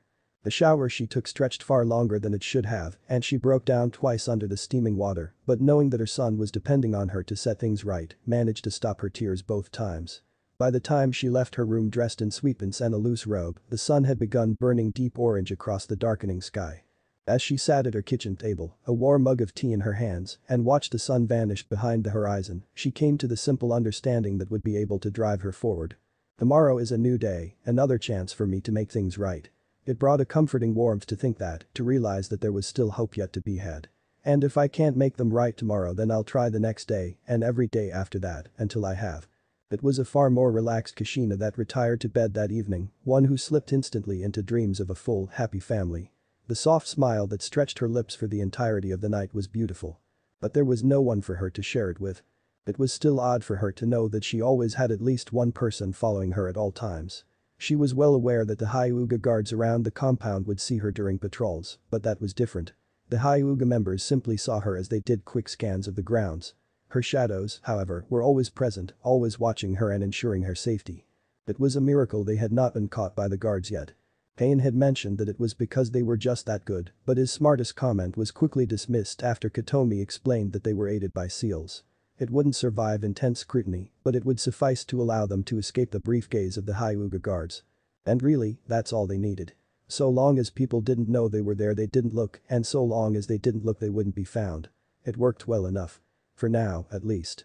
Hinata was startled out of her thoughts as a door opened close by, a face peering out to confirm her identity. "Hinata-sama, we would like to speak with you." The first thing she did was activate her Byakugan, only to be greeted by nothing. That was rather unsettling. By his words there was at least one other person present, but she couldn't see what might be going on inside. There were not many of these rooms within the compound, rooms that could give complete privacy. No one could remember how they had done it originally, and even the elders didn't seem to know as their homes remained easily seen. That's why the Hyuga always acted in such a former manner. When people can look into your life while you're doing absolutely anything without warning or indication, you need to conduct yourself in the best manner possible. It was for that reason that rooms such as this were so coveted. Now there were only two major questions. How did this person, obviously a branch member by the band wrapped around his head, manage to get a hold of this room for any length of time, and why did they want her to enter it? Giving a nod to the man, he stepped back, which allowed one of her guards to slip into the room for a quick scout. Entering with due hesitance but slightly reassured by the fact that nothing seemed to have happened to the wolf, Hinata was greeted to a sight she could not make sense of. Dozens upon dozens of branch clan members of varying ages had crammed into the room. Torches provided plenty of light, but also plenty of shadows amongst the room's occupants, making it nearly impossible to identify anyone present. There was a split in the crowd, allowing one to get to the other side. She had no doubt that her guard had been forced to move down to the end of the room in order to avoid being discovered, but it was what she saw at the end of the room that had her most puzzled. There was a picture, a portrait, but it was of her. Why would this picture be there, where had they gotten it, and what did this have to do with her? This way, Hinata-sama. The door was shut behind her, two members moving to guard it, as the one who let her in ushered her through the crowd and to the picture of herself. The closer she got, however, the more she began to think this picture wasn't of her, but of her mother. That made a bit more sense, both because there were likely to be a lot of pictures of her mother and because the branch members had been very fond of her. When they had reached the end of the room she felt her hidden guard placed a comforting hand on her arm to ensure she was aware of their presence, and she was fairly certain that her other guard had moved to ensure she was flanked on both sides in case anything should happen. The one to escort her stepped away and merged back into the crowd as an elderly man was helped by a young woman to the front. Hinata-sama, his bow nearly took him to the floor and the young woman at his side did her best to ensure he did not collapse. "Fate has spoken for you who will not be branded, truly it is you who is destined to lead the Hyuga." This was a slight surprise, but not entirely shocking. While she had never believed in fate, as both her parents thought it was rubbish, most of the clan had held faith in the mystical power of fate for longer than their history could remember. Even so, she had not expected them to take meaning in the fact that Naruto had been able to aid her with the seal. Of course, that made things just a bit more clear. With the majority of the clan believing in fate, any event was said to have been decreed by such. For her to be kicked out of the head family and yet uncontrolled by the seal of the branch family must have seemed some sort of miracle. If they thought she was fated to lead, however, it left her at a loss to what they were trying to do. Going against the main family was a foolish idea unless they somehow thought she could free them of the seal. To be an instrument of fate amongst the Hyuga, just the idea sent a shiver down her spine. Things were already weird, but she had a dreadful feeling that this was only the start. "There are those who cannot see this," he continued. "But we know the truth."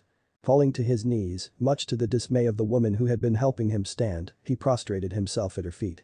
Everyone else in the room quickly followed suit, bowing upon the floor before her. More than a little nervous and beyond confused, Hinata looked around the room for help that would not be found. "We gaze upon you, with the eyes of our blood, so that we may witness the true side of fate's chosen Hinata no." The meaning behind his words was not so alarming as the gasps that rang throughout the room as each person present activated their Byakugan.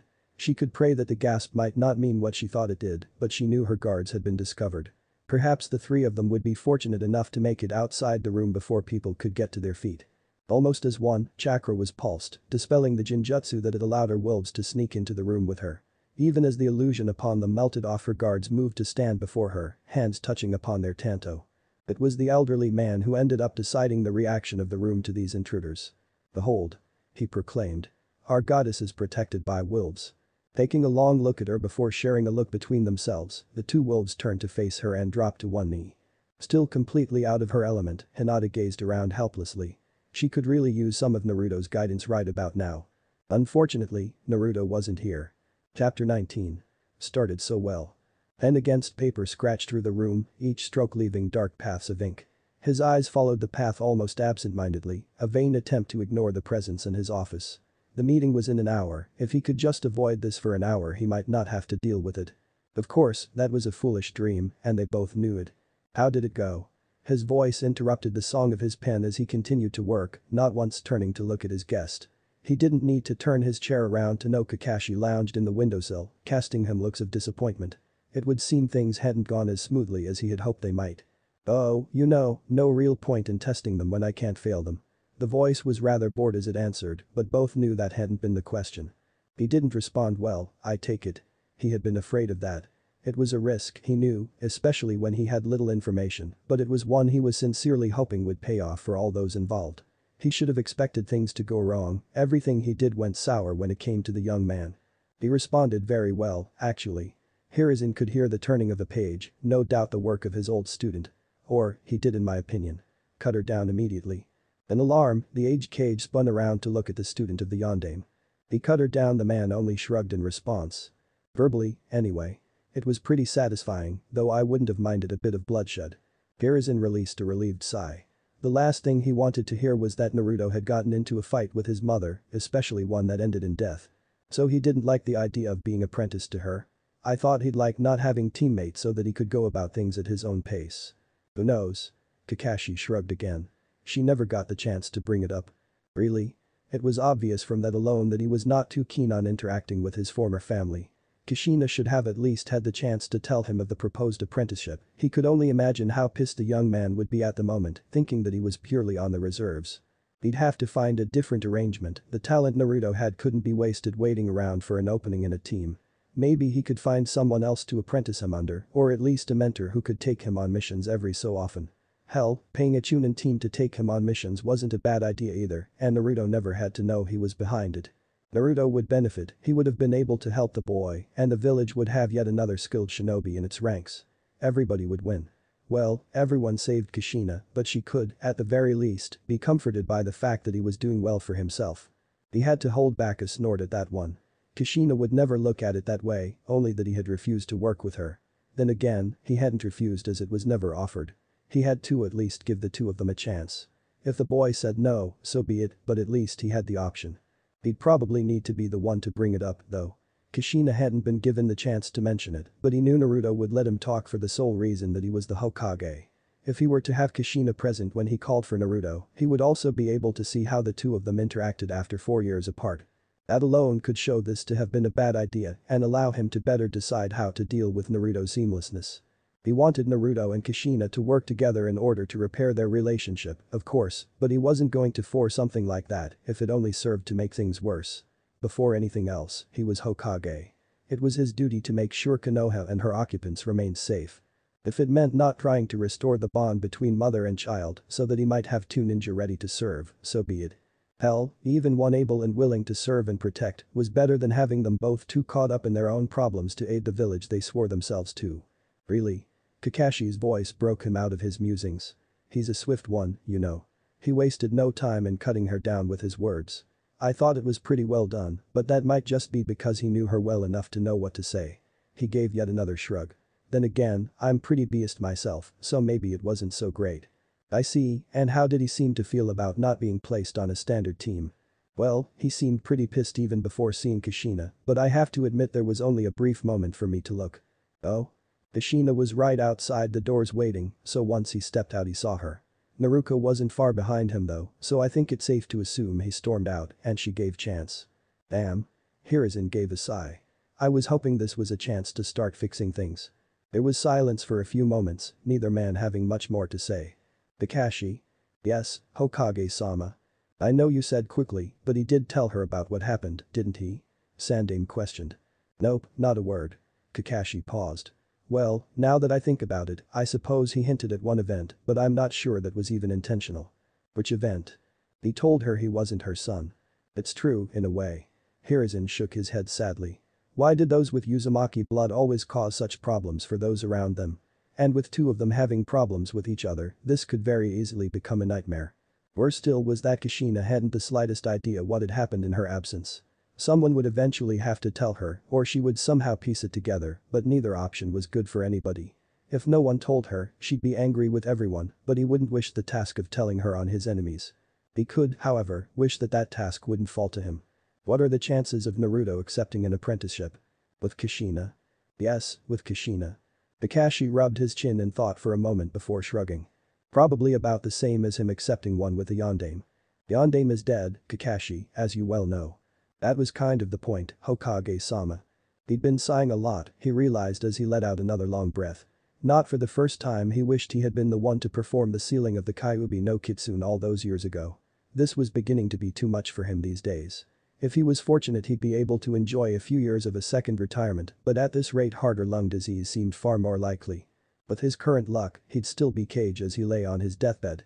We have a rather large mess on our hands, don't we, Kakashi? No, you have a rather large mess on your hands. The only things I need to worry about are training 3 brats and paying my rent. Another sigh escaped Hirazen's lips. It must have been nice to be Kakashi.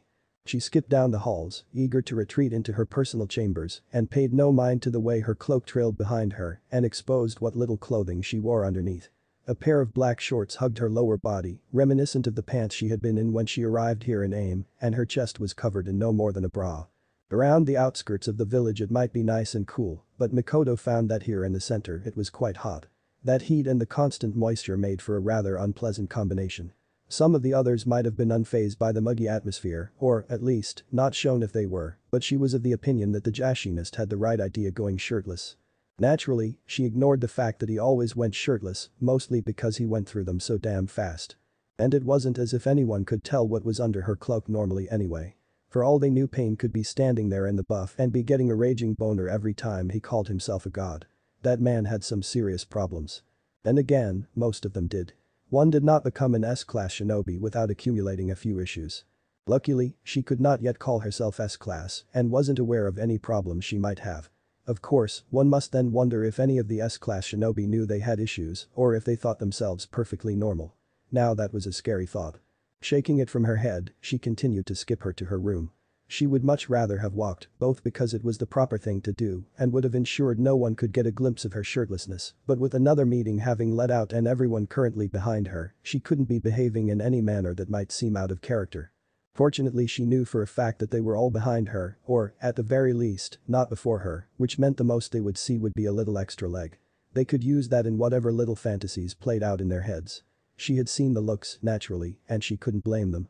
She might go about in a mask, but the only other woman in the organization was Conan who, while attractive, no one really wanted to try. It was not hard to see that Pain favored his angel, messing with her whom they all were pretty sure had a thing for their leader would bring about his wrath. S-rank they may be, but not one of them felt like testing themselves against the fabled Rinnegan. Well, Haiden might, but he didn't have a very good sense of danger, being immortal and all. She had talked with all the members a few times during her stay, such was inevitable during a period extending over a year, but her childlike acts seemed to put off most of those who might otherwise try something.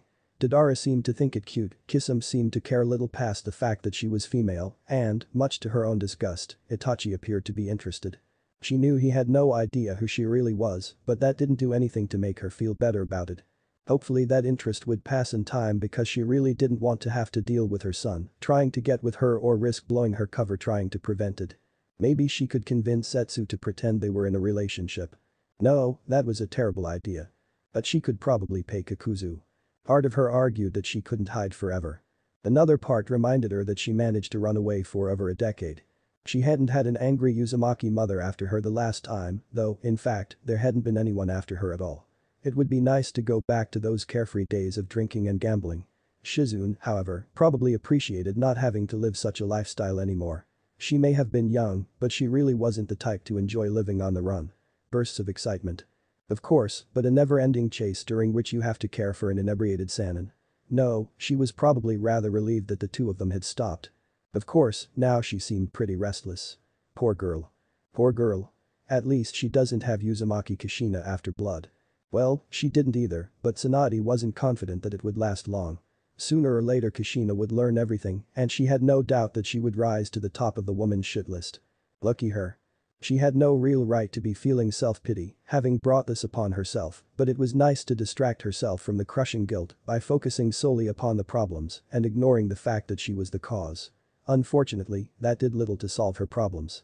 In fact, there was little if anything that could solve her problems at this point. She had been here for 4 years, and yet hadn't even seen the reason she had returned. It didn't matter what excuses she tried to comfort herself with, it was unacceptable, and that was the bottom line. It was worse than that, she knew, because her inaction didn't just affect her godson, but his entire family. Her goddaughter Naruko and the woman she often thought of as a daughter Uzumaki Kushina had both relied on her for updates on Naruto's well-being in the hopes that they might be able to return home to him. She had failed them all. And she had failed herself.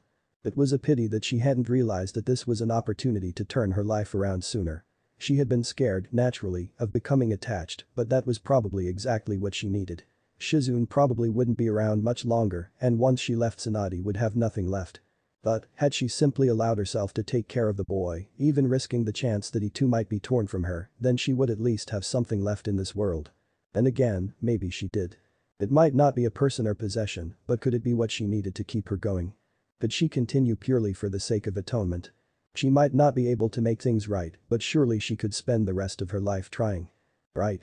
A slight laugh escaped her lips. What did she really have to lose? She'd have to start with the reason she was brought here in the first place, it was all she really had to work with at this point. Naruto didn't even know that she was his godmother, so anything dealing with that could be left for later. The medical side could help on both fronts, aiding her with Naruto and Kushina, and it would only take being in the good graces of one of them to get a solid foundation to start making things better. It would be better for her to get on Naruto's good side to help her with Kushina, but she couldn't deny the benefit of pacifying Kushina and working with her to get the both of them back into his life. She might not have done right by him while she was here, but even she knew he wouldn't be too happy with Kushina after her unannounced departure from his life. Either way, she was going to have to start with Naruto's health. Grinning for the first time in days, she began clearing sake bottles off her desk. Shizune. Maybe, just maybe, she could make things right after all. Shizune. Startled as the quiet of the house gave way to the voice of her master, Shizune found herself wondering what could have made the Sannin call for her. After marking her place in her book and setting it back down on the coffee table, quick strides brought her to her master's bedroom in a scant few moments. Oddly enough, it was empty. Peering down the hole revealed the door to the study ajar. It was rather curious, as her master had already gone through all the sake in the regular stores days ago. The study had been the first place she had cleared out looking for more. The room had been quickly scoured and drained of her master's favorite vice before she moved to the other rooms of the house. Surely there hadn't been more. And again, this was the Senju compound, it was actually more likely than she'd like to think. Yes, Tsunade-sama. She called upon reaching the door. No sooner than the words had been spoken the door was pulled open, allowing her to see her master for the first time in several days. Considering the mood she had been in for the past few weeks, and even the lethargically drunk state she had been in for the past few years, the broad smile she now wore was beyond concerning. Shizune. The cry was almost joyful, and she had to wonder for a moment if her master had turned to drugs in the absence of alcohol. Brilliant, just the girl I needed to see. Tsunade-sama, are you alright? When she was immediately swept into a crushing hug, Shizune knew that her master most certainly was not alright. Tsunade never gave hugs. Never. I've never been better, Shizune, never been better. Ah, okay. She'd just have to wait for whatever was in her master's system to leave before trying to get to the bottom of this. So, what did you need? She was released instantly as Tsunade rushed back into the study and began pulling medical books from the shelves.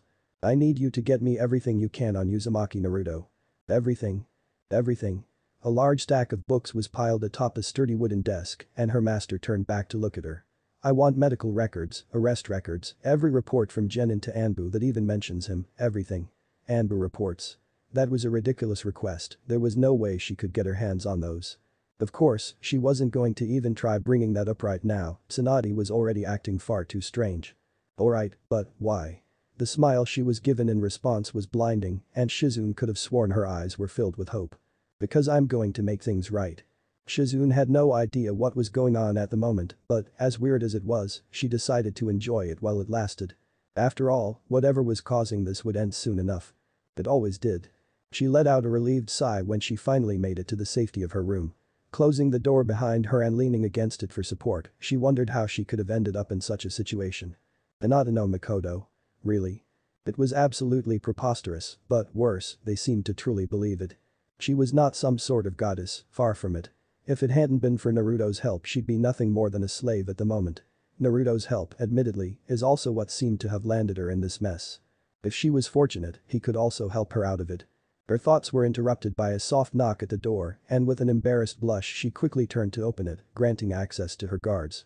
So caught up was she in her new problems that she forgot they would have been following her. The jinjutsu they used to keep out of sight wavered and vanished as they took up positions in her room.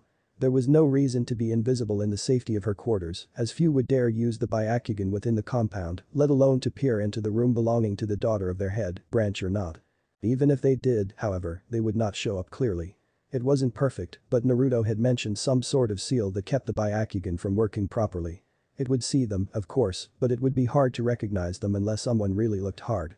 It also helped that their uniforms, courtesy of the Yamanaka treasury, were chakra insulated, which would muffle their chakra signature and retain any chakra that might leak off of them. It wasn't cheap, and her 4 guards were the only wolves to wear such gear, but there really wasn't any option when it came to guarding her from within the Hyuga clan compound. Of course, knowing this, she felt somewhat hesitant to request more aid. Unless. She frowned in thought. Could he actually use this? Would this be to his advantage? Though it seemed almost too good to be true, she couldn't shake the feeling that with this, she might be able to aid him for a change.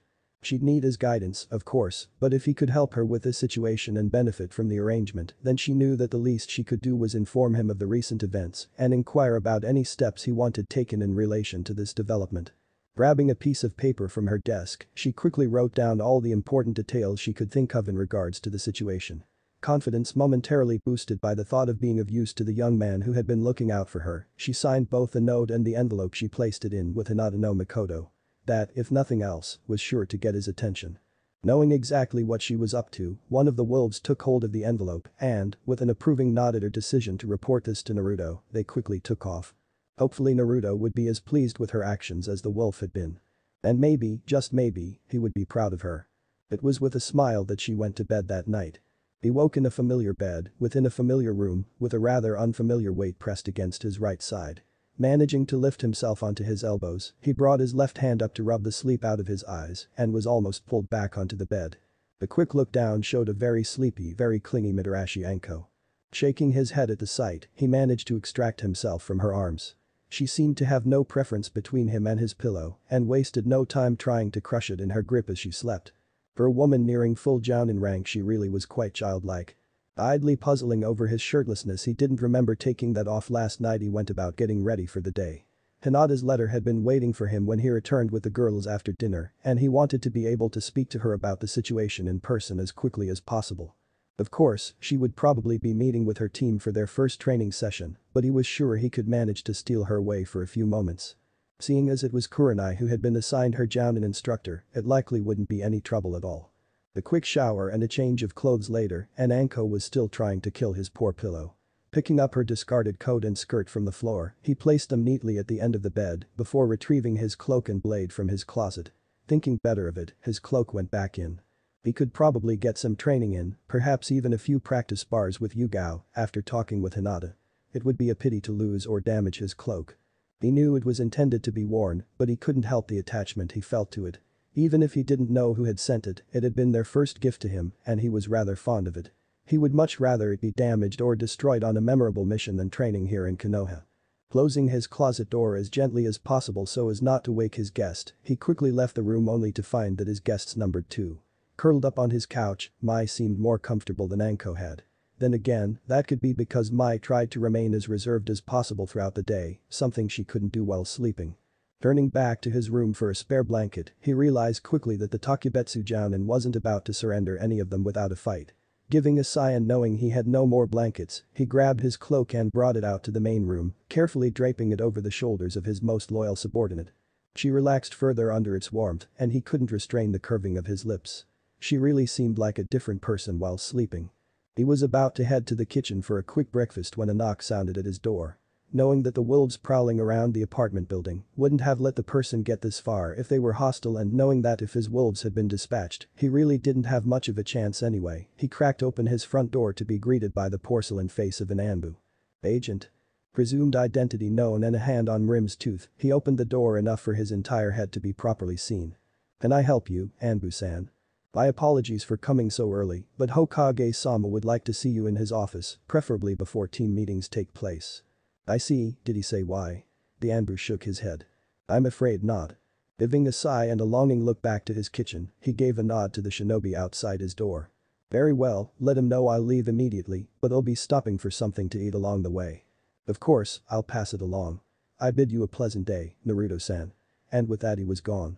Giving one last look inside his apartment, he shook his head and walked into the morning streets of Konoha. It had started so well, couldn't that have lasted until lunch? It wasn't long after the apartment's owner had left that she found herself knocking on the door. When no one answered she tried once more, and when that failed she looked about for permission. Atop a nearby building a porcelain wolf peered down at her. Giving a quick nod, it vanished again. Taking that as a go-ahead and knowing that she would be stopped if she wasn't allowed to enter, she turned the handle and entered the apartment. Giving a grin when she spotted the sleeping young woman on the couch, her lips quickly turned downwards. Anko hadn't been in her apartment, which was odd considering she rarely woke before 8 and that made her the next likely place, having come from her own home. But if she hadn't crashed on his couch, she couldn't have, could she? Poking her head into the bedroom she located her friend holding tightly to a pillow and wrapped tightly in a mess of blankets. That was Anko alright. She gave a brief look to the clothing at the end of the bed with a frown before turning to look at a clock. It was barely past 6 and she had told her team to meet her at 9. That gave her a good 2.5 hours before she needed to leave with rather generous travel time for a kunoichi of her caliber. Deciding that she could let her friend sleep in a bit more 6 was pretty early, especially for Anko. She left the room and made her way to the small kitchen. Her original intention had been to sit at the table while she waited, but she quickly found herself cooking breakfast. Not only did it give her something to do but with any luck it would wake up Anko. There were only 2 things that could get Anko awake before 7, sex and food. Only one of those would get her out of bed. Seeing as she had no intention of crawling into bed with a woman, with an added note that the bed didn't belong to either of them, but rather a freshly graduated genin, she decided to make some food. Of course, she'd have to reimburse Naruto later. Maybe she could invite him and Anko over for dinner at her place one of these days. If they worked together they might even be able to have Anko host the next meal. She gave a slight giggle at the thought. Anko was a terrible cook, they would be better off just ordering something to go and eating it on her couch. Kurenai couldn't even count the number of times the two of them had done just that. It wasn't much longer that someone else stumbled into the kitchen. Unfortunately, it wasn't. Have you seen Naruto-sama? Though faint, there was an evident blush on the girl's face as she delicately held the boy's cloak. Kurenai thought it was adorable. No, he wasn't here when I came in. Would you like some breakfast? And no, thank you, I really need to be going. Could you thank Naruto-sama for me if you see him? Kurenai raised a brow. Thank him for what?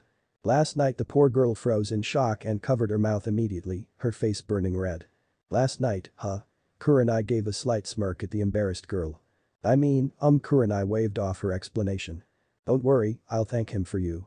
Must have been a hell of a night though. Anko's clothes were scattered all over the room. An even brighter blush covered her face as she quickly escaped the kitchen.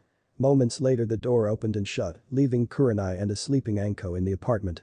Cute girl, I should tease her more often. Of course she was familiar with Mai, having seen her several times over the past year, but she hadn't really exchanged words with her before now. There were greetings and wishes of good days, but they tended to cross paths only when one of them was leaving. She'd have to put a bit more effort into interacting with her from now on. That had been fun. Other than a quick stop into a bakery that had fortunately been open, Naruto's walk to the Hokage Tower was uneventful. His purchase washed down by a drink from the vending machine at the bottom of the counter, he ascended the steps quickly, ready to deal with whatever the Sandaime had for him. Of course, he didn't necessarily expect what greeted him. It was a familiar image to many, the Sandaime reclining behind his desk with a pipe in hand, but there was one noticeable difference in this particular occurrence of a well-known scene. Standing by his desk, bright red hair falling down her back, stood Uzumaki Kushina. And she was smiling. Chapter 20. Isn't lunch yet? It wasn't long after she had finished cooking that the smell of food had managed to drag Anko from her slumber. The purple-haired Takubetsu Jounin was half asleep as she shuffled into the kitchen with a yawn, wearing no more than she had worn to bed the previous night. Kurenai had seen the clothes at the end of the bed, but seeing her best friend dressed in nothing but undergarments and a fishnet top drove it home and brought a frown to her face. Naruto had only recently turned 12, sharing a bed with him half-dressed was inappropriate for the 22-year-old, and Anko should have known that. Admittedly, Kurenai was slightly jealous of her friend. Not because she had shared Naruto's bed, but because the woman seemed so close and comfortable around the young man. She had gotten better ever since she and Naruto started over, but she still had a long way to go before she felt she'd be able to do something so simple as giving him a hug. I'll just have to ask that Anko make up for my lack of hugs with some of her own. As it was, she still had some difficulty being alone in a room with him. Luckily, the presence of others, such as Anko, made it possible for her to interact with him. She scowled slightly at the thought. It had taken her a long time to be able to deal with the presence of men, and then Naruto had to show up and turn everything upside down. Well, that wasn't true. His father had done it before him, and she both loved and hated the man for the way his presence always kept her on edge. Of course, he had been Namika's minato and more than capable of taking care of himself when he pushed her instincts too far. His son, on the other hand, had always seemed so vulnerable, and it was a constant battle between wanting to be the one who protected him when he was younger and the knowledge that she was just as much a threat to him so long as her instincts believed him to be one to her. It was a ridiculous notion, she was well aware that he might be a threat to her, but her body didn't care about rational thought. The boy put her on edge, just like his father before him, and her body fought to react each time. It was a miracle that she had always done so well to restrain herself after not having to worry about it with Minato. Miracle or not, it was becoming easier each day. It may have been because she was getting used to having her nerves so tightly wound when around him, or because he seemed more and more capable of defending himself should she slip, or even a combination of both, but the important thing was that she was getting better. Who knows? Maybe she'd have a chance to be the sister she had always wanted to be for him before he finished growing into a man. The thought of him becoming a man led to her picturing what he might look like in a few years, and, if he became anything like she was imagining, she really couldn't blame Anko if she was trying to stake a claim early. She could, however, be disappointed in her friend's decision to start this early. Surely she could have waited until at least Chunin. No one would have batted an eye, regardless of age. One might be accepted as an adult legally upon graduation, but no one considered you one until you hit Chunin. After all, anyone who can earn the rank of Chunin has lost the right to call themselves a child. It was simply impossible to mix the two. Smells good. The voice of her friend broke her out of her thoughts. I would hope so, I'd feel bad using up Naruto's food just to be forced to throw it away. Anko waved her off and took a seat. Don't worry about it, he would have expected me to help myself. Whether or not the food actually ended up being eaten is irrelevant when he knows it will be gone. Kurenai frowned at that, she hated wasting food, but it showed just how comfortable the two of them seemed to be around each other. So, other than cooking breakfast for me, was there any reason you came over? You make it sound like this is your house, Anko. The Takubetsu Jounin just gave a shrug as she filled her plate and took a bite. It could be. I spend enough time here already, and it's not like it would be hard for me to convince him to let me move in and live rent-free. And how do you plan on convincing him, showing a bit more skin? She looked pointedly at Anko's attire, and the woman quickly caught on. Ah, yeah, forgot about that. She had, at least, the decency to blush. I should probably consider keeping a few changes of clothes here, or at least something to sleep in. I'll say. You realize you were in bed with a 12-year-old in that, right? Anko raised a brow. What of it? Kurenai had to shake her head. It was easy to forget that Anko had been trained and practically raised by Orochimaru the Sannin. Her sense of morals tended to be slightly askew of the boundaries generally accepted. I think you have enough trouble with the Konoha populace, do you really need to give them a valid reason to be against you? A valid reason? Like what? Like being a pedophile? Anko blanched. Is that how you're seeing this? She asked, tilting her head. I thought I was crashing at a friend's. Your friend is 12 years old, you're in your 20s.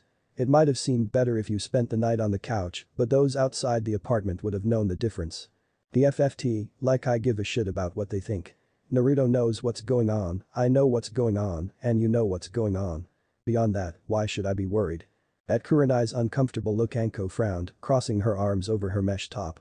You do know that nothing like that has happened, don't you? Well, nothing, Kurenai. Came Anko's indignant shout. I thought you knew me better than that. You really think I'm about to put the moves on a 12-year-old boy? What am I supposed to think? Not only did you spend the night here, but you slept in his bed, quite likely with him, wearing almost nothing. Even if you aren't a pedophile, you're going to look like a sex offender. Anko scowled. Apparently, you're the only one to know. You know people will find out soon enough if you keep it up, you aren't exactly trying to be secretive about the fact that this is practically your second home. So what? I'll consider him a close friend regardless of the acceptance of anyone else. That's not the point. No, interrupted Anko. The point is that you can't accept the fact that I slept in the same bed as someone else and are jumping to conclusions. And what conclusions am I jumping to? Everything seems pretty clear to me. And that's your problem, it seems clear, but you don't really have any idea what's happening. Silence settled over the house as minutes ticked by. It was Kurenai who broke it. Tell me then, what happened? She asked softly. We went out to dinner, before Kurenai could make any sort of comment she continued. The three of us. Naruto treated me. It was late by the time we got back and I didn't feel like going back home. Naruto offered to let us stay the night and we took him up on it. He had intended to take the couch at first, but Mai wouldn't have it. I don't know what their relationship is, but she treats him as if he's her superior and refuses to kick him out of his own bed. Naturally, that would have led to the two of them sharing a bed, but I didn't want to sleep on the couch. I was only concerned about Naruto getting to sleep in his own bed, so when I said I'd be joining him, she decided to take the couch. I would like it noted that I invited her into the bed. It would have been a little crowded, but I'm sure he wouldn't have minded. I see. Kurenai remained silent for a few moments after speaking before resuming. So it was originally going to be you and Mai who I found in his room then. I'm sorry, but knowing you had been sharing a bed with him wearing so little. Enko gave a sigh. You've mentioned wanting to be a sister to him before, so I guess I can understand where you're coming from, but even if we were doing something like that, what would it matter? He's an adult, I'm an adult, we can make our own decisions. You might see him as the young boy born to your mother, but I see him as the young man who set me free of Orochimaru's Ten no Juen. Hell, Anko shot her friend a giant grin. If he was a few years older, you know, I probably would have dropped my panties right there in the training ground and thanks. Anko? Kidding. Anko waved her off. But seriously, if he asks me anything, I'm likely to do it. I can't begin to describe how wonderful it is to be free from that seal, and I owe it to him. I'm not about to go and make the first move, but I certainly wouldn't turn him away if he made advances. He's 12. Anko shrugged. I guess that just means it might be a while before he tries anything. Though, as a young teenage boy, he might ask to see my boobs. She thought for a moment. That would be a normal thing for them, wouldn't it? I guess. No, Anko shook her head with a frown. If it's a normal thing to do, he isn't likely to do it. What are they unlikely to do? Have meaningful conversation. Where are you going with this, Anko? Nowhere, just trying to predict what he might ask of me. The chances of him asking seem pretty slim, he's never relied too much on others, and I hear that declined further after Kushina's departure. Doesn't mean he won't want something. As it is, I've offered to take him on some missions in my free time, but he hasn't asked for training or anything. Hell, do you know the information I could probably get to him? Anko, that's treason. It's not like it's happened. Well, yet. I won't make any promises. Shaking her head, Kurenai sighed before freezing. What do you mean take him on missions? Genin can't go on missions above D rank without their team. Naruto doesn't have a team, he's on the reserves. They didn't have enough graduates this year. But why him? Probably something to do with the fact that he's not part of a clan anymore. She shrugged again. I doubt they were going to try to stop one of the clan heirs from being placed in a team. It would have been a nightmare. Then again, it could have nothing to do with that, maybe the old man has something else in mind for Naruto. I suppose that could be the case, but speaking of teams, there was a reason I was looking for you. Oh? I wanted to see if you'd be willing to help me with my training. If they were clanless it would be a bit easier, but as it is they have all trained to use only clan techniques, and it's going to take a while to round them out more. I suppose so, but why would you find me to ask? We were going to meet with the other Jounin in a few days anyway. I'd like to start today, if that isn't too much trouble, and I didn't want the others to know I had help. I'm the rookie, after all, so I could expect a ribbing for not being able to handle it. Anko gave a snort of amusement. Just think of it this way, 1 rookie Jounin plus 1 Takebetsu Jounin equals 1 regular Jounin. I don't think they'd buy that, Anko. No, but they'd look stupid trying to argue against it. Kurenai had to admit she was right about that. Likely. Anko, there was one more thing. Yeah? I just wanted to thank you. Eh? I know I'm awesome, but you don't have to thank me for being your friend. She was promptly smacked playfully by Kurenai. No, I wanted to thank you for giving me the chance to enter Naruto's life. He reached out to help you, and I can't help but think of you as the bridge that allowed me to try again. I'd love to take credit for it, but it had never been my intention to play therapist for you and the boy. You know you could just say you're welcome, right? I could, but I won't. Then again, you're welcome to take me back to bed and thank me properly. Anko? The shout and the laughter that followed were loud enough to be heard by the wolves guarding the apartment, many of which shook their heads. Naruto-sama certainly kept rather odd company. Not a word was uttered as he strode into the room, his eyes fixed firmly upon his cage. He paid no mind to the smiling woman save his initial notice of her presence. Moving into the standard Konoha salute, he held it in silence as he waited to be addressed by Sarutobi Hiruzen, Sandaime Hokage of Konohagakure no Sado. Hope shone in the eyes of Uzumaki Kushina, but her voice was not heard as the Sandaime continued to gaze at the young man before him. After a moment the old Sarutobi broke the silence.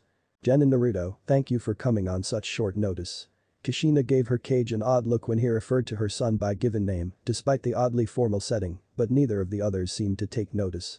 You summoned me, Hokage-sama. It was not a question but the simple truth. His cage called and he answered solely out of duty. The message was not lost on the man. I did, and I'm sorry it's so early, but I'd like to get this taken care of as quickly as possible, preferably before team meetings start. Naruto raised a brow at that, but otherwise remained still. And might I ask how the other teams are involved in this? Hiruzen nodded. Yes, of course. I've called you to my office to discuss your future as a shinobi. Seeing as you are not currently on a team, it is likely that your career will be quite different from those of your peers. Understood, Hokage-sama. What about my career would you like to discuss? The beginning, mostly. Are you aware of your current situation and the difficulties that may arise from it? I am. As a reserve, I must rely on higher-ranking shinobi to obtain missions and the experience necessary to be promoted. However, if I was able to prove myself capable quickly enough amongst them, it could lead to my career advancing rapidly. Quite right. Agreed the Hokage. Do you know anyone willing to aid you in this, or would you need to find recently promoted chunin?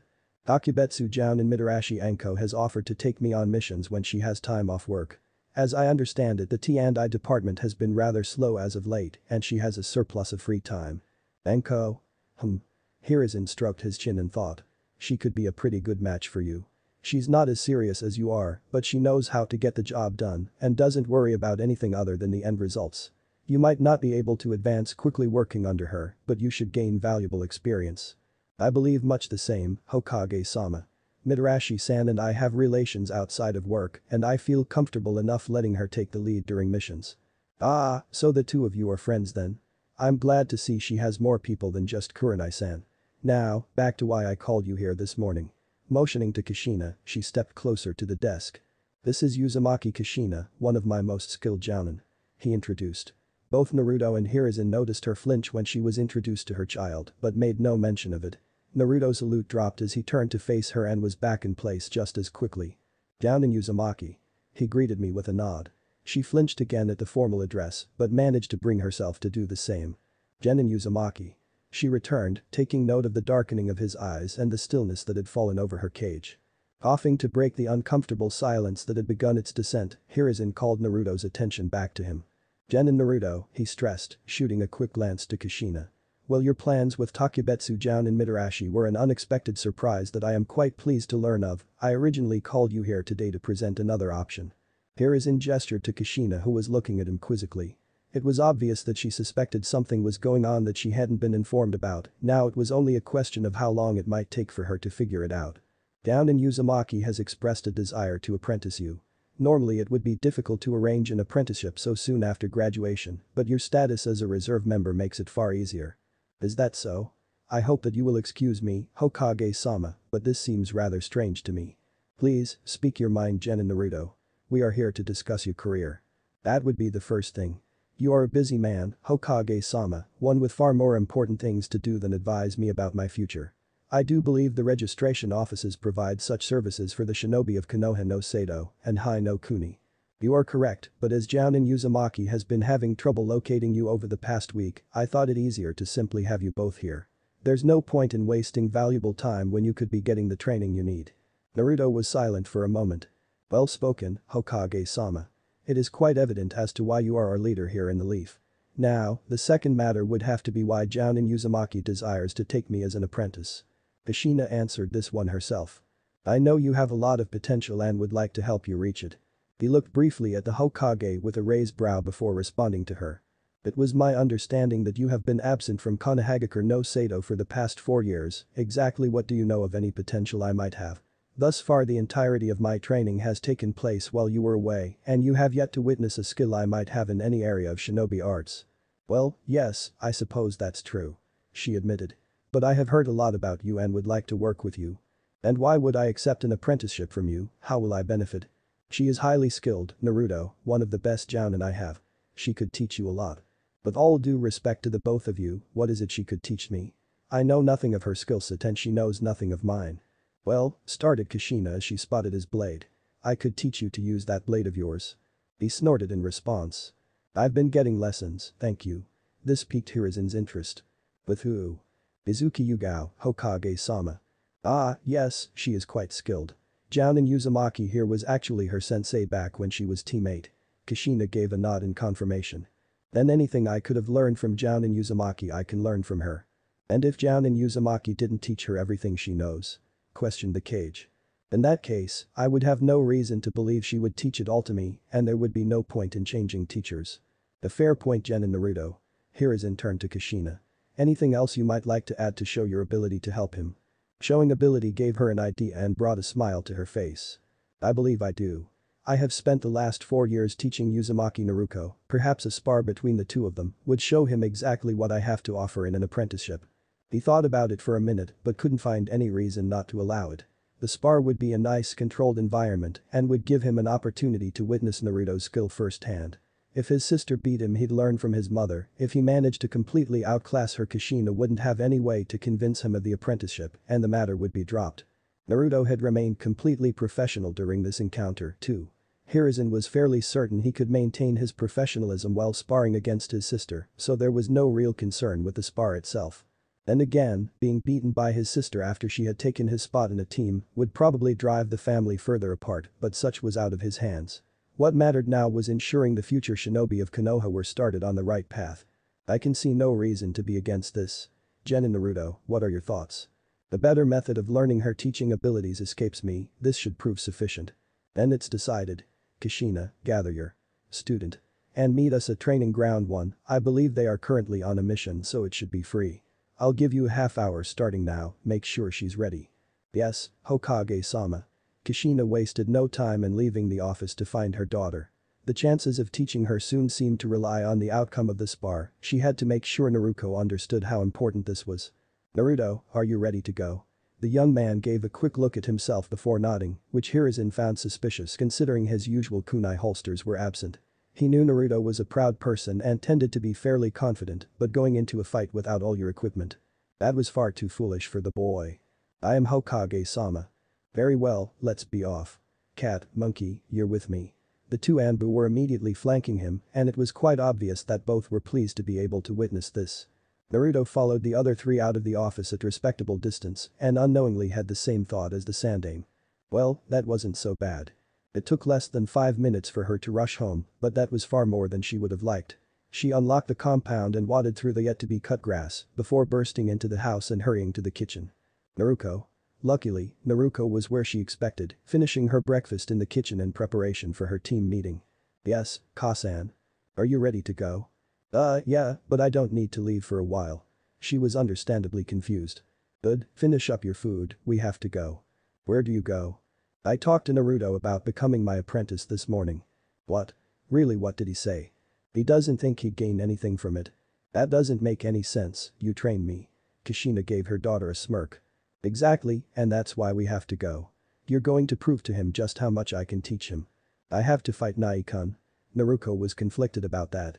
On one hand, she wanted to show him everything she had learned while they were away, on the other, she didn't want to hurt him.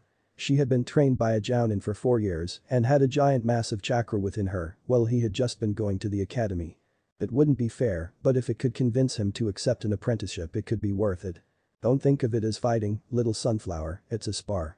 You're going to show him your skill and he's going to show you his. I heard one of my old students, Yuzuki Yugao, has been teaching him to use a blade, so you may want to grab the tanto I gave you. Oh, so he has had some training beyond the academy. Naruto perked up instantly. Even if he didn't receive as extensive training as she had, at least she wouldn't be fighting a basic academy student. Of course, she also knew it was probably a bad idea to underestimate her brother. That's right, so don't worry about him. It's better for us, too. Why's that? Because now we can show him that not only am I a good teacher, but I'm a better teacher than my old student. And then we can spend time with him, right? You bet, I'll make sure to bring him back here for dinner whenever I can. Just dinner? Well, I'll invite him to live in the compound again, but you know he's renting an apartment right now. If he's happy supporting himself then we should let him. However, that won't mean we aren't going to visit him whenever we get a chance. Naruto shot her mother with a bright grin that quickly faltered. Did you figure out why he seemed so angry? I knew he'd be upset with us leaving, but I thought he'd be happy to have us back. A frown found its way onto Kushina's face. There was obviously something going on, the way the Sandaime addressed her son said as much, but she didn't know what it was yet.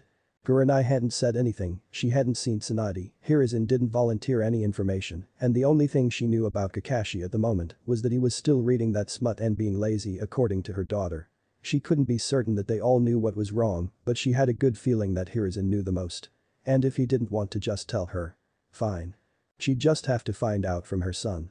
Or, she would as soon as she had him apprenticed under her. Seeing as that should be taken care of this morning, they could talk about it over lunch so she'd know what she missed while she was away. Of course, then she'd have to drag him back here to talk with his sister and give him the gifts they had gathered over the trip. I don't know, but I'm going to find out and make it all better. Her thoughts immediately drifted to the detached professional manner in which he had spoken to her earlier. She knew it was a formal setting, but to act like he had no idea who she was hurt more than she could describe, especially because she knew he remembered her. Their encounter the previous day had proven that well enough.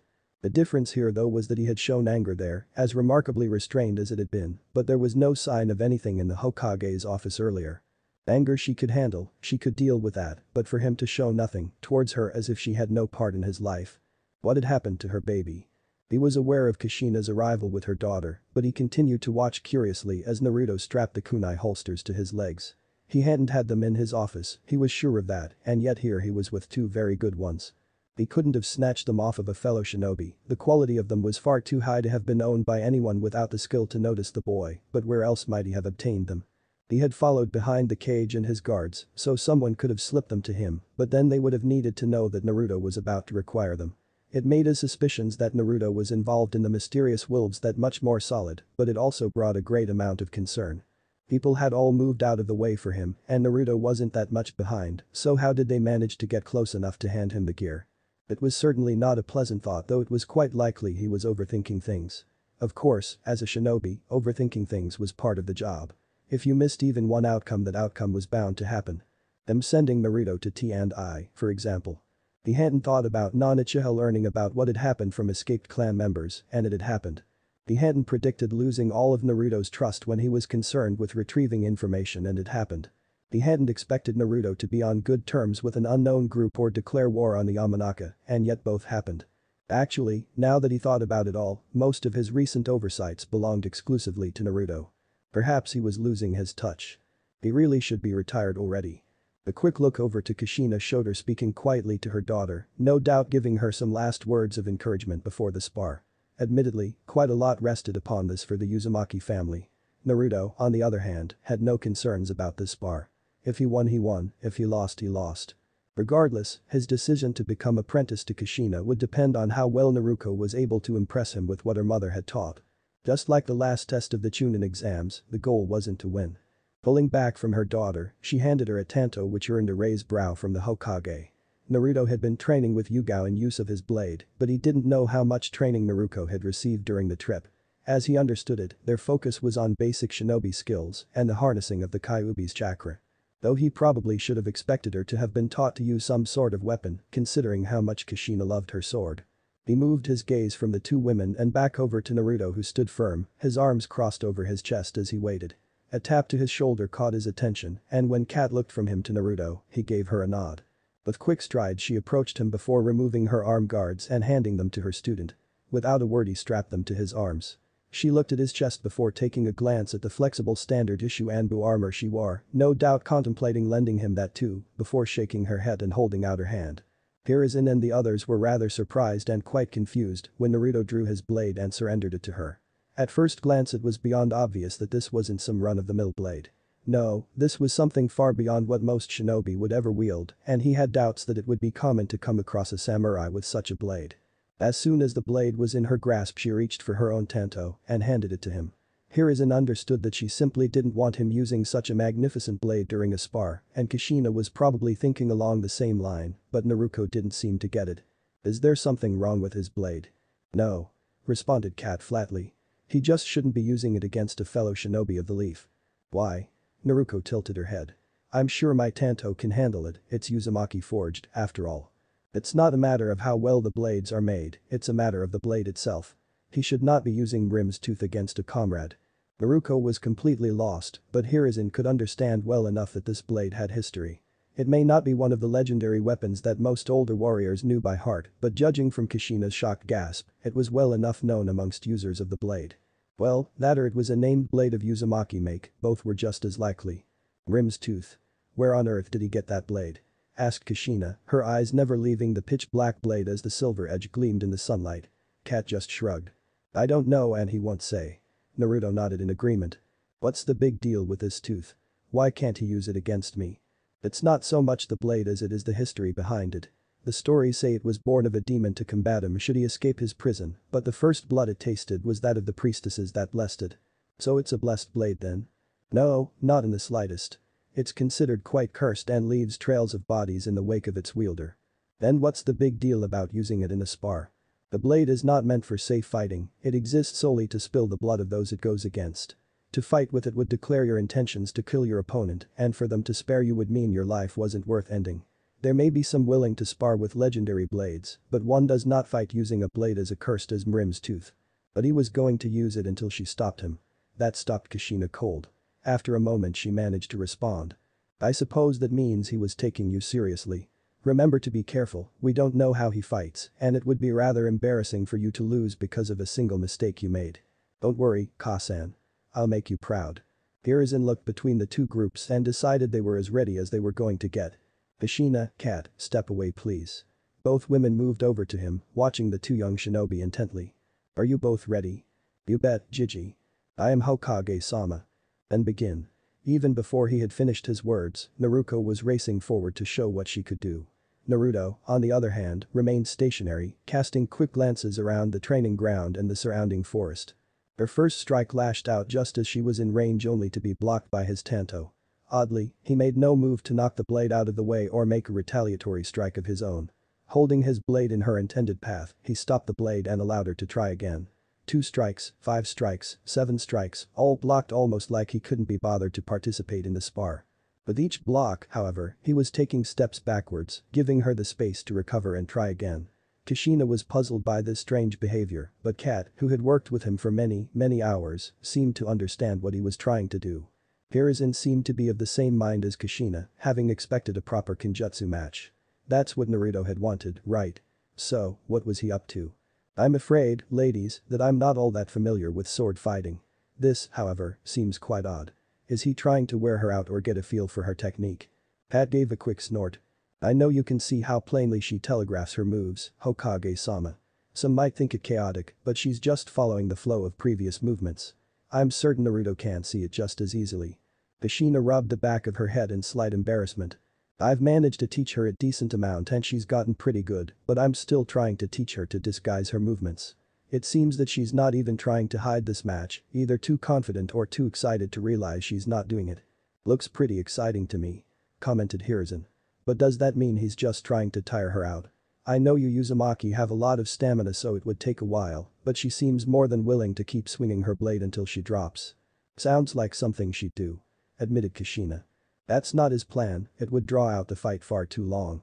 It could take hours against a decent sword fighter, but with an Uzumaki we could be here all day. Then what might he be up to? Questioned the cage. Of all of us, you probably know him best. Kushina flinched at that. Why wouldn't he attack? Like Uzumaki said, her daughter is decent with a blade, even if she is telegraphing a lot of moves. He knows he can block them, but if he were to try attacking she may be able to get a hit in herself, he isn't willing to risk it. Wouldn't that draw out the fight more? It would, Hokage-sama, if he was planning to continue all day. Well he better hurry. Commented Kushina. That tree line is fast approaching. Hidden behind her mask, Kat smiled. Oh, I think he's well aware. Before they could ask, Naruto sprang into motion. As Naruto's upward slash was backstepped and she brought it back down, he flipped his tanto into a reversed grip and moved into her strike. His blade met hers but, unlike the last few dozen times, this time he kept moving. His right arm continued to cross his body, bringing with it Naruto's tanto, and his entire body flowed with it. With a twist his left leg arsed around from behind to collect solidly to her head. Temporarily disengaged from the slightly dazed Naruto he didn't hesitate for a second. He fled into the surrounding forest. What? Kushina couldn't understand in the slightest. He had such an opportune opening, why hadn't he taken it? Hiruzen was likewise confused however he could practically feel the smugness rolling off Kat. Care to explain? He asked. You both made a single disastrous error while watching the fight. She started. Both knew she was smirking behind her mask. You assumed this was a Kenjutsu match. I was under the impression that a Kenjutsu match was what Naruto wanted. No, Hokage-sama, he wanted to see how well Naruto's been taught and how well it would match with his own style. Style? All we saw was him blocking, there was no style. Interjected Kushina who watched as Naruto recovered and ran in after her brother. And that's the mistake, you expect a certain fighting style because he's a Kenjutsu user when he is, in fact, not a Kenjutsu user. Then what is he? He asked, but he already had a good idea what the answer was going to be. The second he stopped thinking of this being a Kenjutsu match, everything seemed to make sense. He's a shinobi. He baited her into his element. Noted Hiruzen. He knows he doesn't have a chance in a straight fight, so he changes the rules and gives himself the advantage. That's right, Hokage-sama. He does his best to never attack in the open, that's why he defended until the last second. We both know his skill in stealth, though, he's going to tear her apart now. Hiruzen gave a quiet curse. Monkey, retrieve my crystal ball, we must see what's going on. Yes, Hokage-sama. He was gone with a whisper. Pat, what are the chances of him playing with his food? Hi, Hokage-sama. The spar was to see her skills, he's likely to take it slow in order to give her the chance to prove herself. Good, I'd rather not have to call any medics. You might want to call one anyway, Hokage-sama. All it takes is one bad strike. I suppose you're right. He mused, ignoring Kushina's concerned look. Naruto's going to be okay, won't she? Should be. Answered Kat with a shrug. Though there's no doubt that she's going to be really roughed up by the time he's done with her. I'd be willing to bet he stayed near the edge of the forest and followed her deeper. Like a predator. Came Kushina's comment. Like a wolf. There were just too many coincidences and too many similarities for it to not be true. Hiruzen couldn't decide, however, if that was necessarily a bad thing. It was a few tense minutes later that Monkey returned with the crystal ball in one hand and a small table under his arm. Setting both down, he stepped back and let the three take their seats around the ball. No one questioned Kat joining them despite her having been brought as a guard. The images shown were just about what Kat and the Hokage had expected, but Kushina gave a startled gasp.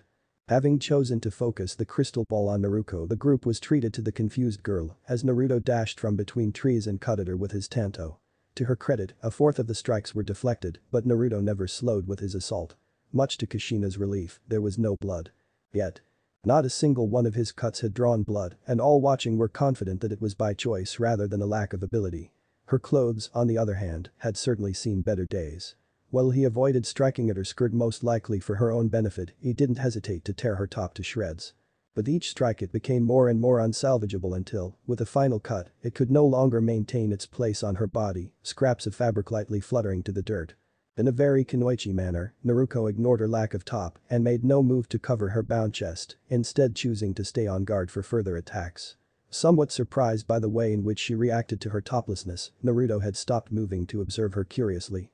Eventually settling on acknowledgement, he gave her a brief nod before vanishing into the forest again. While Kushina was busy being proud of her daughter for keeping focused on the fight, Kat and Hiruzen were both finding themselves impressed by the fact that the bindings were in perfect condition, despite the fact that he had cut away the cloth that had covered them. It was a testament to his speed and accuracy, and the Sandaime Hokage found himself rather impressed.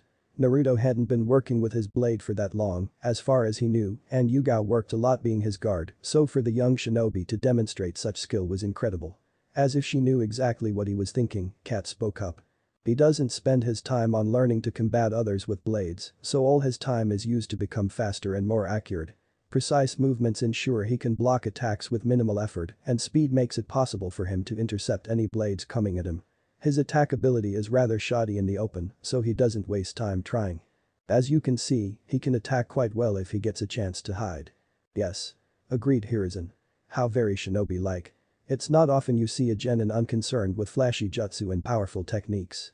It's just not his style, Hokage-sama. She turned her attention to Kushina. It does, however, seem to be Naruto's style. Why hasn't she used any jutsu? I'd like to say it's because it can be dangerous using them in such a confined space as those dense woods, but it's likely because he hasn't used any yet. He's using a blade, so she'll use a blade. I think she believes it to be honorable. Admitted the woman. It is. Said the Sandaime. But being honorable isn't going to help you outside Konoha. As much as I hate to admit it, even with flashy jutsu, most of the shinobi from other villages are far closer to real shinobi than our own. I know, and I hope she knows. Luckily, this is Konoha. Kat gave a snort at that. Something funny? Yeah, this may be Konoha, but I stand by what I said earlier. Naruto is a shinobi. He has no care for honor, only victory. I know you're probably closer to him than the two of us. Kushina flinched again at the jab, though she couldn't decide if it had been intended or not. But I find that hard to believe. He is normally very polite and respectful. Even if it's not in the way we might think of it, he seems to have his own code of honor. Not honor, Hokage-sama, just conduct. His manner is reminiscent of the clans, but one can't forget that the clans weren't always shinobi. So while he may seem honorable because of the way he acts, he is anything but.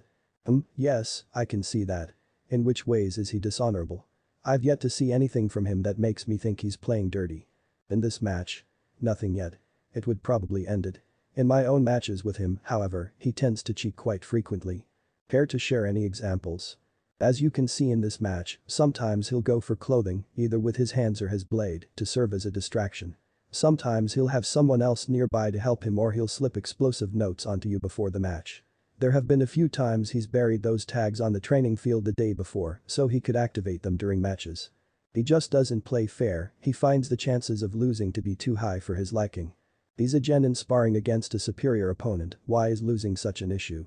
Questioned Kushina. Because losing in the field means death.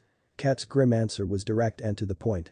He takes this very seriously, and one would do well to remember that.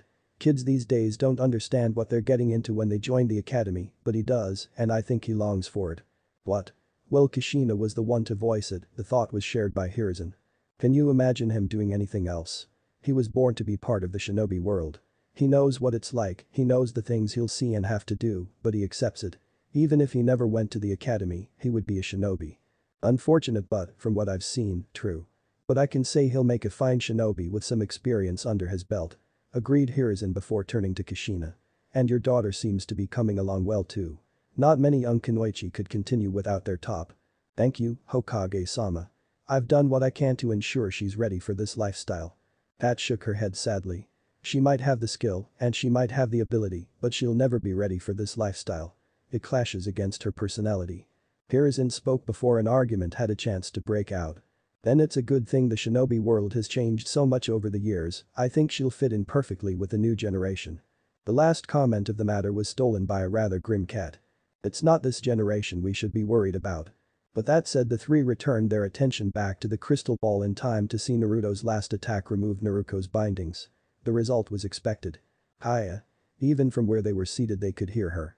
It was one thing for her to be able to stay on task with her top gone, it was quite another to keep focused with her chest completely exposed. Immediately her hands went to cover herself, dropping her tanto to the dirt. I suppose that's the end of this? Mused Hiruzen. Next to him, Kat gave a nod. Maybe. Mumbled a worried Kushina. It might end up being the beginning. The explanation happened before they could ask. Naruto, who had stopped after removing her bindings, leapt back as fast as he could as 4 gold chains materialized on Naruto's back and lashed out. In an instant Naruto's advantage had been turned against him. Without enough room to maneuver and his inability to keep track of all 4 chains as they snaked around trees, he had no choice but to abandon the forest. Using trees to launch himself away from the new threat. And while he may have been able to avoid the chains in this manner, the trees he used weren't so lucky and stood no chance against the solidified chakra. Raising his arms to shield him from the shower of wooden splinters that came his way, he found himself quite fortunate to be wearing Kat's arm guards. The rest of his body, unlike the face he had been able to protect, had not been quite so lucky. With one final tree, he cleared the surrounding forests and made it back into the grassy field that made up training ground 1. Even as blood trickled down from the countless splinters that had pierced his flesh like wooden senbon, he kept moving, putting distance between himself and his sister. It wasn't long before a thoroughly embarrassed and infuriated blonde appeared at the end of the tree line, but she made no move to leave it. Only her left hand covered her chest now, her dropped tanto hanging loosely from the fingers of her right hand, but she didn't look to be in the mood to continue with Kinjutsu. All 4 of her chains wrapped around a nearby tree, and with a mighty pull it was uprooted. Before his treatment for chakra withdrawal, he had torn up training grounds well enough to know exactly what was coming next. He wasn't disappointed. But the great heft the tree went sailing towards him like a missile and crashed into the ground with enough force to completely destroy it. Naruto had managed to roll away from the intended impact point, but he was far too close to avoid the shower of wood that followed. The pieces of wood lodged into his flesh were significantly bigger this time. But the grimace, he spared a second to examine his wounds. It didn't look good. If he was lucky, he might be able to take 2 more volleys of those splinters before he was finished. He had no intention of letting trees get the best of him. Bleeding steadily, he pushed himself backwards and further into the training ground in hopes that she would be forced to abandon the tree line. It was still likely that she could launch her chosen projectiles to the other end of the field, but it increased his ability to dodge them. Realizing this, or perhaps simply acting in anger, she advanced on him. Slowly, at first, she was soon sprinting towards her brother with her right hand grasping her tanto tightly in a reverse grip and 4 golden chains whipping around her. Still a good distance away, she sent the chakra constructs ahead of her only for Naruto to deftly dodge them. But the swipe of his tanto they were cut and began to dematerialize.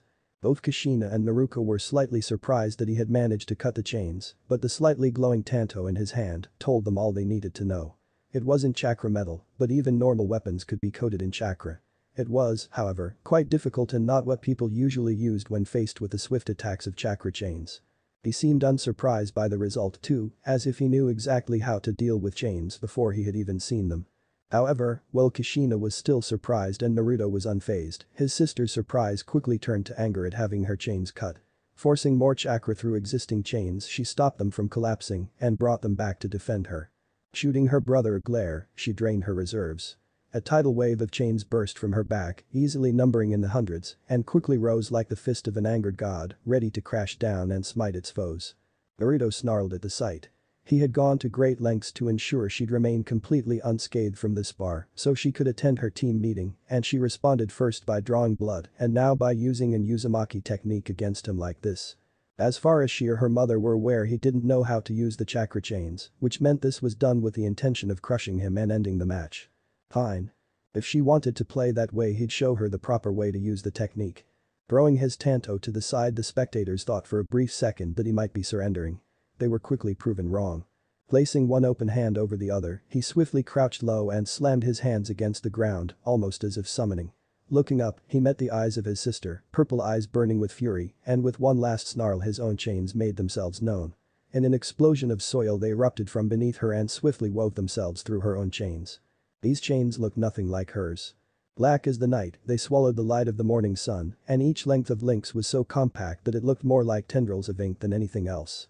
The maneuverability of his chains was unmatched by the golden chains that she sent forward, only to halt halfway through with no will of her own. Gritting her teeth, she tried to send them forward only for them to fail to do so much as budge. A quick look showed the black tendrils completely interwoven with the links of her chains. At the command of her brother, his chains constricted with enough force to completely shatter her own. She had no choice but to look up in disbelief as her chains dissipated into nothingness, taking with them her remaining chakra. His chains numbered no more than a dozen, and yet her hundreds had been crushed. Her wide eyes turned to look at the one who had destroyed one of her best techniques, and it was then she noticed the blood. The first thing she felt was worry, followed quickly by guilt. She hadn't actually intended to hurt him, though a part of her argued that he deserved it for removing her top and her chest bindings. There was one more part, however, a little black seed that realized he had stopped her while injured with what looked to be very little effort. The more she thought about it, the more that seed began to grow until rage started to strangle her heart and clouded her senses. She had trained with her mother, the last known user of those chains, for 4 years, and yet he was able to stop her without that training. During this match she wanted to show him all that she had learned, she had wanted to impress him and make her mother proud, and yet he couldn't give her that. His black chains retreated as he stood from his crotch, wrapping themselves tightly around him in a protective coating that prevented the shards of wood embedded into his flesh from moving. Her mother had never even talked about that being a possibility, and so when a quick look at her mother held back by both the Hokage and cat showed that she was just as shocked, Naruto knew without a doubt that her brother possessed skill with a technique far surpassing her own. And that only infuriated her more. Gritting her teeth, she knew she was out of chakra. That didn't mean she didn't have other ways to get it, though. Digging deep into herself, she found it, a burning pulse like the heartbeat of the sun. Without hesitation she grabbed hold and dragged it out. Instantly her system was flooded with molten chakra that empowered her more than anything else possibly could. Red wisps of chakra escaped her body, rising through the air like tongues of flame. No one could mistake what it was she was doing. As her eyes turned red and her canines seemed to lengthen, she gave a feral growl. No longer concerned with things like modesty, her arm fell to her side, nails sharpening like claws. It was not to last. But the scream of pain, it was gone just as quickly as it had come, leaving her to writhe on the ground in agony. Skin seemed to steam and blood leaked from her mouth as twisted and contorted under assault from some invisible adversary. Naruto made to step towards her to see what was wrong, only to notice her wild movements and pained screams, increasing with every step he took. Backing up, they died down slightly, and he was left to ponder it as Kushina ran to her daughter's side. It took him a second to piece it together. Giving his sister a cautious glance, he realized that Mito was currently there, not 20 yards from him, and was reacting to his presence. Unbidden, her words echoed in his head and forced him to turn away. He should have known better to think she would be gone for good. She was here now and it was quite obvious she wasn't too pleased by it. Retrieving his tanto, he met the approaching figures as they moved to aid Naruto. He handed over the blade and surrendered the arm guards without a word, taking Rim's tooth with a nod of thanks. Turning to the Hokage, he snapped into the Konoha salute despite his steadily bleeding injuries. Hokage-sama. At ease, Naruto. Have you made your decision? Yes, Hokage-sama. Well, Kushina seems to be a good teacher. I do not feel what she might teach me will be compatible with my style. I understand, I'll let her know. Thank you, Hokage-sama. Now, if you'll excuse me, I need to find a medic. The Hokage held up a hand in response. Pat, you're dismissed, please aid Naruto for the remainder of the day. She gave a quick salute before she made her way to Naruto's side. Come on, she urged. I can take care of your wounds. Is your apartment alright? It's closer than mine. Should be. He gave a pained shrug as they walked off. I'm pretty sure Anko sleeps in longer than but even she should be up by now. Naruto completely missed the surprised looks shot at him by Hiruzen and Monkey. Shaking his head, Hiruzen turned back to watch Kushina help Naruto, whose thrashing about had stopped. Moving his eyes up to the sky and noting the position of the sun, he gave a snort and shook his head again. Is something the matter, Hokage-sama? Asked Monkey. Hiruzen's comment had him shaking his head too. It's not even lunch yet. Thanks for listening. I do hope you enjoy it. If you want the next part of this video, turn on that bell notification. Like, subscribe and comment down below. And also check out the others videos I have created and enjoyed it. See you guys next video.